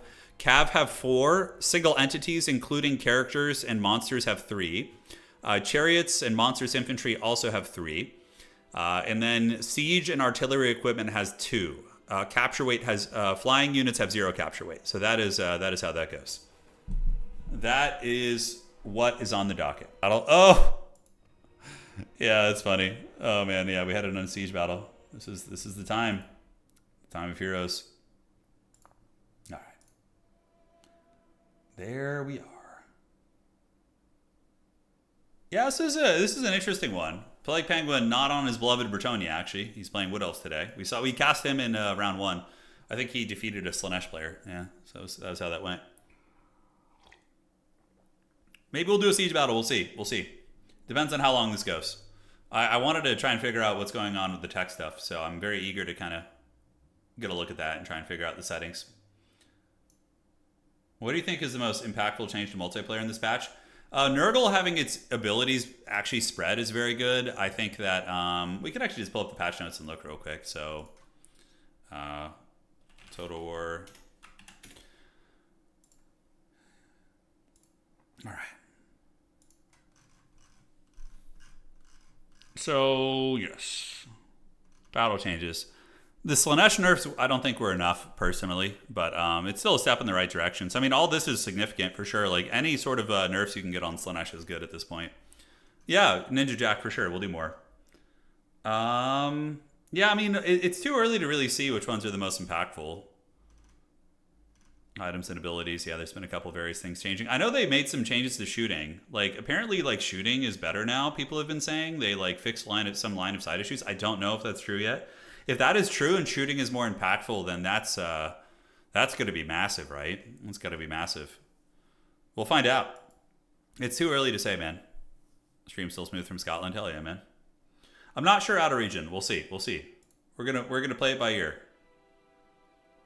I don't think the boob calf got nerfed. No, I don't think it did. I got to see what the map's going to be. Hobo's letting me know the map. Imperial Road is going to be the map. All right. By the way, we're on a fresh leaderboard. So we have a new season on Total Tavern. And the grand finals of the previous season is coming up on the, let me check, on the 21st of this month. So a week after Valentine's Day, we're having a very sweaty Grand World Championship is basically happening on the 21st of this month. So if you guys want to tune in for something, that's for sure the one that you don't want to miss. That is for sure. We're going to find out who the #1 player in the world is. It's going to be good, man. It's going to be good. All right, so let's get it. We're on the right map, Imperial Road. I mean, High Elves can go a couple directions here. I mean, you can just present a shit ton of silver shields and hope for the best. Fireborn can be quite good, but they can also be focus fired by arrows and by Melkoths, so that's how Wood Elf players, and Zotes too. Zotes actually see a bit of play. In the last World Championship we had, we saw a lot of Zote games actually. I think there was like at least 3 or 4 games rocking Zotes. So those guys, they got real crunk, man. Yeah, maybe the Zotes will be back. #1 player is still me in my house. That's right. There you go. You gotta believe, man. You gotta believe. All right, so it begins. New patch day, guys. Good times are coming. Good times are coming. Oh, I just got a notification that Okoye is playing Shogun 2. What if we were to do a Shogun 2 tournament? We would need rules, right? Because it's just land battle, yeah? I can't remember. I know there's like objectives on the map. Like you have like those little like farmhouses and the little shrine and stuff, but there's no like... Yeah, we would need to have like attacking rules in Shogun, yeah? If we were to do a tournament for that. Pretty much for all the old Total War games, we'd have to like, you know, have in-house rules. All right, Plague Penguin is ready, and Hobo Honkers is ready as well. Welcome to the Grand Finals. Your 13-year-old son has started playing Total War. Oh, the next generation is on. Yes, a future champion rises. All right, we're all ready here. Shogun 2 tourney, sign me up for that. It'd be fun. Yeah, it'd be very fun. I played a little bit of Shogun 2 campaign recently. It was a good time.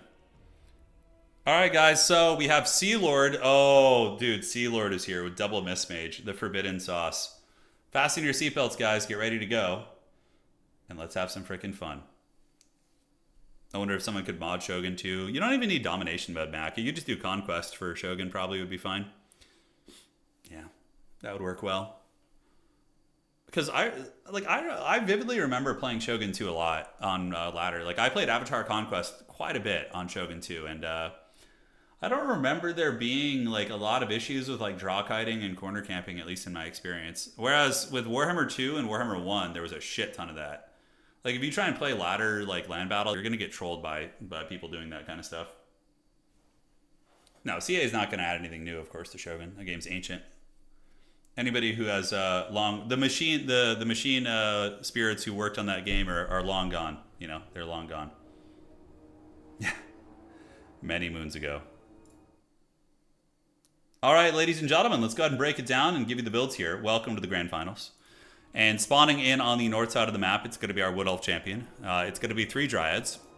Dryads are decent. They beat the low-tier High Elf infantry. You know, they're able to beat down the ship's company and the spearmen, but they do lose to anything a little bit higher up. But Vanguard deployment is their big strength. Eternal Guard, a very cost-effective spear unit that has excellent armor-piercing values. And then we have double Waywatcher, which makes sense. Sniping elven characters, monsters, cav, all that I think is quite good indeed.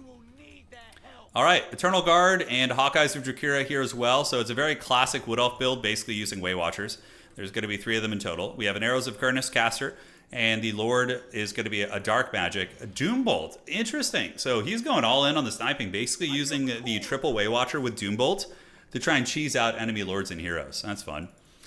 Always a good time. And we got Sea Lord Iceland, and he is going to be coming in with what? Sea Lord has Naval Discipline and the Sapphire Guardian Phoenix, and that's basically it. Not actually using the range attacks. Double Mistmage with Oceanid spam. So the whole strategy here is you go double Mistmage and you spam Oceanid summons.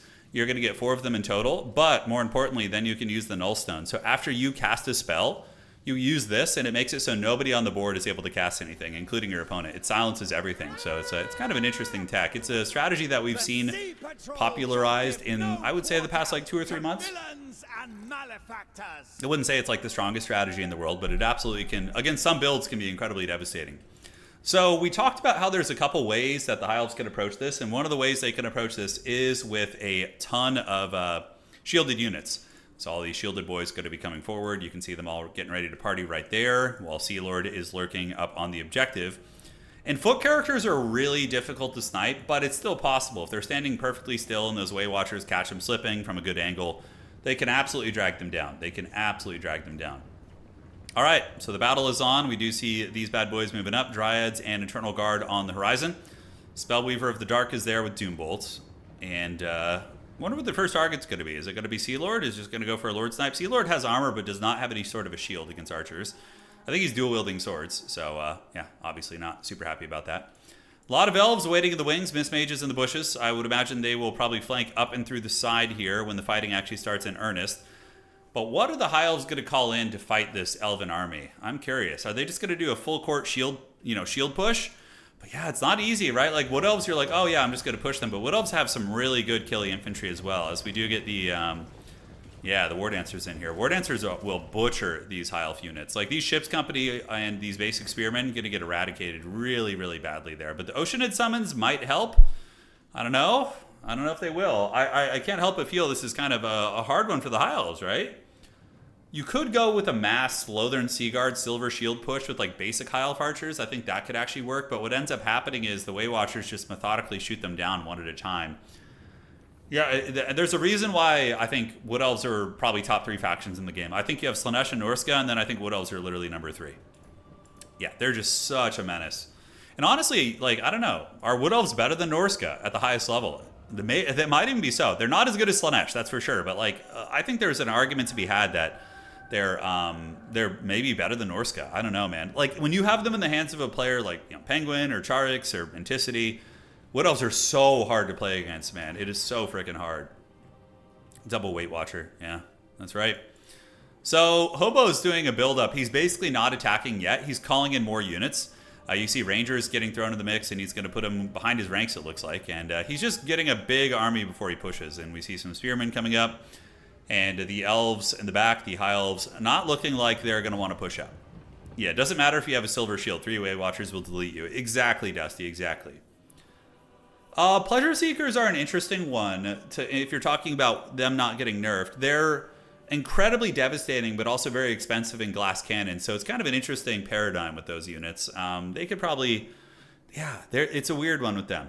It's a weird one. They still don't even see a lot of play in like hyper competitive. Maybe you'll see them occasionally, but I don't know. We'll find out in the upcoming World Championships. You're going to see like in these tournaments, single faction tournaments, it can be tricky to know like what the real sweaty tactics are, because, you know, a lot of people are experimenting and playing, you know, off-meta faction World Championships. You're going to be seeing people bringing out, like, the most degenerate nastiness. Like, it's going to be very, very nasty.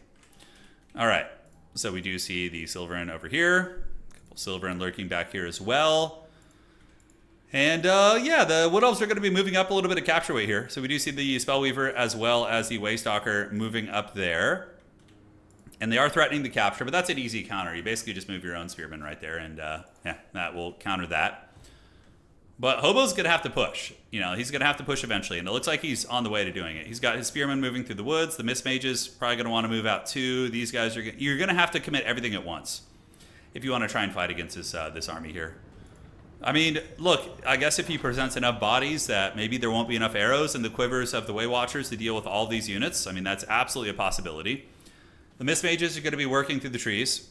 So we see two of them moving up that way, and the Way Watchers are trying to hunt them down, but they are in the trees, so it's going to obfuscate some of those shots right there. Yes, yes. And, oh, Way Watchers shooting from the side into the Spearmen. Oh, those are Silverin, by the way. So he's trying to mitigate the shields, but they're going to form ranks most likely, and, oh, they're actually going to charge into the characters. Is he going for it? He's moving those Silverin Guard forward. I'm not sure why. It's going to expose their flanks and their back to these archers. So he moved through the woods, got his anime archers here, and yeah, they are going to be definitely deleting that Silverin Guard unit because it's facing the wrong direction, so the Silver Shields aren't going to be helping. Oceanids, I mean, it's extra free bodies on the battlefield will be summoned out by the Mist Mages. Silver Helms being called. Silver Helms are pretty good here. They do, I don't know if they would actually beat a Wild Rider unit. Probably head-to-head they might because of the armor, but Wild Riders do have better combat stats and are a very, very killy cav unit. So here it comes. The full court press is underway, guys. We see the Mist Mages coming out, and the Mist Mages look like they're going to be taking a circuitous route around the back of the army to try and drop this. And moving on up, we see the Silverin Guard coming. One of them does get broken right away, while the ship's company preparing to engage. And the Way Watchers, the Hawkeyes of Jakira, probably scooting up to shoot at the Rangers since they don't have any shields. Or, yeah, he's going after Rangers back here. So the first volley going to be shooting these Rangers in the face. They don't lose any models and lose a fair amount of HP, but honestly, it could have been a lot worse. What makes Way Watchers very scary is when they all focus fire at the same target. That's when it becomes very frightening, when they get that big alpha strike. The battle for Middle-earth begins. Yes, the Elvish Duel of Fates. So Silverin Guard moving up, ship's company as well as Silverin's there. On the backside, Silver Helms are charging in, but going to be eating a big salvo. But they do have the bronze shield, so at the very least, they will be able to mitigate some of that firepower. More Reavers on the outside. And now it is time for the Battle of the Old World. Way Watchers getting caught in melee by spears. A couple of them might get shanked, but spearmen are not very good against infantry. I mean, they're okay. I mean, they hold their own. They have melee defense and whatnot. Flesh of Stone being used by the Zotes. Really nice play. And then Plague Penguin is going to be calling out the Zotes, and they got their big hammers, pushing back the Silver Helms, but then being pulled into spears. Certainly not an ideal situation for them. But, you know, what I fear for the High Elves is a lot of the fights are going to be lost because of Dryads, but that is a lot of High Elf units. Definitely needs to get those Mist Mages in as well. And now we do get the Mist Mages coming around the backside, so you can see they're here. And I wonder if those Mist Mages are just going to chase down the Way Watchers. Absolutely could be the play. Also an opening here. Get some of the cav around the wings. High Elves pushing up, but Wild Riders being called in to screen out the Silver Helms here. But Spearmen are here, and it is on. Oceanid Summon is activated, so there they go. The thing about Oceanid Summons is they're nice for like a roadblock and do a little bit of damage, but Oceanids themselves are a very slow grind unit. They don't generate a ton of value out of the gates. So the fact that they're a temporary summon kind of hurts for them a little bit. But Silver Helm's going to get a charge. A rare micro blunder by Plague Penguin. He does eat a charge right there and does lose a couple Wild Riders. A couple of them do get dragged down right there. Back in the fight, though, Oceanids are, you know, absorbing damage, which is good for them. They're absorbing damage from the Zotes and also some of the infantry in the front. And we do see the Nullstone activated, so the entire enemy army is going to be silenced right now. And the Elves just having a big old infantry sausage fest in the front.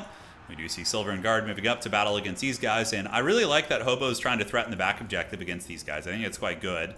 As Spearmen do continue pushing the flanks, and this is tough, right? Because when you have a Spearman with a silver shield pushing your backfield, normally you want to use Cav to protect your backfield, but then suddenly the Cav can't defend against them, and the Archers are also not exceptional against them either because of the silver shield, so it's a nice little combo. Doom Bolt activated right there, and it does some okay damage against infantry. People forget Doom Bolt is actually not bad in those type of situations. Double Reavers being parked on the objective for capture weight, and now the Elves are going to be heading to the back point, the High Elves that is, and they're going to be getting the capture weight advantage. And suddenly we do see a bit of pressure. Plague Penguin only up by about 1,100 value. This is actually a really, really nice strategy so far that's working out reasonably well. Rangers here are going to be chewing through the Eternal Guard, so the Eternal Guard going to be getting it. And on the backside, Sea Lord Iceland here, afflicted by the smoke bomb, but him and his spearmen fighting well. He's an anti-infantry fighter, unfortunately, not anti-large, so you won't cut through those guys well, but trying to get over to the Way Watchers. So value trading still even. It's about 1,000 difference, give or take, or even from when we looked last. Capture weight here is in flux, and the Eternal Guard are being overwhelmed by the legions of silver pointy hat boys. So those guys are getting that grind going right there. On the backside, the High Elves are able to get the middle objective, and a lot of the Way Watchers are being pressured back. Oceanid summons are on top of them. We do also see the Way Watchers here being rode down by some Reavers, taking damage, and this is how the High Elves get back in the game. Basically, keeping the Way Watchers are perpetually compromised so that they can't just like be shooting nonstop is massive. And sure, they're going to be rallied here, but not before they take a lot of damage. Sea Lord is actually very much in the open now as well, so he's going to be heading back to the middle to make sure he's with his infantry, because if he's in open field, the Way Watchers theoretically could get a really, really nice snipe on him, and that would be a bad news bears. So this objective does flip. Double Spearmen here doing well. Spearmen will uptrade into Wild Riders incredibly well. So the silver pointy hats. And you know, the thing about basic High Elf Spearmen, people forget, these bad boys, when they have their martial prowess, they're rocking freaking 50 melee defense, man. It is not bad at all. So they get in there, and they are beating these Wild Riders in combat. And on the backside, Rangers piling in the middle. It seems like the Wood Elves are having trouble cleaning out the copious amounts of chaff here. We do see Sea Lord Iceland with his anti-infantry bonus chopping through the War Dancers. Doombolt coming down right there on the head of the Spearmen. But they weren't as bunched up that time. It was a very, very good avoid. And the Way Watchers shooting into shielded units, shooting into the Rangers where they can. Spearmen engaging Wild Riders here. While a couple Silverhelms do find an opening in the armor, so they do find a way through, but the Wild Riders probably going to get on top of them, but with some forced pathing and spam clicking, maybe they'll be able to get through. Good intercept by the Wild Riders right there, so they do get it. And yeah, there's a chance it ends in a draw. Yes, it has happened, but it's very rare. If they had a draw, we would just have them play again on a different map probably.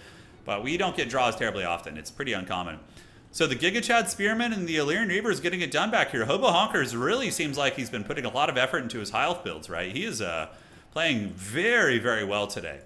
Up here, we do see the Wild Riders coming across. Reavers should run away from them. Wild Riders will dominate them in combat. Basically, what you want to do is run away, pull in the spear units, and then get the spears to fight them, and then they can loop back around afterwards once the spears are there to buffer. Sea Lord Iceland doing not bad either. And remember, he does have the Naval Discipline, so all the elf units nearby are getting his Naval Discipline buff, which gives them melee defense and leadership and charge defense, too, if they don't already have it. Not super relevant in this matchup, but not irrelevant either. Sea Lord's anti-infantry bonus, ripping and tearing, the dreaded 300 value. Another Oceanid summon sent into the backfield. And yeah, this is a cool thing about the Oceanid summon. You just like spam them and just send them after the archers and don't really care what happens to them, you know? I think that is how you want to do it.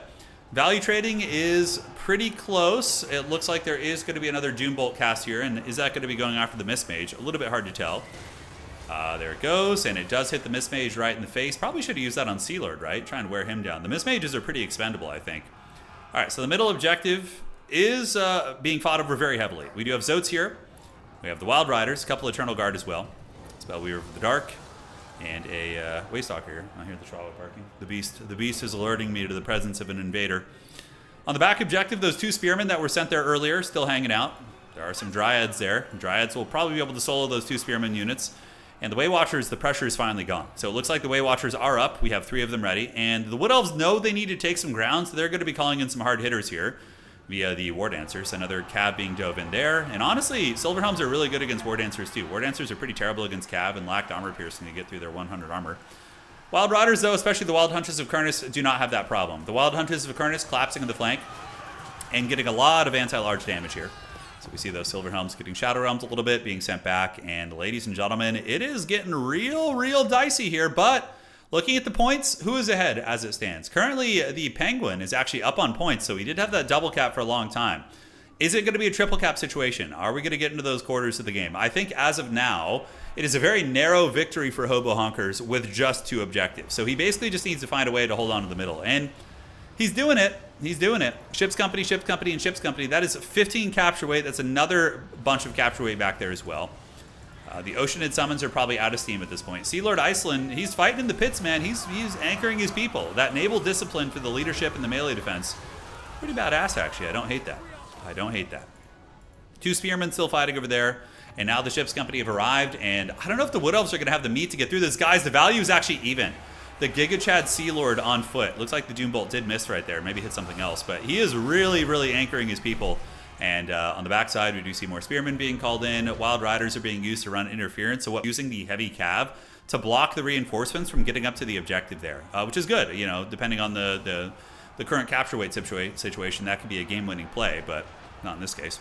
Sea Lord Iceland bullying the Waystalker. So we have the Elvish Weeb duel right here. He's got his mall ninja. You remember when you used to go to the malls in the early 2000s and 90s, you could like buy all this those Haggard mall ninja weapons. He's basically wielding 2 of those versus the Legolas character here. But yes, advancing on up are the Spearmen, and are those Silvern Guard? One of them is Silvern Guards. And it just seems like the Wood Elves are running out of steam. They just can't get through here, man. And 2 Spearmen pressuring this back point. Not terrible. I mean, they're actually trading okay into that Dryad unit. Is one of them a Silverin? One of them is a Silverin. Okay. That would explain why that trade is actually going reasonably well for the High Elves up there. Got it. You have your Maul Katana behind you. That's right, dude. You're ready. You're wielding the blade. All right. And yeah, it looks like the Wood Elves are just broken. They just run out of gas, dude. They just don't have enough. I mean, Hobo Honkers is like, okay, you want to bring a sniping build, you want to bring Doom Bolt, and you want to bring all these... it's working now, yeah? Oh, okay. Sounds good. So yes, bringing a sniping build, and then he's just like, hey, I'm going to bring 1 million units that you do not want to waste ammunition into, and we're going to call it a day. So there they go. Sea Lord Iceland chasing down that Waystalker. The Weeaboo fight is continuing to go, so there it is. And yeah, the push of the gods is on, ladies and gentlemen. Sea Lord going to be retreating away right there. He is currently steady, and yeah, this game is basically over, I think. I don't think he's going to have enough time. I mean, he does have some War Dancers coming in. Maybe with 2 Dryads, but there's so many High Elves here, guys. And Sea Lord finally catches his prey, sitting at 400 HP right there. It looks like he breaks. Waystalker does win the Weeb duel right there. As on the backside, we got more Ships Company coming in, and it looks like it's going to be more Ships Company. I think the High Elves know maybe the War Dancers are going to start pushing him off the objective a little bit, but as long as he just can maintain the cap weight, I think he's fine. Sea Lord will probably rally at some point as well. And if you can get Sea Lord back, he's going to be able to get up on the objective and provide that capture weight where possible. All right. So, ladies and gentlemen, the battle is on. Silvern Guard hanging out right there. They are going, yes. Whereas at the backside, Wild Riders going to be on their way in. Capture weight does start to flip, though. But I think when Sea Lord gets back, that's going to be 3 capture weight. Probably need to pull the Silvern Guard to the middle as well. Maybe consider that opportunity. But yeah, the Wood Elves did have the capture weight for a second, but it looks like they're starting to get broken off. Just the sheer density of units here. It's a lot to deal with. Wild Riders coming in.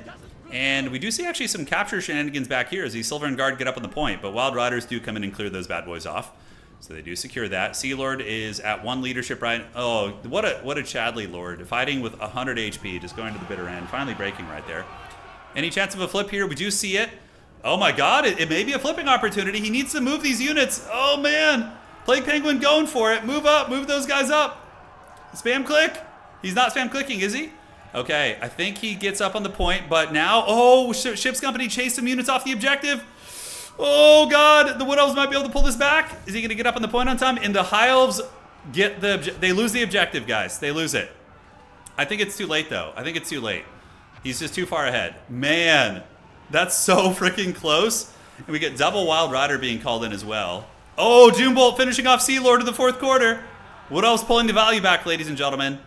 Oh, man. Okay. This is something. This is something. So double Wild Riders are lurking right here. We do see the War Dancers fighting up at the point right there. And ladies and gentlemen, I think he's going to win by like a couple points. Man, what a close grand finals. But Hobo Honkers endured the wrath of the Wood Elves long enough to win on objectives and also kept the value reasonably close. All right, guys. GG, well played. And victory by 7 points for Hobo Honkers. Damn, son. That is something. That is something. All right, guys. I hope you enjoyed today's tournament. We're going to wrap it up a little bit early today because I got some stuff I got to take care of, and I want to solve this tech issue before we move forward. So, what a great finale, though. Sea Lord with his Mist Mages coming in to win. Awesome, awesome. Easiest victory ever, I know. 7 points. A victory for Hobo, guys. So I want to sincerely thank all you guys for joining. If you enjoyed the stream, please do drop a like on the way out. It helps out quite a bit. And aside from that, we will be back streaming tomorrow. Ideally, all week we're going to be streaming. So, yeah, I appreciate all of you guys. Thank you so much for joining. And ladies and gentlemen of the old world, fasten your seatbelts and get ready for an upcoming World Championship in 2 weeks. It's going to be great, man. It's going to be great. All right, guys. Thank you so much to all of our new channel members. Thank you. It really, really helps us out quite a bit. So consider that as well if you want to support the channel. All right, guys. See you around. And the Sea Lord has reigned supreme. Cheers.